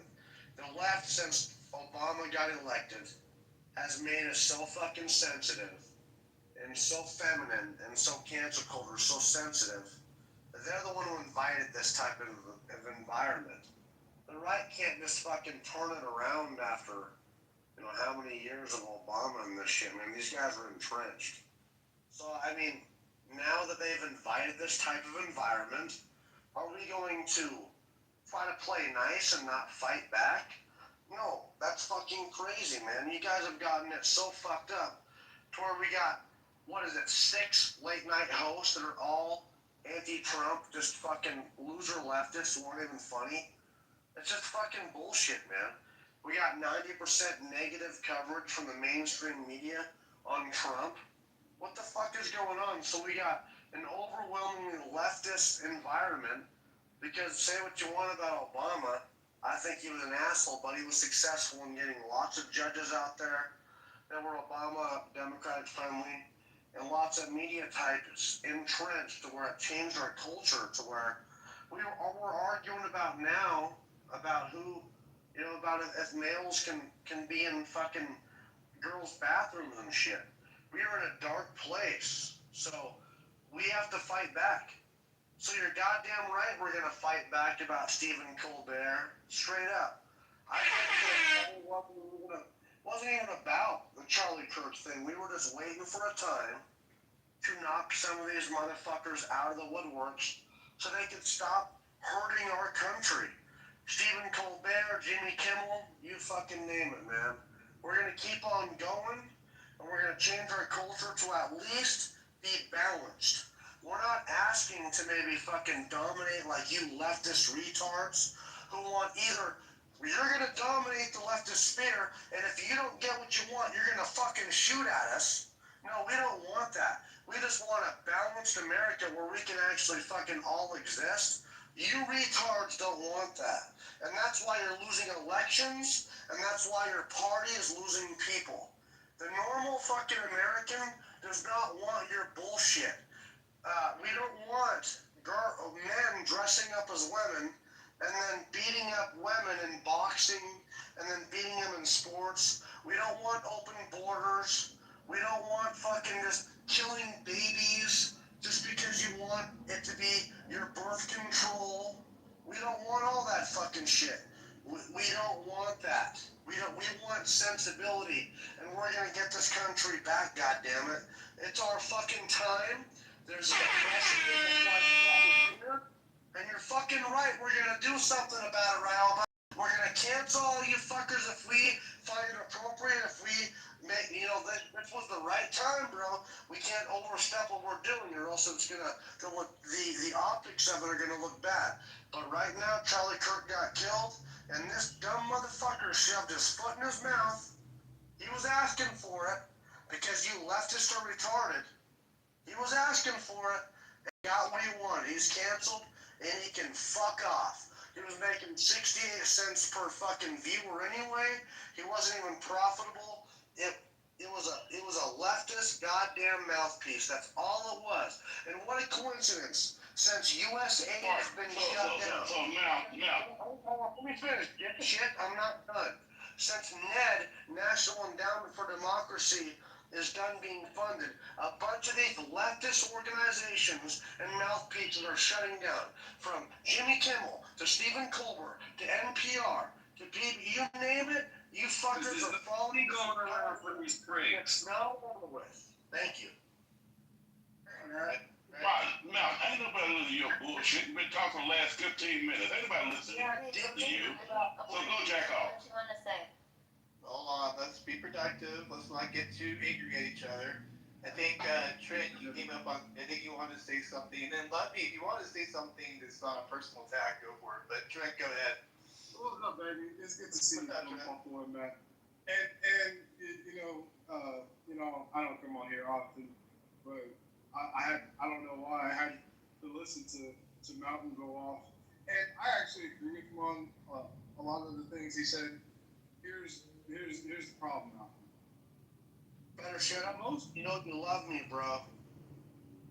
I think you are a decent person in some respects, but most people do not agree with some of the things with trainings that you're talking about. Most people do not want open borders. That's most Democrats as well. As you will call them, they don't want truly open borders. That's not what they're calling for. Lies. I think. Well, I mean, okay. I live Yeah, you're full of shit. Don't even fill us full of smoke. Most of you dickheads like open borders. Don't even lie.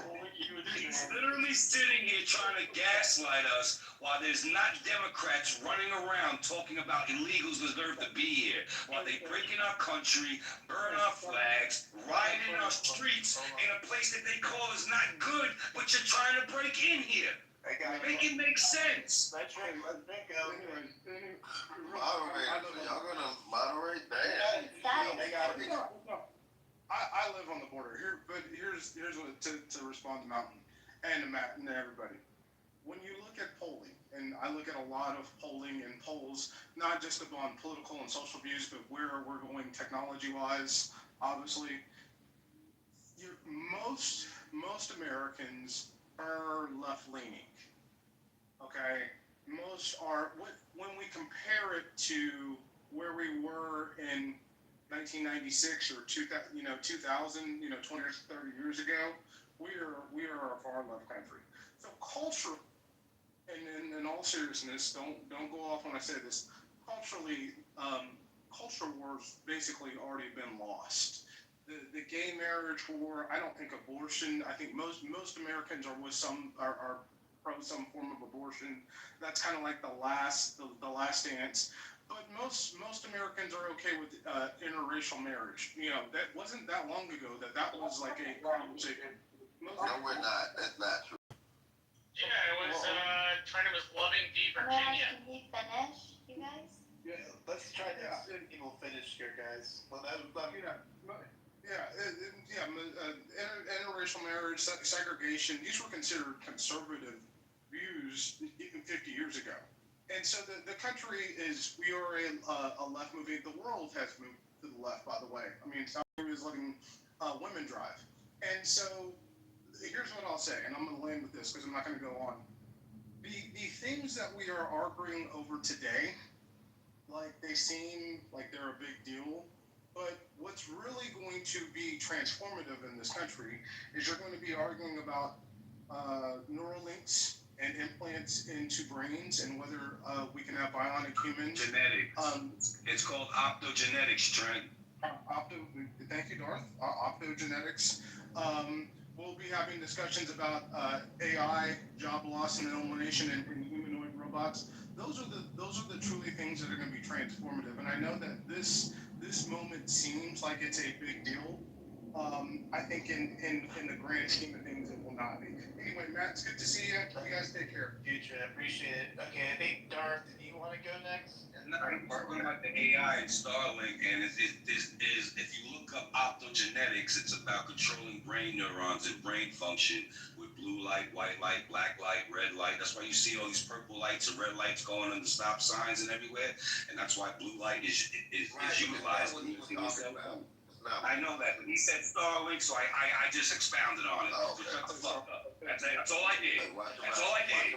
That's all I did. Watch your mouth, buddy. No, I don't have to watch my mouth, buddy. Just chill. Okay? I didn't cuss at you. Just chill. No, I didn't cuss at you. I don't care if you did. You got rude with me. You got rude. So you can't one up the fucking disrespect. Don't play victim after you disrespect me. You literally took that man's... I literally told you what the fuck he was saying. I said optogenetics when he talked about AI and Starlink. And you didn't like that. Shut the fuck up, Lefty. Shut up, Lefty. He was not optogenetics at all. He was talking about AI and robotics. Starlink is about optogenetics. How that's going to affect all of us. Yes, it does. Yes, it does. Yes, it would be. Sorry, it does. Bro, you're blowing out my eardrums. Could you chill out just a little bit? Nice. Darth, let's focus. Can you just go back to the title of the room? Where do you think we go from here? Okay, all I did was just touch on what he said with the AI and neural links coming up. That's all I did. And he caught a shit fit, okay? Look, this is the left. Look, this is the Get back to the topic. Come on, answer my question. I'm answering it. What's the question answering? This is the So don't give a shit if the two don't want to each other dicks. My veins ain't popping up my hair. Oh, if one person speaks, then you can hear, right? You ask me a question, can I expound on the title? You need to shut the fuck up so you can get the answer, okay? This is the perfect example of leftists losing their shit when they don't get their way. Right here. Get on with. Who's the leftist? You must know who the guy is. Because I ain't left. I know you ain't talking to me. I will talk to whoever the fuck this mouth on second and third kid. Motherfucker about me. I know you ain't calling me a lefty. You are a lefty, boy. I'm a righty. Get back on the I guarantee you think a Democrat voted yes for black vote. One Democrat voted yes. Alright, you guys, just chill out. Shut up. And he was a black man.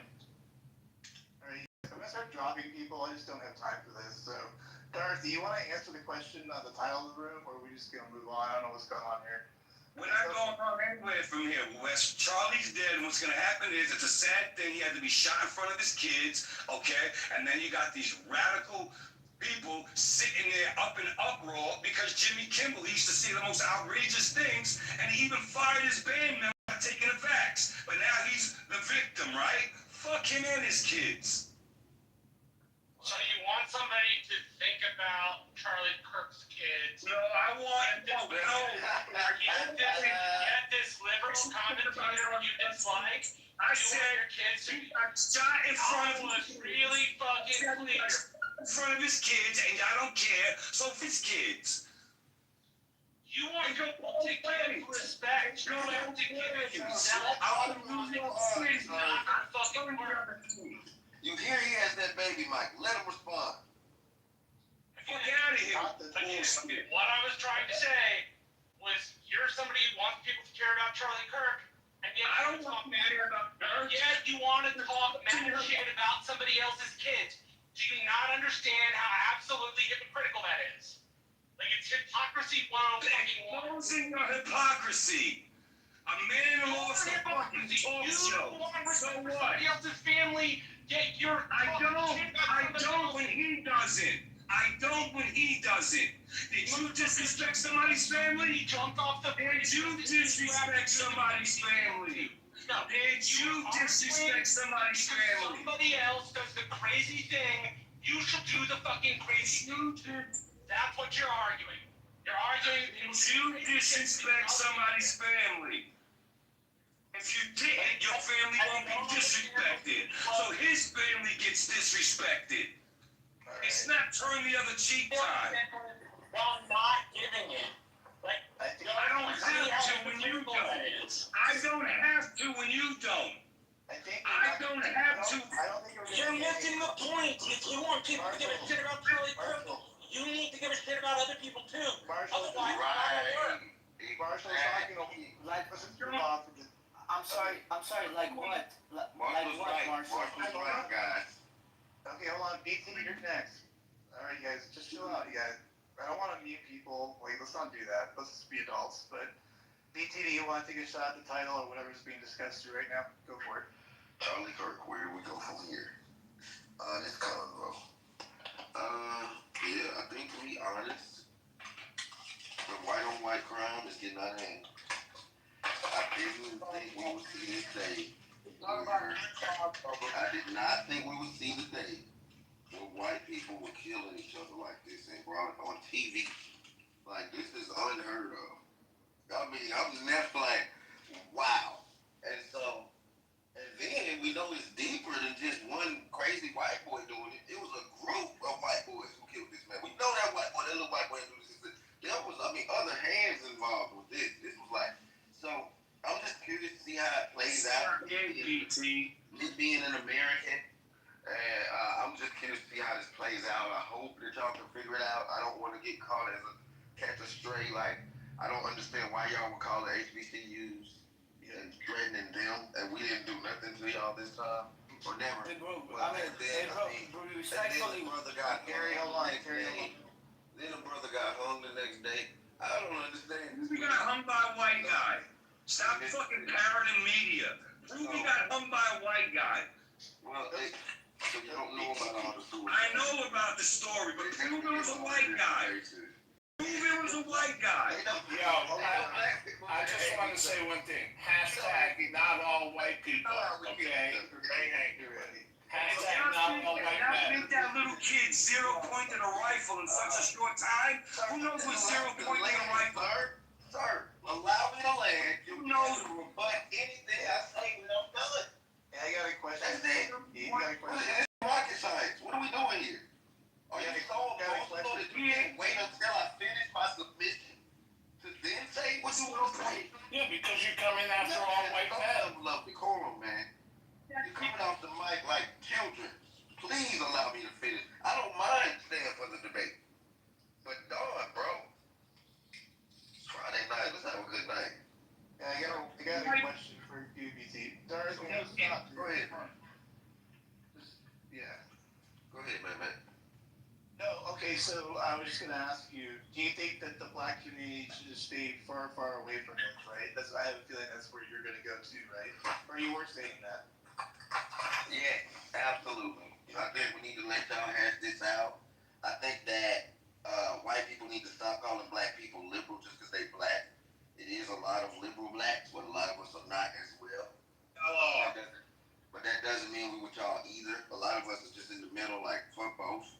And y'all need to realize that. Stop putting us in categories. I think that the black people getting involved with it need to sit their ass back and stop messing with it. I need to sit back, right? You telling me I need to sit back. BT, I'm not sit back and watch this. Blacks vote Democrat, BT. Why lie? Assassinated on TV. I should sit back and not say anything against it. Okay, I should sit back and say They need to stand back and stand by. BT, I think people like you, my man, I think people like you that are indifferent about in a political assassination, they're indifferent. I think you're sick. What in his tone gave you the action? He is different. White boy Marshall. Shut up. When you can't have a conversation, you get angry and start calling names. Bro, but BT, I didn't call you a name at all. BT's defense, he wasn't saying that, bro. He was just saying that he just wants it far away from the black community. That's all he said. Another form of colorism. That's all it is. I understand. Another point. He's making it about the black community. I'm black. He's making it about the black community. He's saying we need to stay out of this because it's two white boys who killed themselves. This man is crazy. That's why I wanted to address that part. I just don't understand. It's America, idiot. I just want to understand why BT. What was the point of saying? Grow up, man. Seriously. BT, I just wanted to understand what was the point of saying is white on white crime. Racist colorist. That's why. There's literally two white people that killed He's a racist. Shut up, Marshall.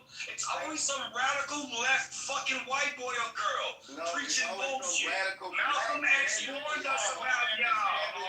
Malcolm X warned us about y'all.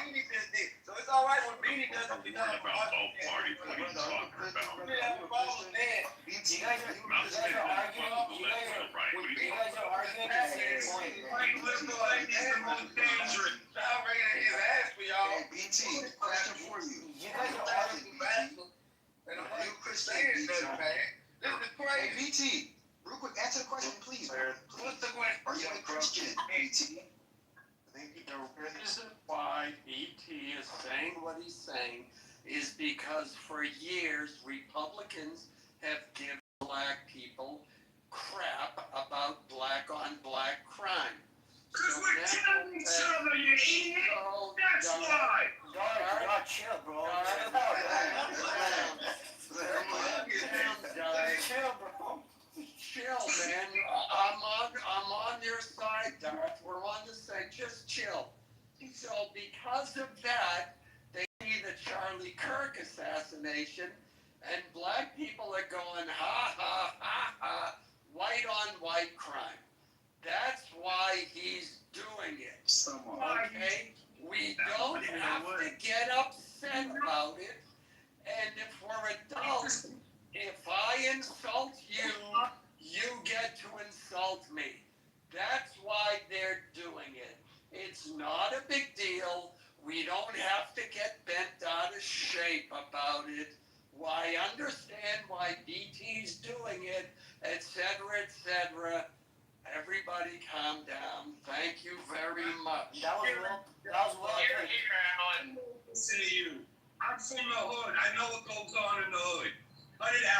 I got one too, buddy. We can take one. Darth. What does that have to do with it?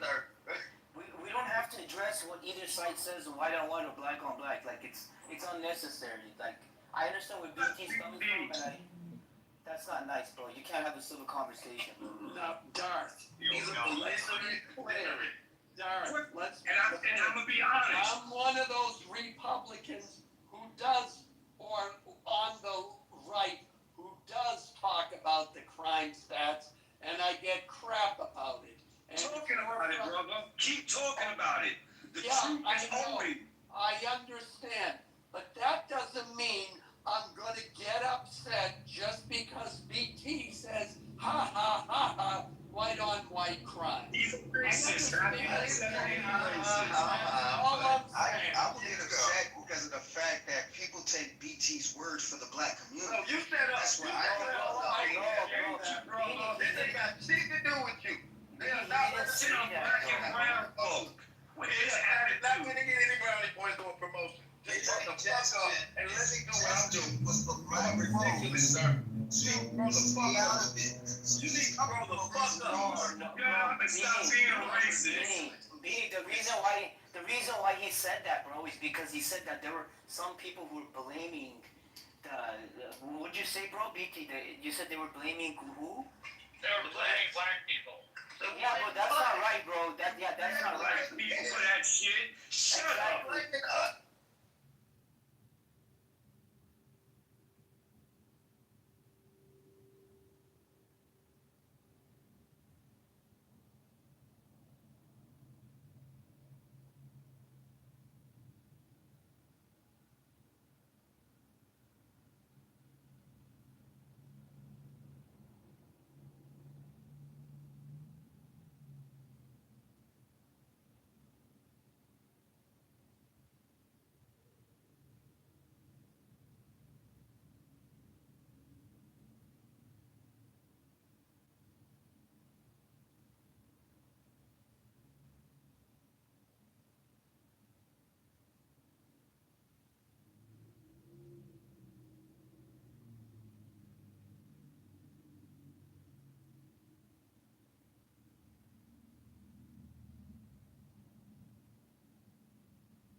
Maybe do not. See, I'm not gonna change where I stand though. I'm happy that he's fired, but I'm not happy with how this happened because I don't see a good future. I don't wanna see next, I want the next generation live in the same America that we lived, you know? This is pretty much putting limitations, like gun control. I see this cancel culture, I see it as gun control. To me, it looks like gun control. I don't wanna see gun control. I don't wanna see any, anything like this. Like, I understand you're saying he lied, but I thought, listen, he is always lying. I thought because it's comedy, it's fine. It's not like he's a news anchor, and they laugh. He Like only when they tells say, a joke, though. That's the thing. he's done worse. He's done a lot of this. I don't think it's the worst part. I think it is the timing. And I think our agencies. Monday he came on and he talked about what happened that last week, and he always makes stupid comments. Yeah, but we haven't been on the precipice of literal civil war. That's where we're at. If y'all don't know that, hop on X. Just spend an hour. Just scroll. Go out to places where people have weapons. I'm telling you, read the room. But these are dangerous times. I personally think if we have politicians and we have people who cannot cool the rhetoric, then I think it's incumbent upon the government to fucking squelch it. I don't think any of us want what's coming. 100%. The man has not been buried yet, and they continue to say all that crazy things about him. Watching it, I just couldn't fucking believe what's coming out of AOC's mouth. I'm just gonna say this, and I'm not gonna continue, but with all due respect, though, I do agree with you. Just like the guns, a lot of bad things happen with guns. I'm just hearing all these excuses that the left brings about why guns are bad, and I don't know.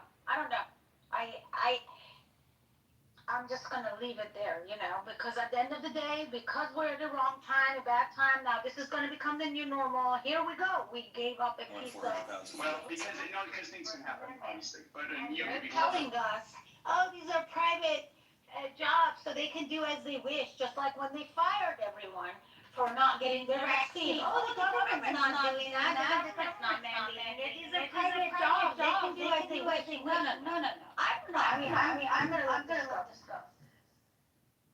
Essentially, the end game, they want to do away with the Constitution. Like, slowly but surely. We can't allow it.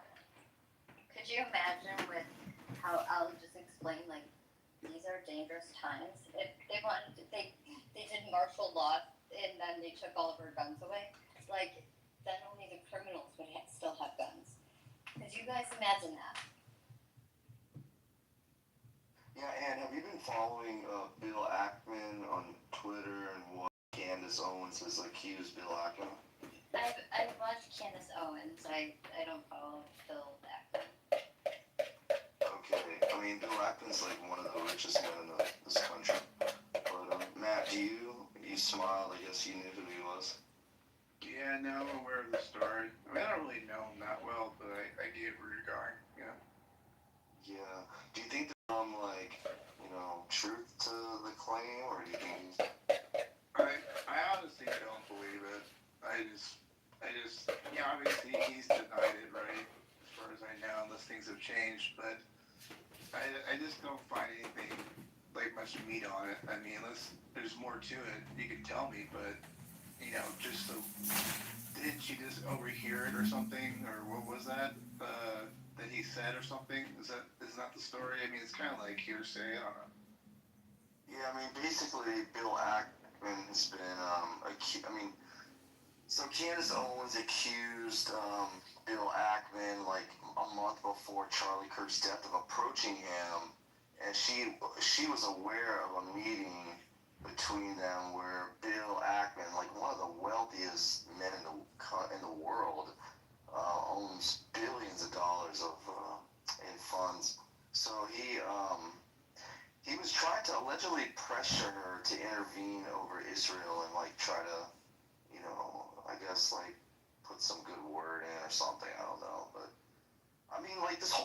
of Charlie Kirk being pro-Christian and, you know, questioning Israel and being on, like, he actually got on interviews and such, like, questioning how he's feeling pressured by the Zionist lobby or AIPAC or anything, you know, those, like, the whole, like, narrative. It's just very interesting. I don't know why you guys don't find this the most interesting part of all this. Interesting?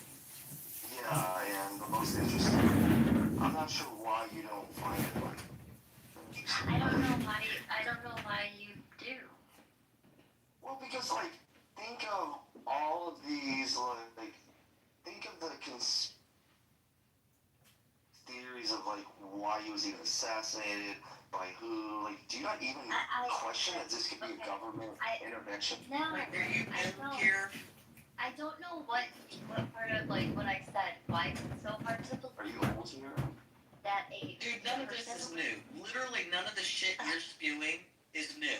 It's so like you think you're some kind of edgelord, like you stumbled on this thing. Do you know how many decades these fucking tropes have been going around? Like, you're a moron. You just picked up on this, like, what, 2 weeks ago? Do you believe 9/11 was actually done? Literally, I've known about No, El, I just asked you, do you believe, before you were born. do you believe the towers were detonated or the planes actually brought them Oh my down? god, you're No, really, I'm serious, El. You're really. No, I'm asking you generally. Can you give us like a summary of what? You know what I'm gonna give you? You can give me whatever you want. Hat, buckle it up tight under your chin. Maybe put it over your face. Honey, after you stop taking the testosterone, like, I'm not sure if you're a man or a woman, but anyway, so Oh, because you don't know what a woman is? That is true. and I know you want to believe like he was a good Christian, and I know that, but He was a good Christian. And do you watch? Karen, wait. I was making a point. Who's interrupting, Garrett? It's Carrie. What? It's Karen. Do you watch any of the left media? Do you listen to any of the stuff that they say? I'm asking you, AJ. Do you listen to any of the shit? Garrett, nobody's answering my questions. Why do I have to answer you? I was. Your questions are stupid, bro. They're nothing new. It's the same shit. Karen. No, I mean, I feel like Dan is so innocent here. Like, she believes, like, these are so, like, she believes, like, the transgender, like, narrative about this guy who killed this woman, who killed Charlie Kirk. I actually believe that this guy had to kill Charlie Kirk. The evidence shows everything. I don't know why that's so hard for you to believe unless, well, I can see you crossed out your eyes, so maybe you're blind and you can't see it, which makes sense. So, like, stop trying to make the Jews happen. It's not going to happen. Hey, I mean, Let's talk about how can you believe it? Why can you not believe that this guy killed Charlie? I mean, it's the same reason why, like, and everybody believes, like, that there's not a genocide happening in Palestine. Okay, no, but I don't know why. Let me explain. It's a planned genocide. AJ, hold on. This dude, this guy, he was raised in a urban conservative family in Utah. He went to the church. He was God. He was raised in a very conservative family. He goes to school. He goes to college. Public education system that's completely rotten. If you have people how rotten our education system is, and I think that the education. This kid goes to college. They teach all the bullshit. They talk about all this radical, and they confuse the kids. They're confusing our children. You know, this is what they're doing in school. This child, 20 years old, raised with different, morals and with something different in her home. Now he's in school. They're telling him that conservatives are like fascists. And he's hearing his parents are fascists. What all the values that he's raised with are wrong. And he doesn't need Perhaps the people seeking to display deception and murder we are subjected to today are found in the new phenomenon of mass school shootings. 1999, they were practically non-existent. But today, they have almost become predictable. And if you were able to examine the evidence objectively, without feeling emotional, I don't know why so difficult to accept.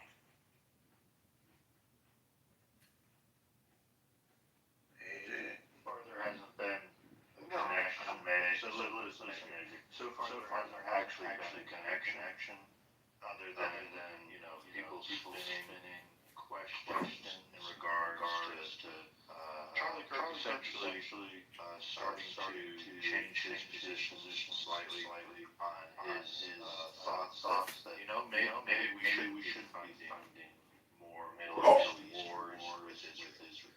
Outside of that, there's been no other connection made that his murder is in any relationship to that change in opinion. That's it. So until then, until more information is provided on it, you don't have to keep spinning the trope over and over and over. Nobody want to hear about this shit, bro. We tired of talking about this shit. Yeah. Come on, bro.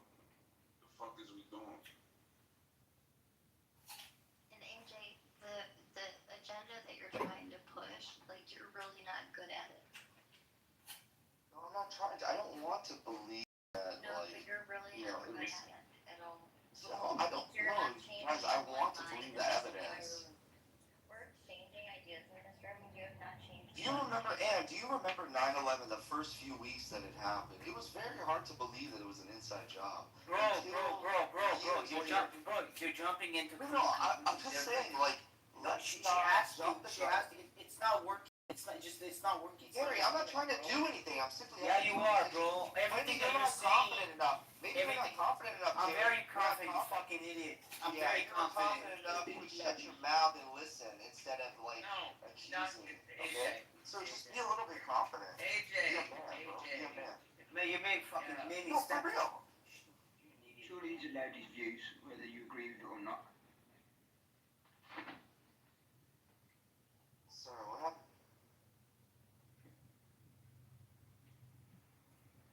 I said surely he's allowed his views, whether you agree with him or not.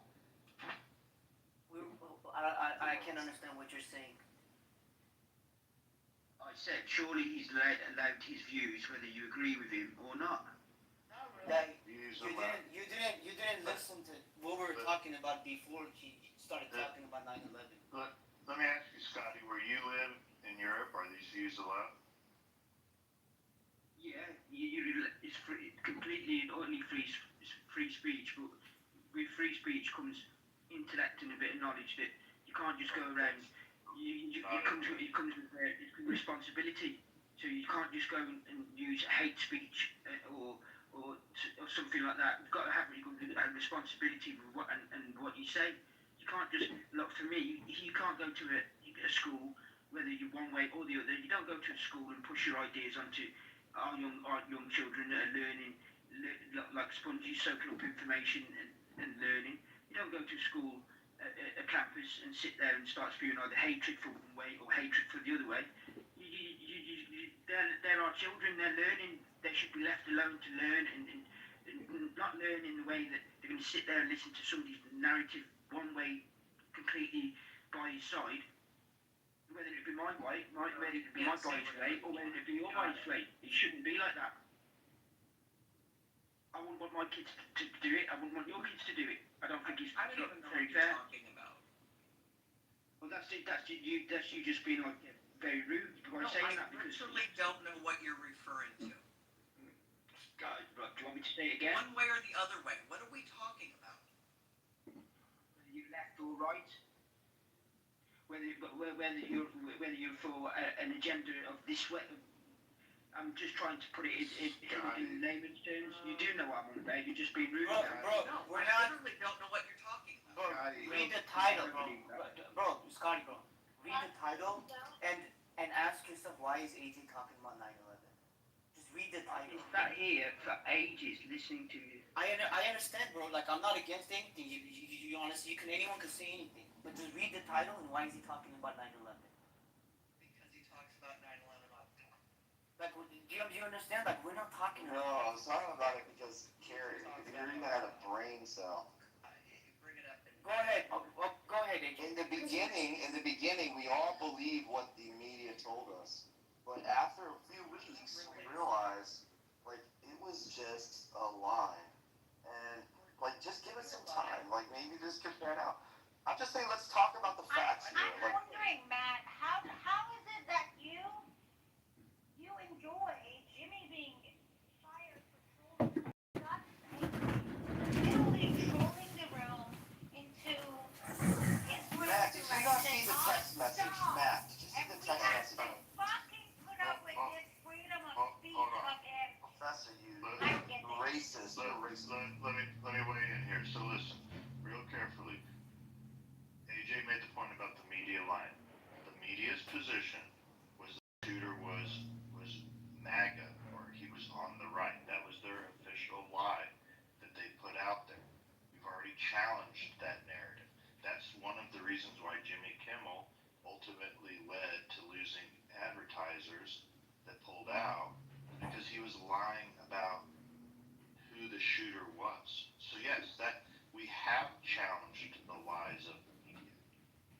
What is he? They're not what are you talking about? Jimmy Kimmel lied about the shooter being MAGA. Did he say that? So he doesn't care about the Jimmy. He wants to blame. He doesn't say MAGA did it. He wants to blame Israel for everything. So he just wants to talk about Israel in the room.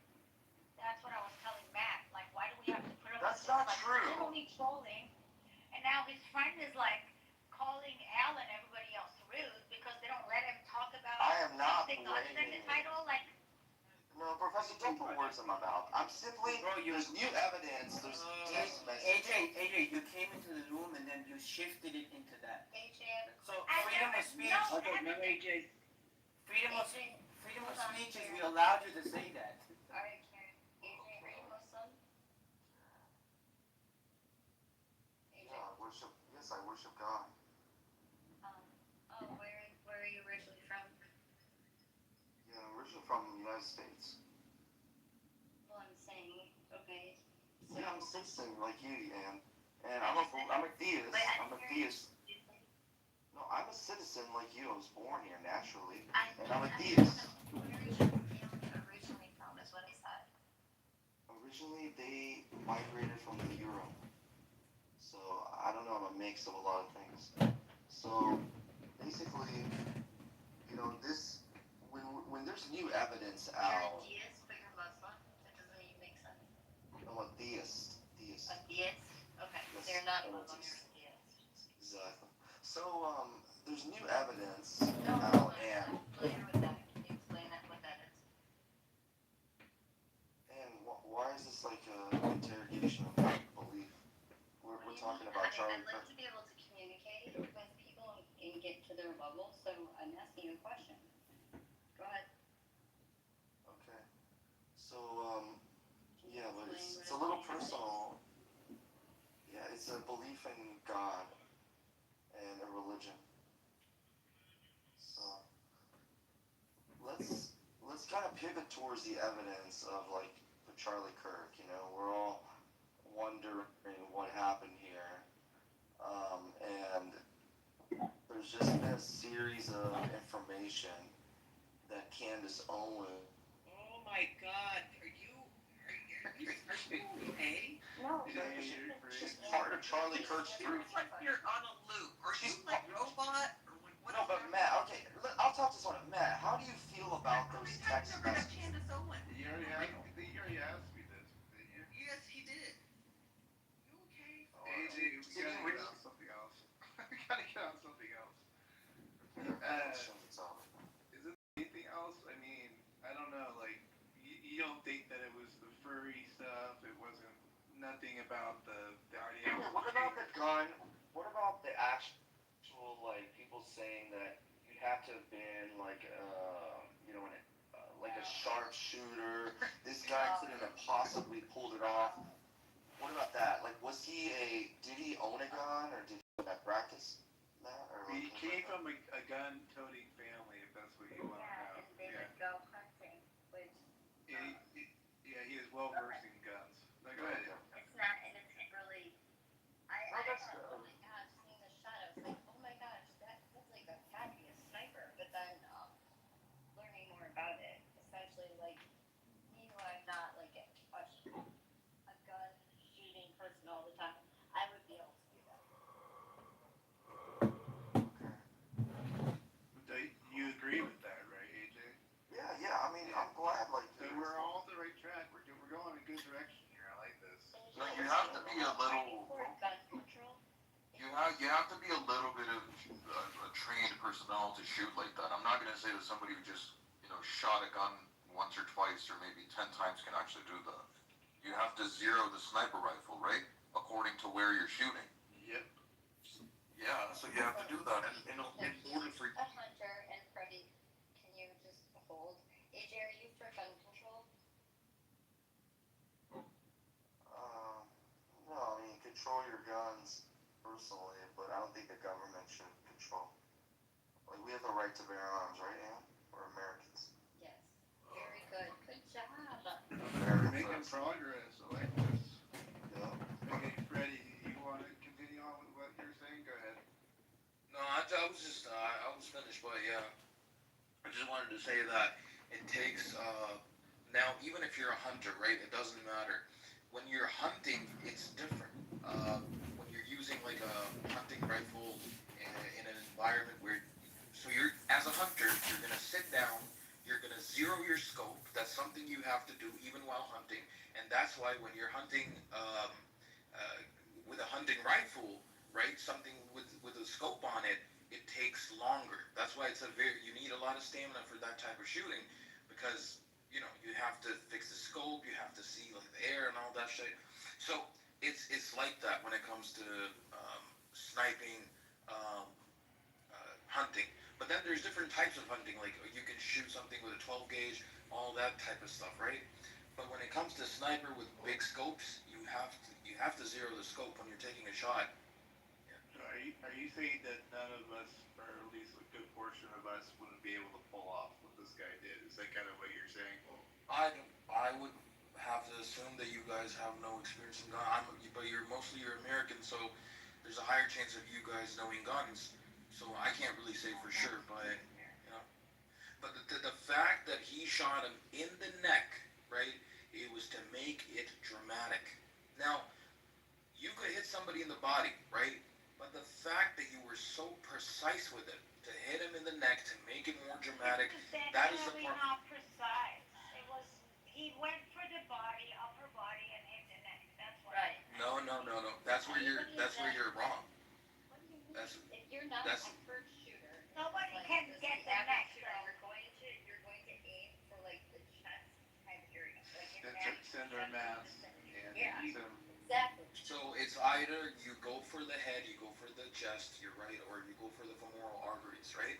But when it comes to this shot was dramatized on purpose. It did not land low.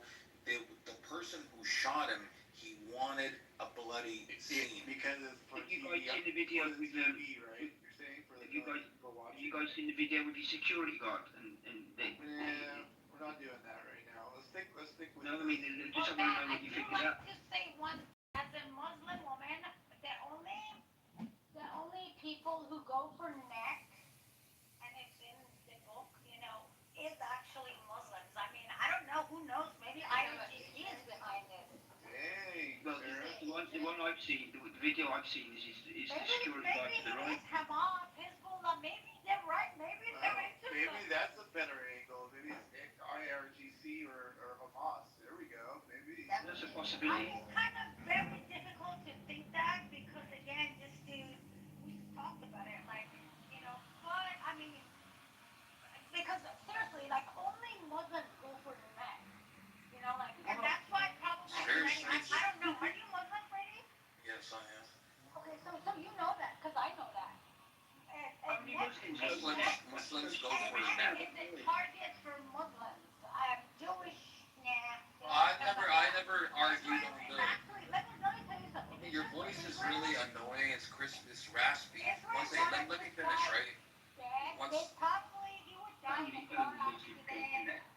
should drink some water. You should drink some water. But anyway, as I was saying, right? Stop doing that dumb shit. Doing that. So as I was saying, right? I didn't argue the religion of this person, the ethnicity of this person. Could it be a Muslim? Could be a Muslim. Could be a Hindu. But maybe he was higher. I don't know. But the shot is very precise. Okay, we got it. Karen, please be quiet. We got it. We got your point. You have to repeat it. Mike, do you want to say something? But you said No, on no, your I'm good. Ann, are you talking to me? What's up, bro? Yeah. I'm Pakistani. Mike, did you say my name? No, bro, you good, gang.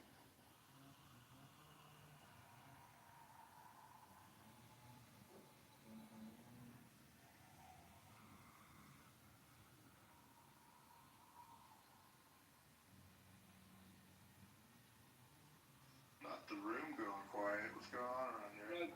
Anyway, I'll crack on then.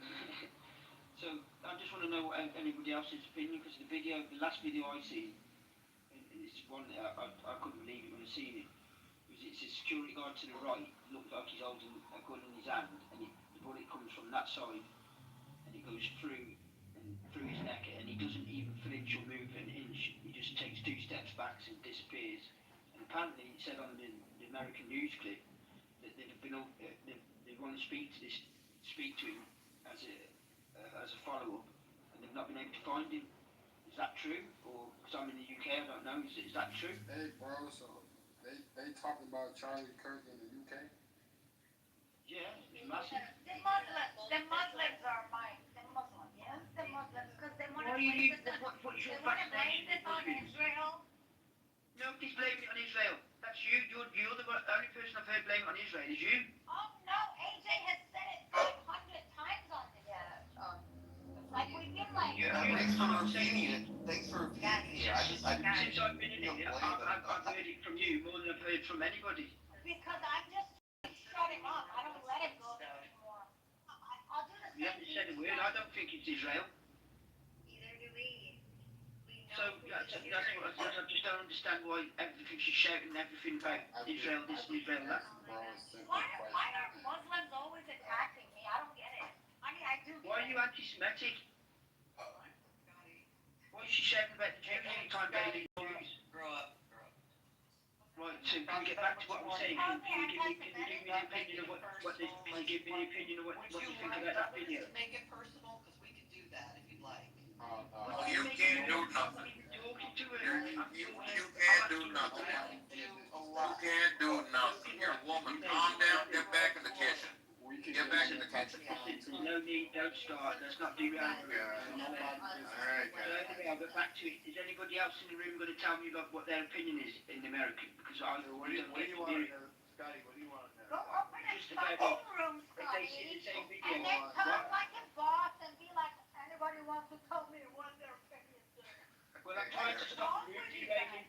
I'm trying to stop you two derailing the room. It's not really fair on anybody else, is it? That you two are derailing the room. It's really unfair. That's very Israeli of you, the professor. I'm Muslim. I'm Iranian Muslim. She can't be a But professor, are surely. you a Hamas? Are you a Hamas soldier? Yes, I am. Now on. Where's the marks? Why did that Do something about it. Really quick. Do something about it. Hating bird. He's really stupid. The caliber that was used on Charlie Kirk, if somebody would have shot that close, everybody in that perimeter would have felt it, heard it. Trust me, you gotta be one dumb cunt to repeat something you heard like this without doing your due diligence.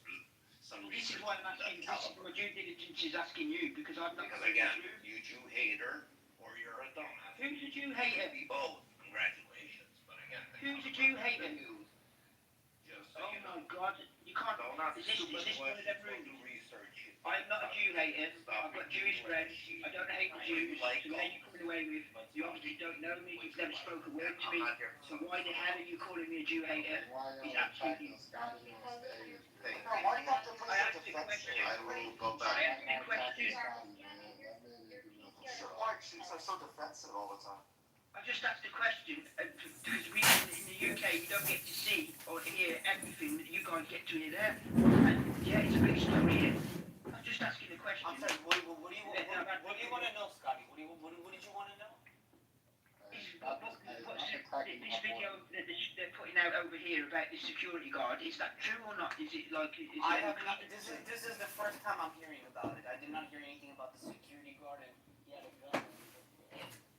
There's a clip that he played here, and it's the security guard to the right of it with the cap on, and he's got his arms folded. Yes, and that part is just a conspiracy theory, just stupid. No, that's not true. No, so Scott, what's going on in the UK? I see people are marching in the street. What's that? No, what happened was, Tommy Robinson had his normal march, but when he had his normal march, there was a football match going on at the same time of, I think it was Birmingham City and somebody else, and they kind of like clashed into each other. They kind of like overlapped. Well, what's So the there was a lot Tommy of Robinson march? He's marches against Muslims. He's a far right individual. A far right anti-Muslim? No, that's you asked me who he is. He's a bit of a racist. He's a racist, really, because he's against black people as well. Pardon? Y'all got Crips in the UK? No. Well, how the fuck is that relevant? Like, Bro, he's asking them questions. He's asking a question. I just want to know. See, because over here they're saying that they can't locate that man, and that's I don't know if that's true or not. That is not true. So that security guy has been working with Charlie since he was 18. So there you go. See, I didn't know that. Everyone that works with Charlie, like close with Charlie, has like known him for a very, very long time. Right, cool. I didn't know. Candace Owens, right? Yeah. Freddie, you ain't know shit. I mean, how come Candace doesn't believe I just think you just made an irrelevant comment, Mike. That's all. Don't need to get butthurt over it. Mike? I mean, he's just a gangster. Okay, so how come Candace Owens doesn't believe? I have a question for Scotty. We don't want to hear about Candace anymore. Someone give her some water, bro. She's raspy as hell, bro. Scotty, why are you upset that somebody is anti-Islam? You know, how many Islamic terrorist attacks have happened in UK? Because I just Googled it and it's over 5,000 of them in UK alone. Wow. That's not a lot. 5,000 terrorist attack is not a lot. Yeah, that's not a lot. Mate, it's nowhere near 5,000.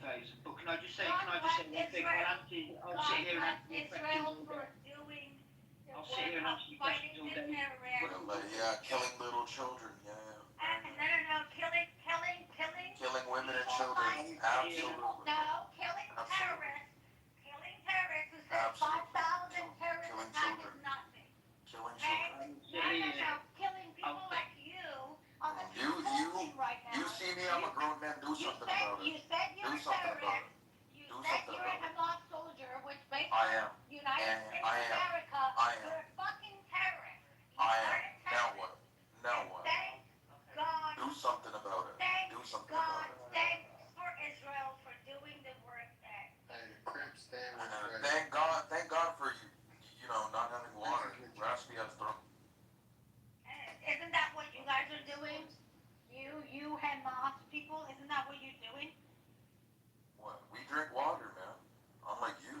No, but aren't you guys like not letting people like in Gaza have water so you can blame Israel? Oh, no, bro. You got it all. You got it all messed up. Well, I think that we all have it messed up because we're going to circle back and go to the topic of the room with Matt. If you want to say that. Let's get back on track a little bit. I think we got a little bit carried away there, but I don't know if there's anybody on the stage that hasn't spoken to the title. Feel free to jump in. But I think everybody has, right, Ann? I think I see everybody's names here. Yeah, I guess everybody probably has. Let's hear from Karen. Karen? That is so mean to say that. Mike, be respectful, dog. Bro, when she You know I'm said respectful to you. Be respectful. Don't try to check me, nigga. In your mind, what do you think I was supposed to say back? Listen, you ain't check me. Use your brain. What am I supposed to say to her? Don't check me, nigga. I just said let's hear from Karen. I'm telling you, I'm asking you. What do you think? Check her, so don't check me, nigga. What is your idea of checking her? What am I gonna tell her? Stop complicating? Don't. If you ain't say shit to her, don't say shit to me. Anyways, let's hear from Karen. So you want to be Let's hear. No, Mike. Let's hear from you, man. Let's see what you think. I want to hear from Karen, bro. No, I want to hear from you. Mike doesn't even know what happened. What do you think, bro? Bro, Tell us what you think. Mike, this wasn't a Why are drama. you in the room? Tell us what you think, Mike. Bro, Mike, this wasn't. Mike, let us know, man.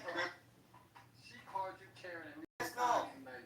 You ain't say not Mike. one damn word. Mike, don't worry. Mike, tell us. Mike, don't worry about Annie. Don't worry about me.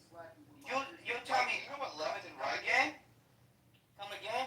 What? Does Mike know what left and right is? I definitely know what left and right is, gang. Don't play me. Hey, No, not your hand. Tell us, bro. Let us know. He means politically. Mike looks like he's malnourished. Bro, I'm a leftist. I don't even vote. Actually, I'm not even a voter, bro. I haven't voted since. I have never voted in my life, to be honest. Mike, what makes you a leftist? I want to take that back. I'm not a leftist. I'm neutral, to be honest. He's in the middle. He said leftist and then he thought about it. He was like, I don't know what the fuck that means. So he just. That's true, Mike. You didn't know what the fuck it meant. And did you know that? Who's talking like that? Dude, what is wrong Oh, with the your voice? terrorist, the guy who says he is a terrorist and 5,000 Bro, terrorists. sounds like a witch, I swear to God. Well, if I had that voice, I would not speak. The pedophile. Give her some garlic, bro. Evil. She's the one who. What do you think about? Go back down, Mike. This is really the level of. Can we hear from Carrie, please? Well, how No, about the wait. What I Let's want to- hear it from Mike. I want Mike the has a lot to add to audience the pay attention conversation. to something. This genocide that these people that they're actually doing all of this, the same people, right? She's The drunk. genocide that they Well, that's claim, admitted it. it's just as real. I'm talking. Shut the fuck up, AJ. The genocide control they're your language, talking about and they're claiming is just as real as Israel. You have to scream every time you speak. Like, She can't speak, bro. Her throat is gone, bro. I don't know what she's gonna do with her. Keep talking. Shut up. And her lesbian girlfriend over here, like, she keeps jumping in. Dipshit. How about Charlie Kirk, guys? Yeah, the genocide is just as real of Charlie Kirk being killed by a. Can I read what Tyler Robinson said? Can I read what Tyler Robinson said, please? Gotti, bro, is this how people He act wrote in this, the he UK? said. Like, is this No, how absolutely not. I'll tell you this right now. No, Mike, listen, here's what. Do you know who Tyler Robinson is? You don't have professors that talk like that. Foul mouthed. And keep Okay, derailing. look, Tyler Robinson said this. He said, I will have left no evidence except for the note I wrote to you, confessing my crime, and all these text messages laying out in meticulous detail all the pertinent information needed to convict me. Who would ever say that? Hey, what do pertinent mean? Okay. No, Ann, who would say that? Elle, why don't you just take your Prozac and your wine and just call it a day? May I say something, please? Can you tell me what pertinent means? We got pastor speaking. Go. Are you pastor? Hello, my Catholic brother. So me, I didn't believe Israel killed Charlie Kirk at the beginning at all, because why would they kill one of their biggest supporters? But I'm not gonna lie, the amount of things coming out of the Knesset saying, oh, we didn't kill Charlie Kirk, we're against killing Charlie Kirk, it just reeks of a guilty conscience. Bro, I'm very okay. I'm very okay. Despite I'm all the very evidence, okay. ignore that. I assure you, I am very okay. So I take don't relax. Elle, have you had your Prozac or what? I don't take Prozac. Listen, I So why don't you just all fucking down there? I said Al. So why don't all of you guys Hell, let him give his opinion before you One mic on. No, it's a real original one too. Gee, we haven't heard that 5 fucking times from all the Palinazis on Then what about you, sexy shit, man, Al? Just let the guy speak, for fuck's sake. Sir, Al. Somebody throw Al off stage, bro. This white lady's lost it. You say some shit You're the most about lazy that. person Mr. Al, let him speak. Let's hear from you. Israel did it.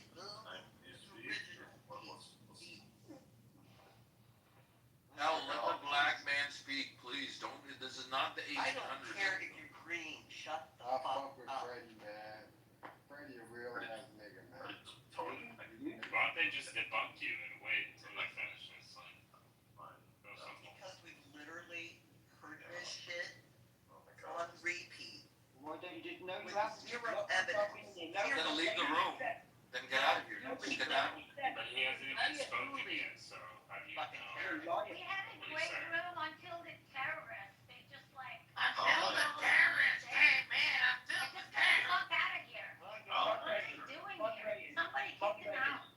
Moderators, since I've been in here, yeah, which has been a good 40, 50 minutes, not one of us down here said that we thought it was Israel. Yeah, can you please walk the room? Honey, I'm sorry you didn't hear it, Scotty, but yeah. AJ heard it like 5 fucking times. Man, can you please walk the room? This is getting like that. Pastor, stop crying, nigga. No, listen, No, I I- really don't like to I moderate. know you wanna talk, nigga. but Hello? don't make no crying. Bro, I'm not gonna yell. Let Pastor talk. One mic on Pastor. No, Is this on? absolutely no. Okay. I don't want to have to moderate adults, like, this is just ridiculous. Let Pastor finish what he's saying, or not premature ejaculator. Thank you. Now, I believe for a single second Israel killed Charlie Kirk, and I have no reason to believe that. But I'm not gonna lie. The weird insistence of Benjamin Netanyahu on denying that Israel killed Charlie Kirk, the weird instances that Benjamin Netanyahu has on saying that, oh, we had nothing to do with his assassination. Why This is are the you beast. allowing this, man? Yana, can you shut the fuck up? Why are you allowing You this? are an Iranian refugee. No one cares about what you have. Exactly. So, one mic on Pastor, whether he's saying something that you like or dislike, just let him finish. Now, the plots. Let me start first. You're an Iranian refugee. You're a Muslim adjacent. Me, I'm a Christian. Well, shut the fuck up. You're in a Christian nation, right? You don't get to speak over me. No one cares about me. Pastor, that's not. No, I know, but this is I don't know why all these non-Christians I don't know why all these non-Christians are speaking over me, right? They feel that, like, I don't know, Christian charity is too But I much. just made room for you, and then you. No, I know, but there are ones interrupting the stream. Ignore them.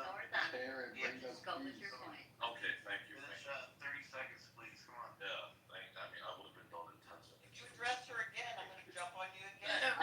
You're in a Christian nation. And I'm on your Say what you need to say. and I'm on your Yeah, I can't say, I cannot say what I need to say if all of you fucking Mongoloids are speaking. Fuck up. No, touch mute. No, fuck you. Touch mute. Every single one of you is Alright, 10 seconds. right? You're wasting your time. Yeah, I can't speak because all of you guys are speaking over Go. every single I came to have a conversation, Pastor. Please speak, bro. Like what? The Jews want to speak over me, the atheists want to speak over me. Pastor, We're in a you Christian can nation. learn that This jumping is not on America. is a lot easier Leave the than religion jumping alone. off. Shut up, Mike. So why don't you guys all just touch mute so that I can speak again? Thank you very much. Now, I didn't believe that Israel killed Charlie Kirk until Netanyahu felt the need to give not one. Did you say this? Yeah, can you shut the hell up? Well, you literally just said Yeah, and we are in. I get to speak. I'm a Christian. there's You're a something Jew. new to add.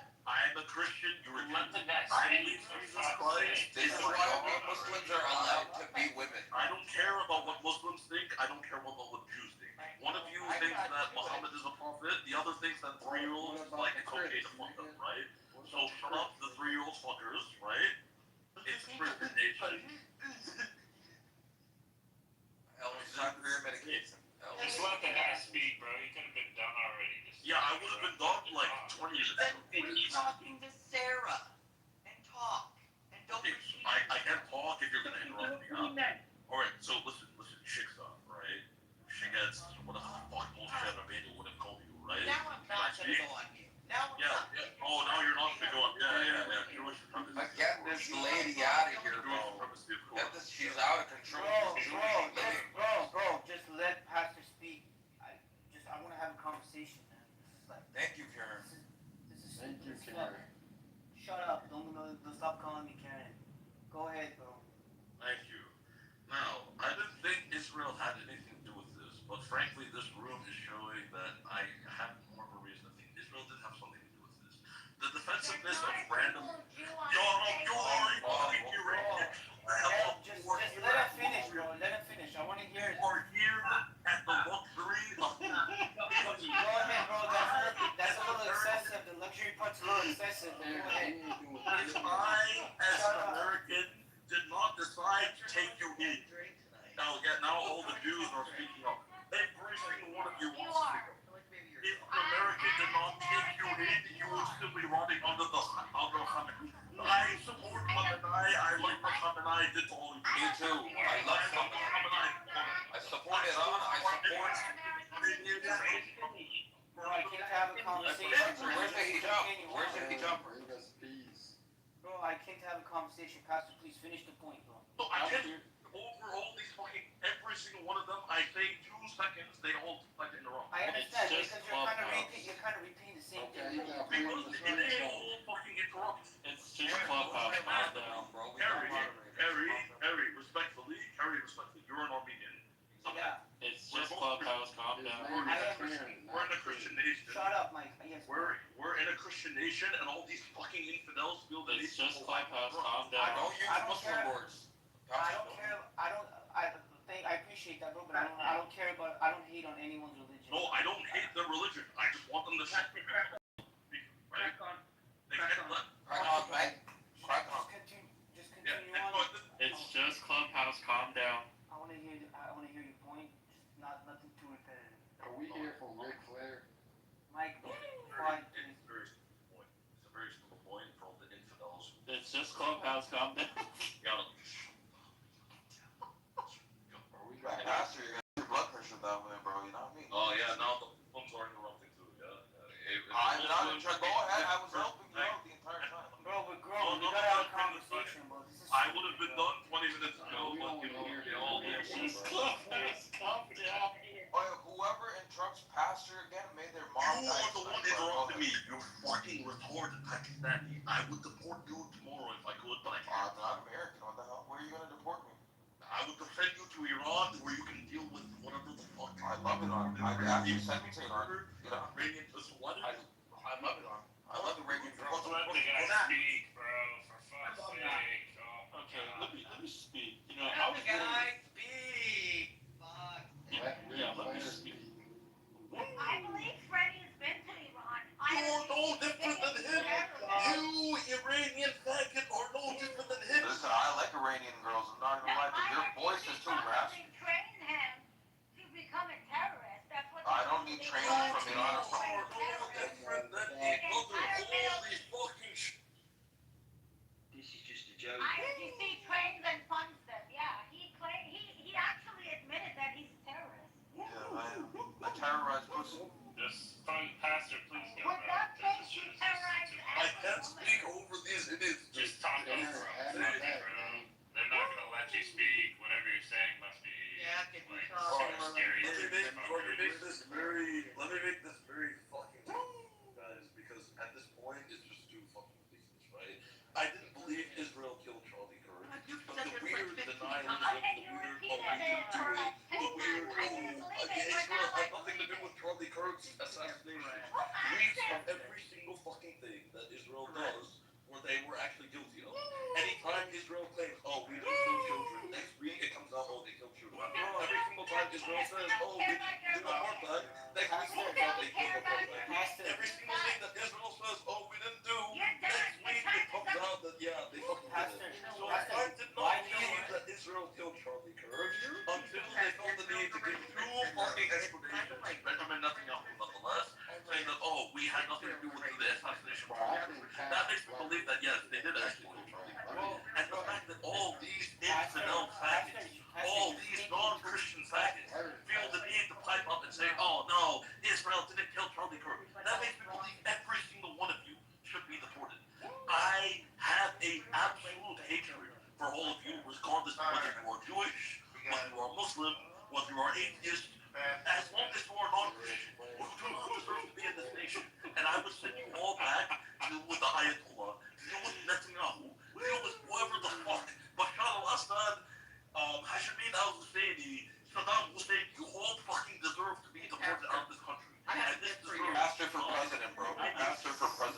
So we're gonna interrupt them as much as they interrupted you now. I'm gonna do the same thing. I swear to God, dude. I'm gonna do the exact same thing.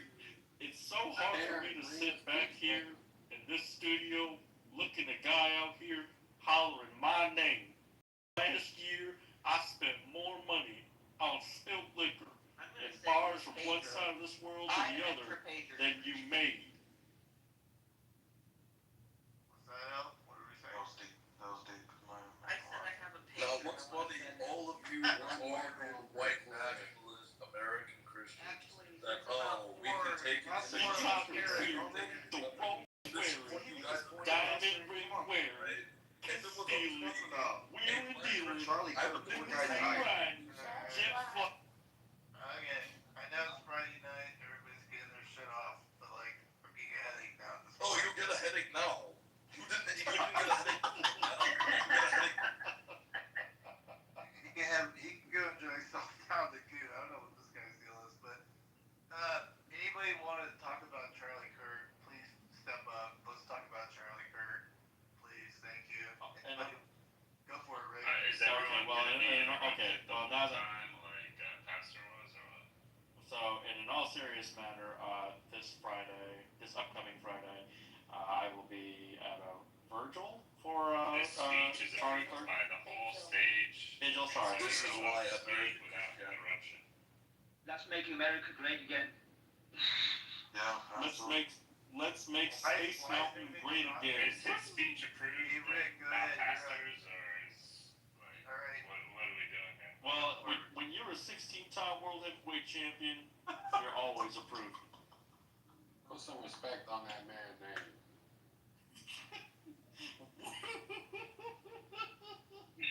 So Israel killed Charlie Kirk. Benjamin Netanyahu called it in himself.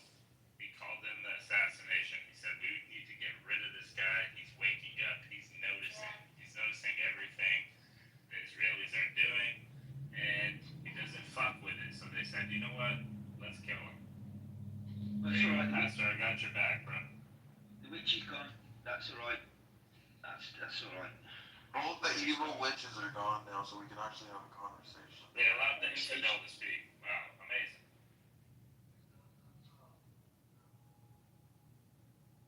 I'm gonna be honest with you guys. I know Matt, Ann, and all these people are Christians, but I fucking hate Christians. I'm not gonna be honest with you, right?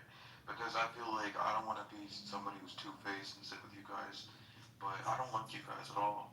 And the reason for that. Cool, then I'll move you down to the audience and you're not going to sit up here with us because you're super fucking boring to listen to y'all talk about this shit. Anyway, what a stupid thing to say. He doesn't like Christians. What kind of I'm going to leave you. Anyway, take care, guys. Have a good one. Bye. Goodbye. Y'all just ran Scotty off. Well, to be the man, you gotta beat the man. Woo!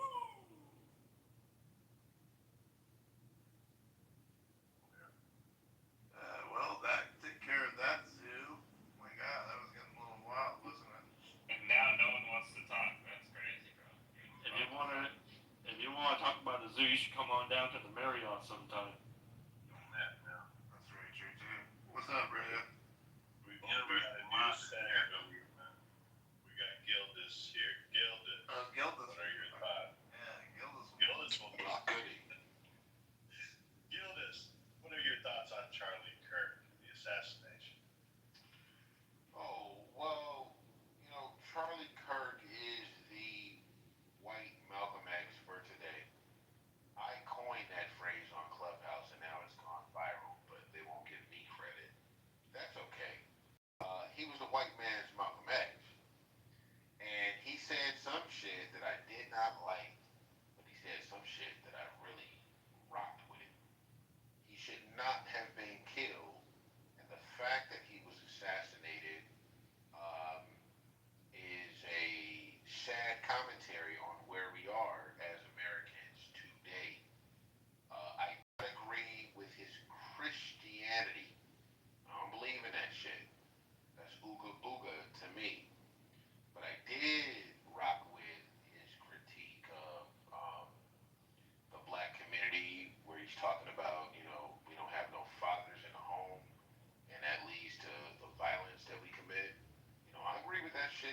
right. He's right about that. But insofar as he wants to subsume all of that in Christian nationalism, I can't stand by that. The man should not have been assassinated. He should be here to keep talking his shit. But if y'all gonna go out and assassinate him, I'm hoping that MAGA and the right don't use that to their devious advantage. And that's where I'll land right there. Let me ask you the question, Gillis. Do you think Charlie was killed for his Christian beliefs? No, not at all. Well, I mean, his entire message was supported by the Word of God. No, he was killed for his ability. He was killed for his ability to simmer saute leftist students. You know, he was killed for his ability to come up with defeaters and, be polite in his refutation. He was killed for that because the left is out for blood, and they couldn't compute. Like, how can you be polite but say things we disagree with? We don't understand that. I don't think the leftists necessarily killed him, but the mood of the country contributed to his death. Insofar as the left is directly responsible, I don't think Gavin Newsom paid off somebody to do it on some leftist conspiracy shit. It's not like that. But we just got a lot of young people out here who are on the internet, who are fucking around in these little 4chan clubs and shit, and they might kirk out. No pun intended. Do you classify transgender sympathizer as being on the left side? Not necessarily. Not until I get all the facts. Because you can have a right-leaning person who is down with trans too. It might not be as visible, in our current climate, but everybody is fucking around on some nasty shit at the end of the day. I think it's gay to fuck a girl in the ass, but a lot of people don't think that's gay. It is what it is. You could be on the right and have anal sex, and you think you're a straight man because I won't get all into the details, but it is what it is. People have very weird sexual practices, what they do. I'm not gonna chalk that up to you're on the left if you have anal sex. It just wouldn't be that way for me. So we'll wait and see what more, what information comes out about this guy. What's it, Tony Robinson or something like that? I'll wait to hear more about him, but it's not time to go to civil war, Americans. Calm the fuck down, chill out, criticize the shit, make it plain, but no, we're not about to tear our country apart because of this assassination.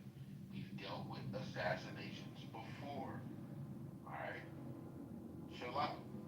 I think this is the first of many. Okay, that's in mind too. Let me just clear up one thing. His name is Tyler Robinson. Tony Robinson is a well-known motivational speaker that also advances the Christian narrative. Yeah, well, insofar as he was advocating for America to be a Christian nation, no, that's ooga booga. But insofar as he was criticizing the black community, the trans community, the LGBTQ community, he had some, and what I also wanted to say is he would be a great speaker on Clubhouse. Let me ask you, do you think secularism, which you largely practice, could be also to blame for the assassination of Charlie Kirk? Because Tyler Robinson doesn't believe in God either. He's a secular. No, it's not that he was a leftist. It's not that he was. I said a secularist. I didn't say leftist. Okay, I'm talking I've about. never heard the term before. You've coined it tonight. You've never. Well, wait. You're a professor. For your theologist. ever heard the term secular, whatever you just said, secularism, or, okay, you can call it atheist. It is what it is. But atheists are not known to just go on killing sprees. In fact, um, leftist and rightist radicals are known to do that. Okay, so like I don't want to get into that. I'm not gonna try to say like a political ideology motivated the man to do what he did, whether he was on the left or the right, whether he was fucking with a trans or not. It seems to me that the motherfucker was just a kid who got radicalized online. So yeah, for the room, I'll define it. So a secularism it may encapsulate anti-clericalism, atheism, naturalism, non-sectarianism, neutrality on topics of religion, or anti-religion. Wouldn't you qualify yourself as a secularist? I would qualify myself as a capitalist. Framework of faith and religion. Nah, man, there's no framework of no faith and no religion. I'm a capitalist. You can play that game, but I'm a capitalist. Capitalism is your religion, right? I don't have a religion. He's kind of saying that. I don't have a religion. If you believe in spectral communication, that's your rice bowl. But I don't believe in any of that, but I wouldn't call myself a secularist or any of that. I call myself a capitalist. Well, you're defining yourself as a secularist, is what I'm saying. When you say that you don't believe in God, or it's hooga booga, or however you frame it as, you're a secularist. I believe, look, in my opinion, that secularism and faith in God is what has led to Tyler Robinson's ultimate animosity towards Charlie Kirk's message, because Charlie Kirk's message was clearly supported by Christian beliefs. Yeah, well, the Spanish Inquisition was supported by Christian beliefs.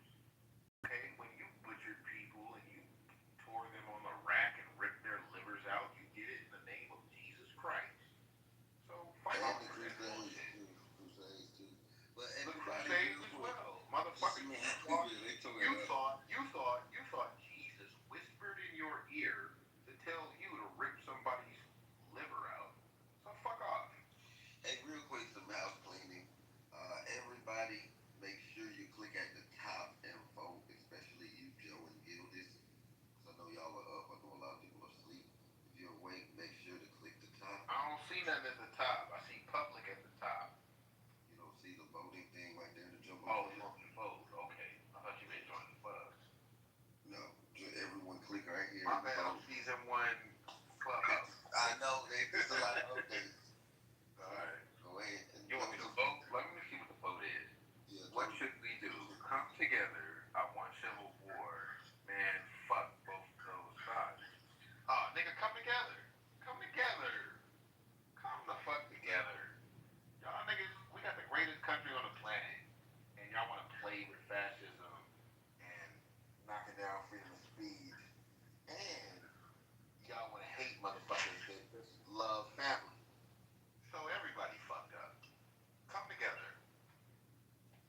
Human beings create technology to serve us. That is our invention. Stop being afraid. You keep saying our wait, hold on.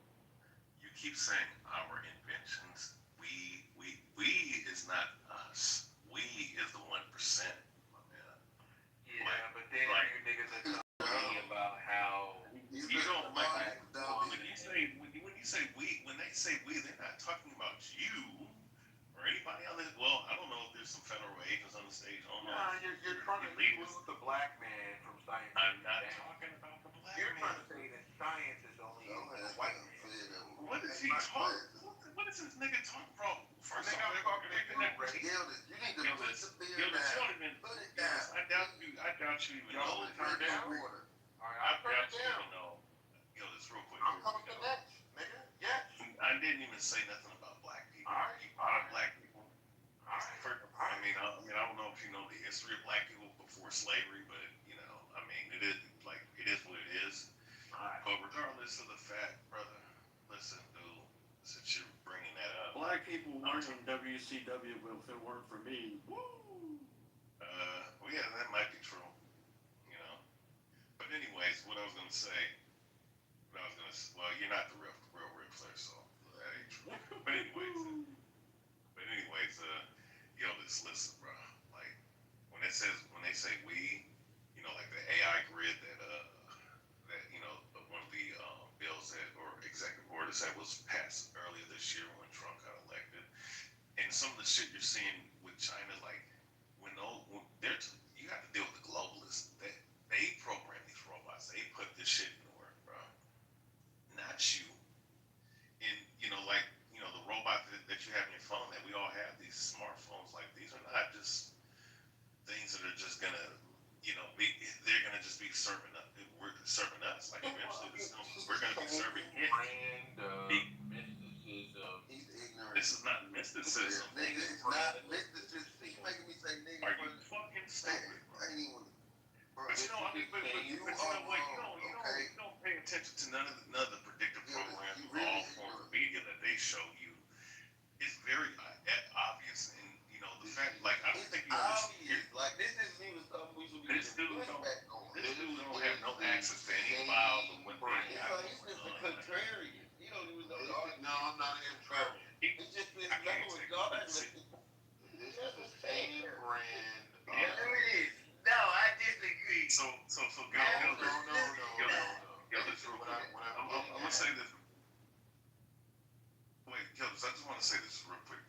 If you did not program that robot, that's or that cyber or whatever, you better be very, very leery of what it potentially can do, because if you didn't program it, somebody else did.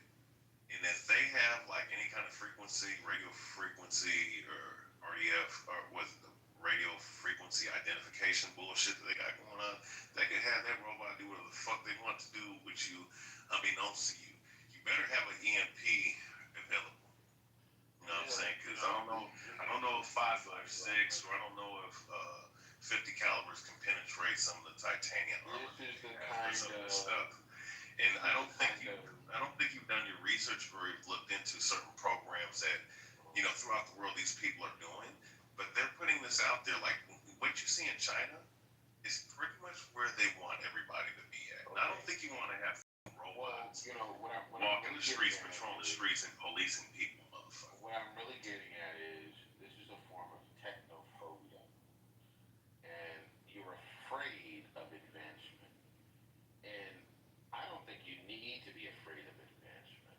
Now, what I think is going on here is that you're adopting your medieval African mind when you should have a modern mind about the African mind. You do not need to be afraid of the white sails appearing on the coast of Ghana any longer. I know that when you first saw those ships and you had no idea what water travel navy movement was, you were afraid because you were a jungle people. You never traversed the oceans. I am not a jungle person, and also too, this sit up here and say African people or jungle people are stupid. What I'm saying is that when you are confronted with a new technology, It's a slave history, bro. when you are confronted with Yo, a new Ray, technology, what in the jungle is this motherfucker talking about? I'm lost. So I'm being This guy's got me confused as hell. I feel like he just wants to jump in around goddamn pit of mud. This is crazy. So I'm really trying to understand what is his point. I mean, I can see if you're allow me to. what point is he making? All right, go ahead. I'm gonna be fair and call it. You know what? You're right. He's high and he's probably drunk, and that's what it is. I'm just gonna give him that. I'm gonna give you some. I'm trying to give you a little bit of leniency, but you got me on. Yeah, well, I tried to. I ain't on with you. Okay. You know what? Ray Althea and we used to fight against each other on shit. Now we're best friends, and I don't even know what the fuck you're talking about. You're talking like you come from the Twilight Zone, but at least Twilight Zone was accurate. You're coming from the inaccurate Twilight Zone. Okay, I'm done. All right, I'm done. I'm just hanging out here late night like I don't normally do because my girlfriend and I got in a fight. I'm gonna put my shit out straight out. But I can't even believe this late night. You know what? And yeah, you know what? I might be. That's right. Happy Friday. Love y'all. Continue. Was it Gildas? Gildas. Holy shit, his name's Gildas. Gildas, keep it going. Continue to tell us on your shit. All right, I'm done. Ultimately, what I'm getting at is, you motherfuckers don't know what the fuck y'all talking about. Y'all done made me forget what I was gonna say. Hey, happy Friday. That's all I gotta say. You got the floor, family. I'm not that. Well, now like that dude, faggot Anthony Edwards. I'm not gonna sit up here and talk to you like you're a fucking child. So go ahead, brother. Particular argument. Well, again, when several people come off microphone, it does flamox me, and I don't remember which argument I was. Lamont. No, it's not Lamont. I said flamox. What does that mean, brother? You have to look it up. You mean flummox? Are you talking I about use it. You can't tell me what it means. No, I don't know what it means. I just used it because I saw it in a white man's book. This motherfucker's true. He can't be drunk. He's fucking. He's being goofy. You never met me before, but now you'll have to reckon with me, right? Listen, you're cosplaying as Morpheus. It's cool. It's funny that you're pro-robot, but the motherfucker in your avatar in that movie was not pro-robots. No, what I meant to say earlier is that there's no reason to be afraid of AI. Go back. There's no reason. Okay, Go back to I'm back on track. Please use smaller words. There's no reason to be afraid of AI. There's no reason to be afraid of technological advancement. Now, when the white man brought you Negroes the smartphone, you weren't afraid.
everything.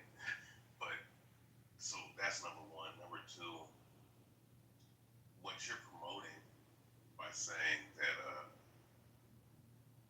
having technology and whatnot. No, there's nothing wrong with technological advancements as long as it's through physical labor and things that you can do by yourself. That's something that you can compartmentalize with your own hands and do manually. There's nothing wrong with that, right?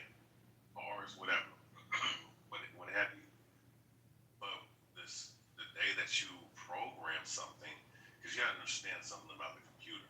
The computer was based off of the mind of the man. The human brain was the architect of the mindset of AI. So yeah, AI and robotics can outperform the mind or outperform the brain, but the brain has more potential because it is its creator. Okay, that's something that you need to understand. The brain has a potential output, but the base level. I'm trying.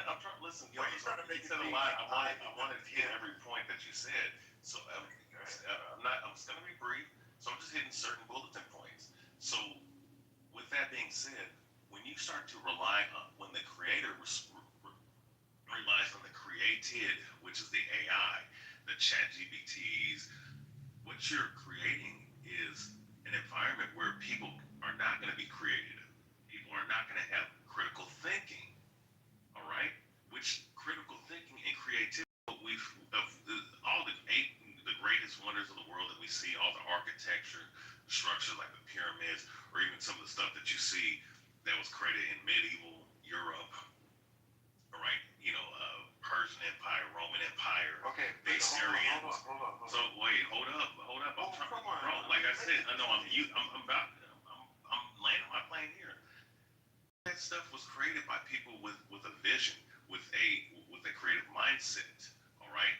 So when you do that and you lower the standard, lower the bar by relying on a fucking computer that was pre-programmed by another human being, what you're saying is that you want to kill creativity. So that means that we're not going to have no creativity. The advancements of man is going to cease. It's going to plateau when it can be infinite.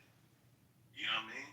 So you're promoting being slaves to that. So all the and I'm landing right here. So what you're going to do is create.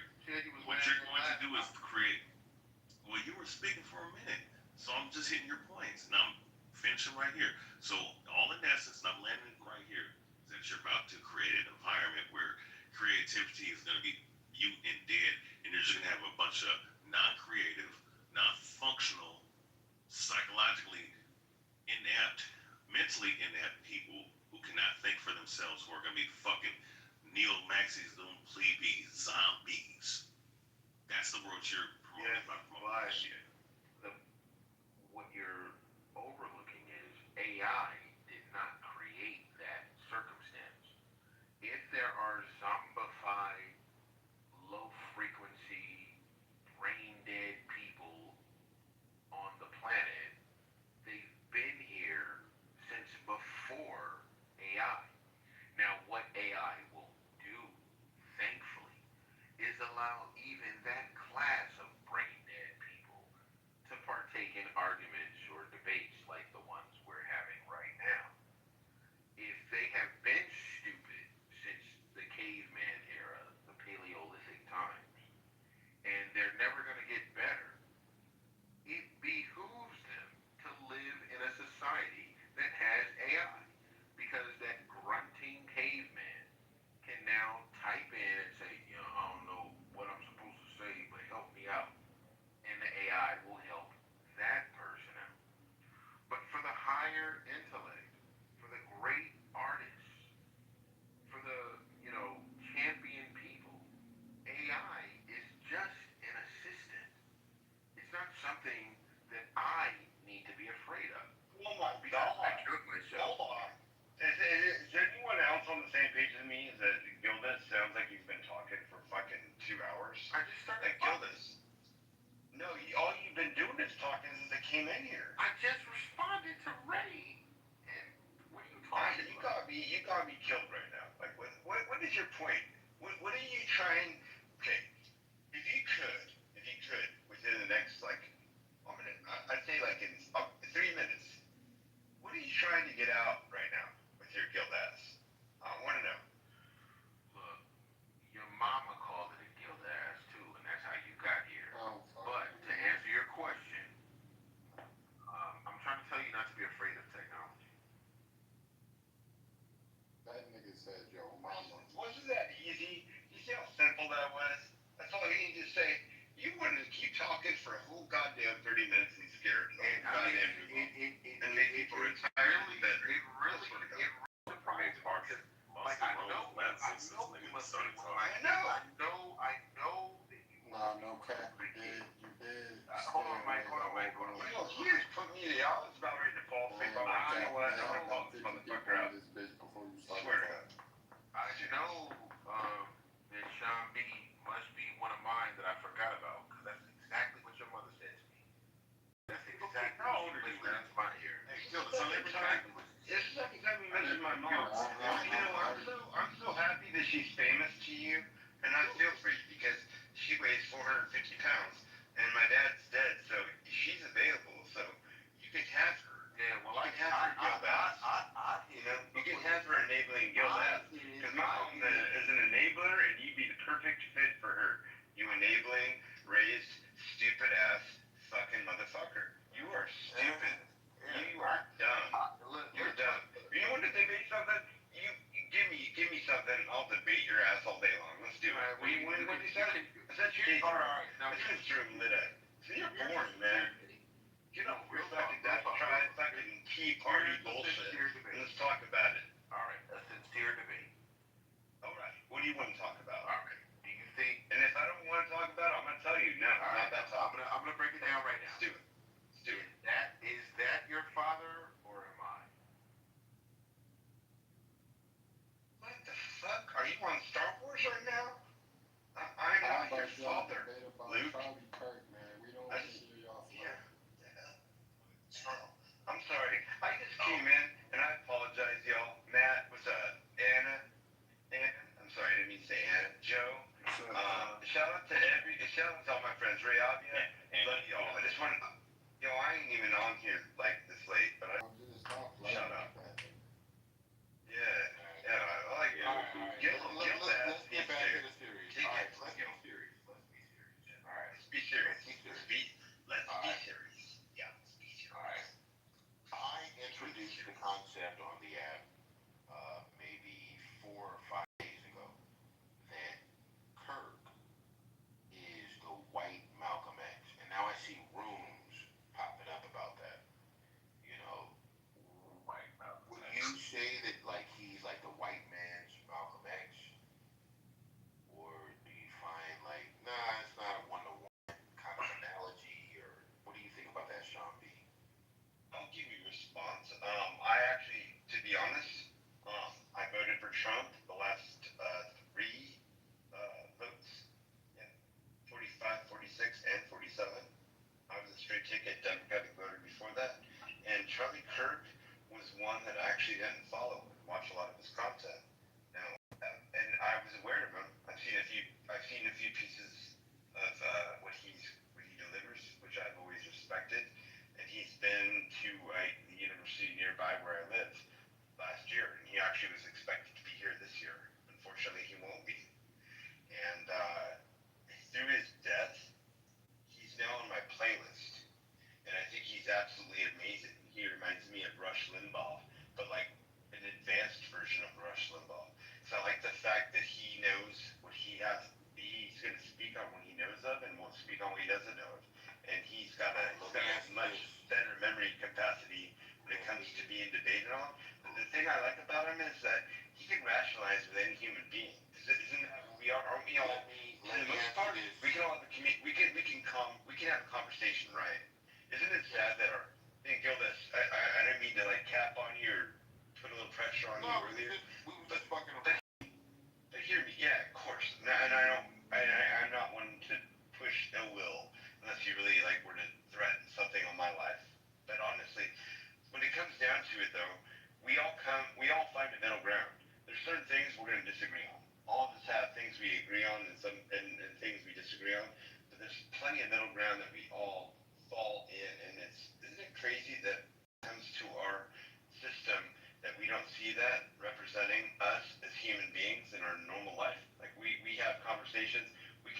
conversations here in Clubhouse. But isn't it funny that our own country can't have the conversations we have here? That's what I'm trying to say. Let me put it this way. Now that we're being serious, I will jab at you just to make the room funny for a little bit. But on some serious shit, all right. Charlie Kirk, I didn't agree with a lot of what he said. I'm a black man. I grew up in the hood. I'm from the crack era. I made good out of the crack era. But I know, like, you could look at my situation and be like, yo, man, you were disadvantaged, Gildas. I'm proud of you. Yeah. Charlie Kirk was talking about the incidents of the lack of fatherhood in the black community. And when I heard him say that, I was like, yo, man, he's right. He's absolutely right. It's not a lot of, you know, I don't want to have to break it down all the way, but, your father is that intervention when you start getting in trouble. When you start getting in fights at school or you start getting teased at school. Your father is the one who comes along and says, well, look, son, if that man is bullying you, you don't have to swing on him. Or, you need to use your rational mind to deal with this particular situation. And if you don't have that, you're going to react emotionally and you're going to pick up a gun and try to shoot your op. And that is a pandemic in the black community today. And Charlie Kirk was right to point that out. I agree with him. He was correct. I have no disagreement. I don't care what niggas tell you about reparations or whatever. We need some structure in the black community to try to assuage this violence that we have. All right. At the same time, I didn't agree with his Christian nationalist stance, where he thinks like America should be a country guided by God. I don't agree with that. So I can take the man, and weigh him and I say, okay, I didn't like that. I did like this. But under no circumstances should he have been assassinated. It was wrong to assassinate that man. It was wrong for him to be able to speak in public and people to feel like, I just don't like what he's saying. I'm going to kill him. That is wrong. Okay? I'm not a big fan of his, but he got some things right. I'll land the plane right there and let you speak.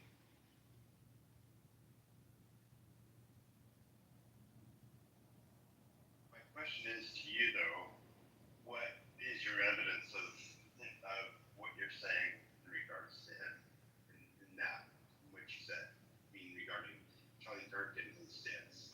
Well, I don't feel like there's a real. Do you really think that he believes what he said, like what you just said?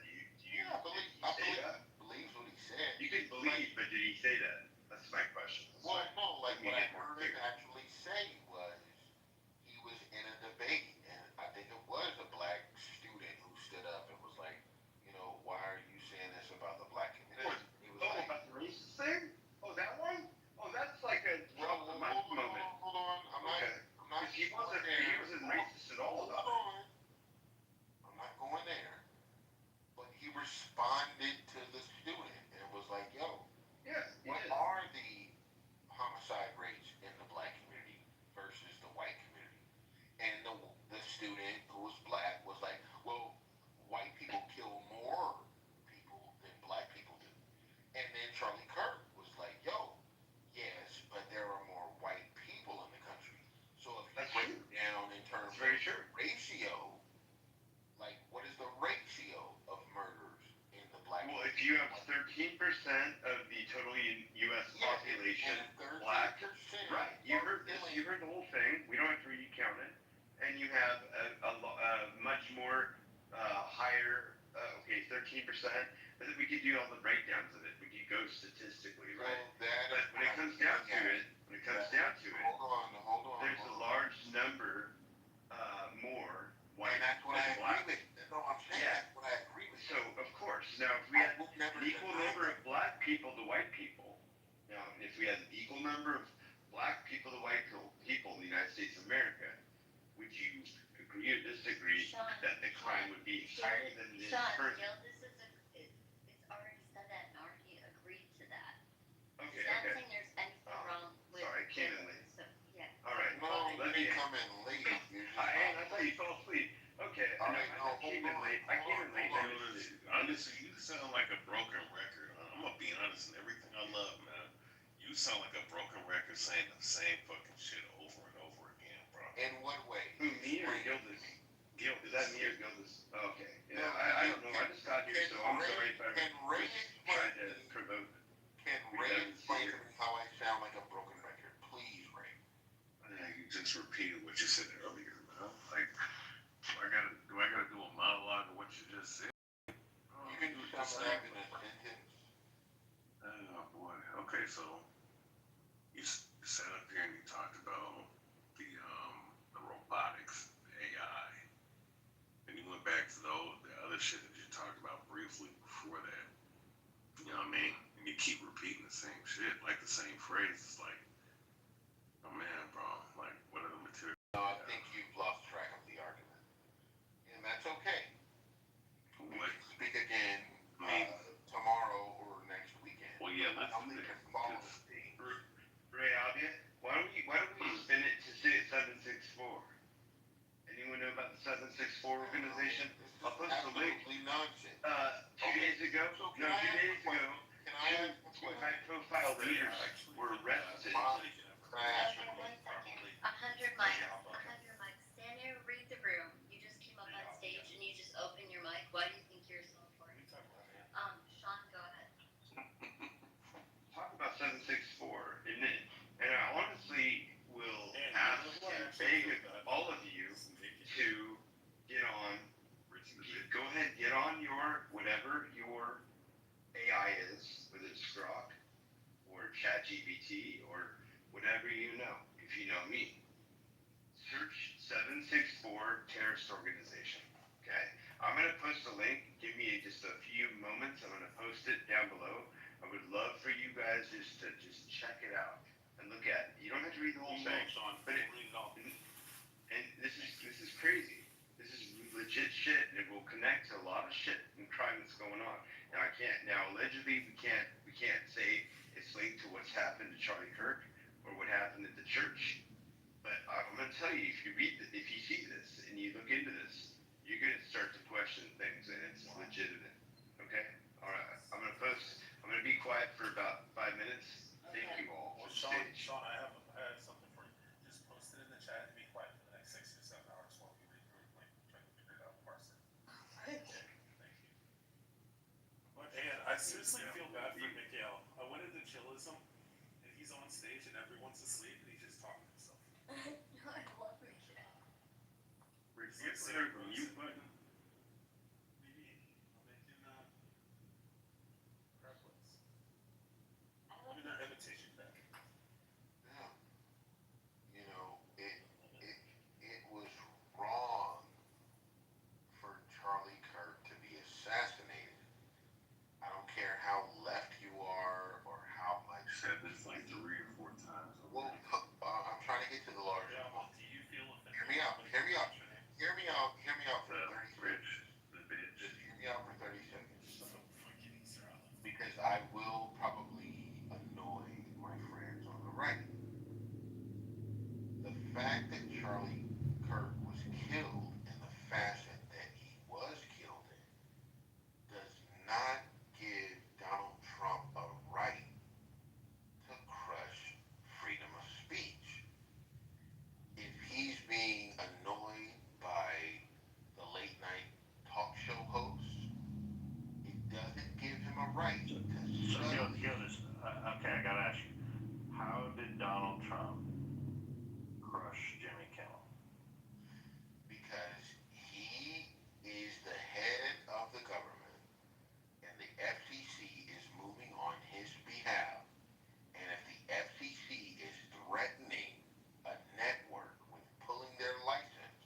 like when the one, no, this one there, down front said, cancel Jimmy Kimmel.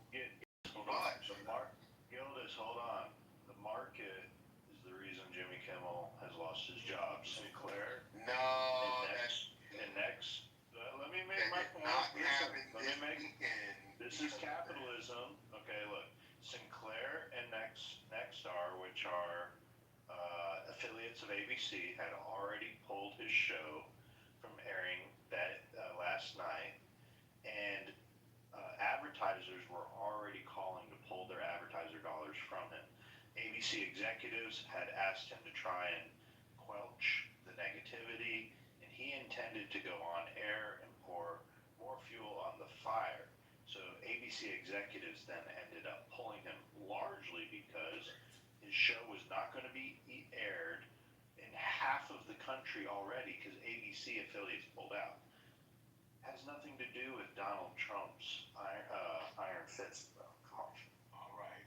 You know, I can understand that perspective, and I'm trying to understand it more and more. But you don't cancel late night talk show host that quickly. Yeah, you do.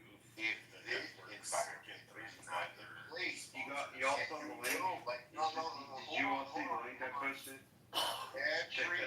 Every entity in the country right now, every business, every university, every network is trying to figure out how to exist. Can I help you? Gildas. You're in trouble, Gildas. Gildas, let me help you with this, okay? Okay, go ahead, Abby. Because I know how your mind thought that works. 1934, we passed the Federal Communications Act, okay? We entwined the government with broadcasting. At the time, there was so much entanglement, but basically the public lost the airwaves and it became the government controlling the airwaves. And for 40 years, the only stations were 3 networks, and every 5 years they had to get relicensed and they had to kiss the ass of the government. And this was a New Deal legislation that came in, and this was Democrats wanting to keep that control, wanting to keep everything in check. It really emanated from that. It wasn't, the control is only for Spectrum airwaves, which gave them control. Ultimately, Fox became a network, or any of those UHF channels, and also the radio. Okay, now fast forward, streaming, cable, they can't control it. They can't control internet. They were able to control only things through airwaves. Most of the demographics of the people that were watching late night television are the same people that watch the 11 o'clock news in their towns. And they watch local stations that then bleed into those 3 network news shows that were all competing against each other. A lot of these people are in red cities, in red states, and they being stuck how many 10 hours, 11 hours a week listening to The View and listening to Jimmy Kimmel on ABC. People weren't tuning in. They're just not getting the viewership. The sponsors don't want to pay a fortune to advertise when they don't have the viewership. And you can look at what the numbers were. They made a business decision, and the business decision was made by Nexstar, and then Sinclair followed along, that they aired their stations around the country that they own, which between the two is the majority of the local networks, the local stations, or the ABC stations. They made a decision not to air him.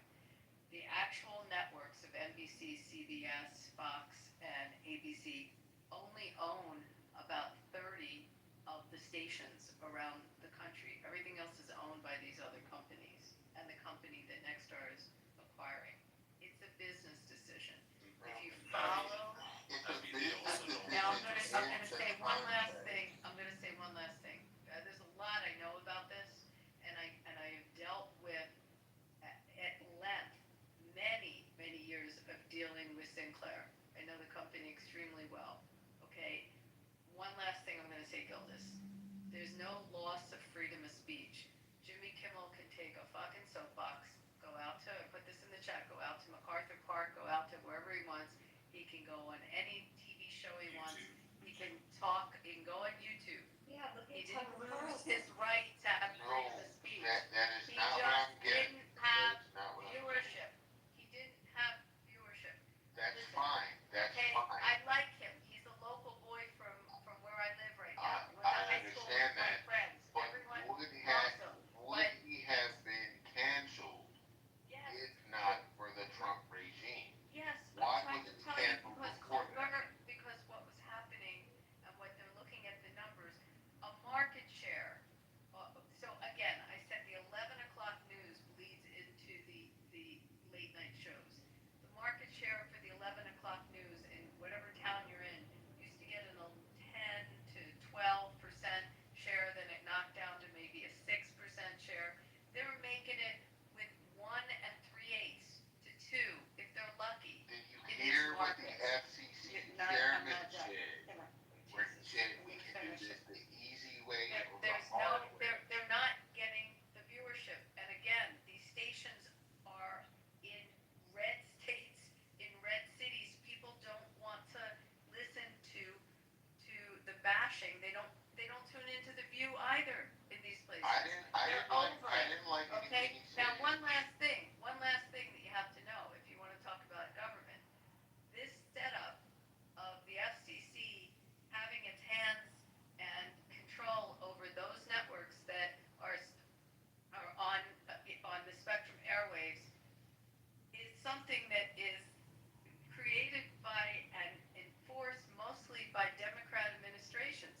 As a matter of fact, and within the black community, there was a push in the 80s to have more blacks involved in broadcasting. And there's whole stories around that. I mean, there's been an entanglement of government into that industry for years. So now you see the Trump administration utilizing that entanglement, and everyone's up in arms when it's been happening through almost every administration since 1934. So now I'm done. I think Okay? that Herbert C. Hoover legislation was wrong from the start, and it would inevitably lead to where we are now. So I do understand that. I agree with you. It's not all Trump's fault. Hey, Gildas, it would have been, imagine if we didn't have that legislation and the questions of freedom of speech and what would have been said on the air and Howard Stern not having all the issues that he had. I mean, go You through the can litany. compare it to satellite radio. When I listen to satellite radio, they can get off. They can go crazy, and it is what it is. It's all private. I don't know how the government regulates satellite radio, but I know, when they were doing it, like, they were going off. It doesn't. It was like cable TV, but on radio. They don't have any controls on it. Not on I have an interesting question I haven't heard ever asked on Clubhouse. How do you guys feel about censorship in the U.S. of A? With Charlie Kirk's basically, being assassinated, and how most of us had access to a report or a video that we saw that was something we'd never seen before that was uncensored. No, I'm talking. I'm being honest on this. No, it's a question because. Okay, thanks for that interruption. How many of you believe that we should actually be seeing more of what's really happening? Because I feel like this is the first time we actually have really seen it before our eyes, and now we're really taking it seriously across the board. I mean, you're sick. You're a sick human being to see that. Well, I think there's anyone who says he deserved it, no one deserves that. Not even my worst enemy would have deserved that. I wouldn't want that for. Did we see Kennedy shot? I mean, when No. was shot. I do think there is something to be said. Gildas, did you ever see that video? I haven't seen that video, but I do believe that there is something novel in the way that Charlie Kirk was assassinated, and it went viral and everybody saw it. Like, that's a watershed moment, to see someone assassinated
about whether that should have been censored or not? Is that what your question is?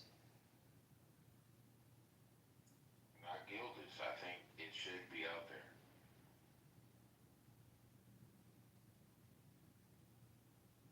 Like, okay, so my question is more about how it impacts you when it's in your face. We've been protected by seeing a lot of shit that's happened to people over decades. And by doing that, it takes away from the impact of what's really happening. And all I'm asking How does it take away? Doesn't it add to the knowing the reality of the horror? Didn't they break down the Boston bomb? I don't feel like people realize what's happening. Wasn't it? Okay, so I was born in '77. Some of you weren't born. Some of you were 2 years old when September 11th happened. Okay. No, I was not 2 years. I'm not saying you were, and I love you, Abby. You're only a couple years old. But okay, so when that went down, I'm in California. It was surreal to see that. Why was it surreal? I remember the people jumping down the building. Because of the censorship that has been in front of our face for a very long time. I actually went through desensitizing practices because I was planning to go into the Marines, wanted to be a military police officer, and I wanted to be a California highway patrolman. That was my initial goal. And things were posed, things I saw, there were certain things I'm like, no, I couldn't do that. Because I'd pull out a gun and shoot the motherfucker immediately. Like an example of a man beating the fuck out of his wife. I pull him over and the guy's literally beat her to a bloody pulp. It'd be hard for me not to pull out a gun and blow his brains out. So I knew it wasn't a job for me, so I couldn't do it. But most people don't actually see that shit. I mean, we've all been born and raised in different families, and all of our upbringing is different. But to see what really is going on, I mean. Sean, so let me ask you, have you ever been to a morgue? Yeah, I have. So some people, people that see a dead body for the first time, or people see something graphic. There's a lot of people that haven't been exposed to that. I will tell you that there is a film put out by the Israeli government. It's very strict how you see it. You have to have special arrangements to view it. And it's 45 minutes of the footage that Hamas filmed as they were killing people and raping and cutting organs off. And when I talk about it, it's just really hard to even talk about what it is, but it's everything. It's all of the butchering and the slaughtering. And they filmed it. They happily filmed it. And when a lot of them were captured and their phones were captured, they took those films and put them together for history. And people from the government can see it. It's done in a very you have to go. Let's say you go into an auditorium where you see it. They'll only show it. You have to be vetted to see it, and then the actual stick that goes into the computer so they can show it is like you have someone from the consulate that has that. It's not something anyone can get their hands on. So it's very, very controlled. But you see right there, this isn't Hollywood. There it is. And the answer is it haunts you for the rest of your life. It does. But you also know for the rest of your life what evil is, and that it's no joke. And it doesn't force you left. And it doesn't force you left to right. You look at it as a human. Forces looking you at to want to other humans. Fucking have Right. them eradicated off the face of the earth. Exactly. But if you ever need impetus to know why you have to eradicate terrorist organizations, see the remnants of a terrorist attack, where a bus is blown up, or just see it once, and you know. Well, people tripped out on what they saw with what happened to Charlie Kirk, but you could easily why don't you just see what the Mexican cartel were doing with chainsaws, and I will leave it at that. Yeah, no, and see what, I'm not talking to you, Abby, specifically, I'm just speaking to the room on this. I'm like, a lot of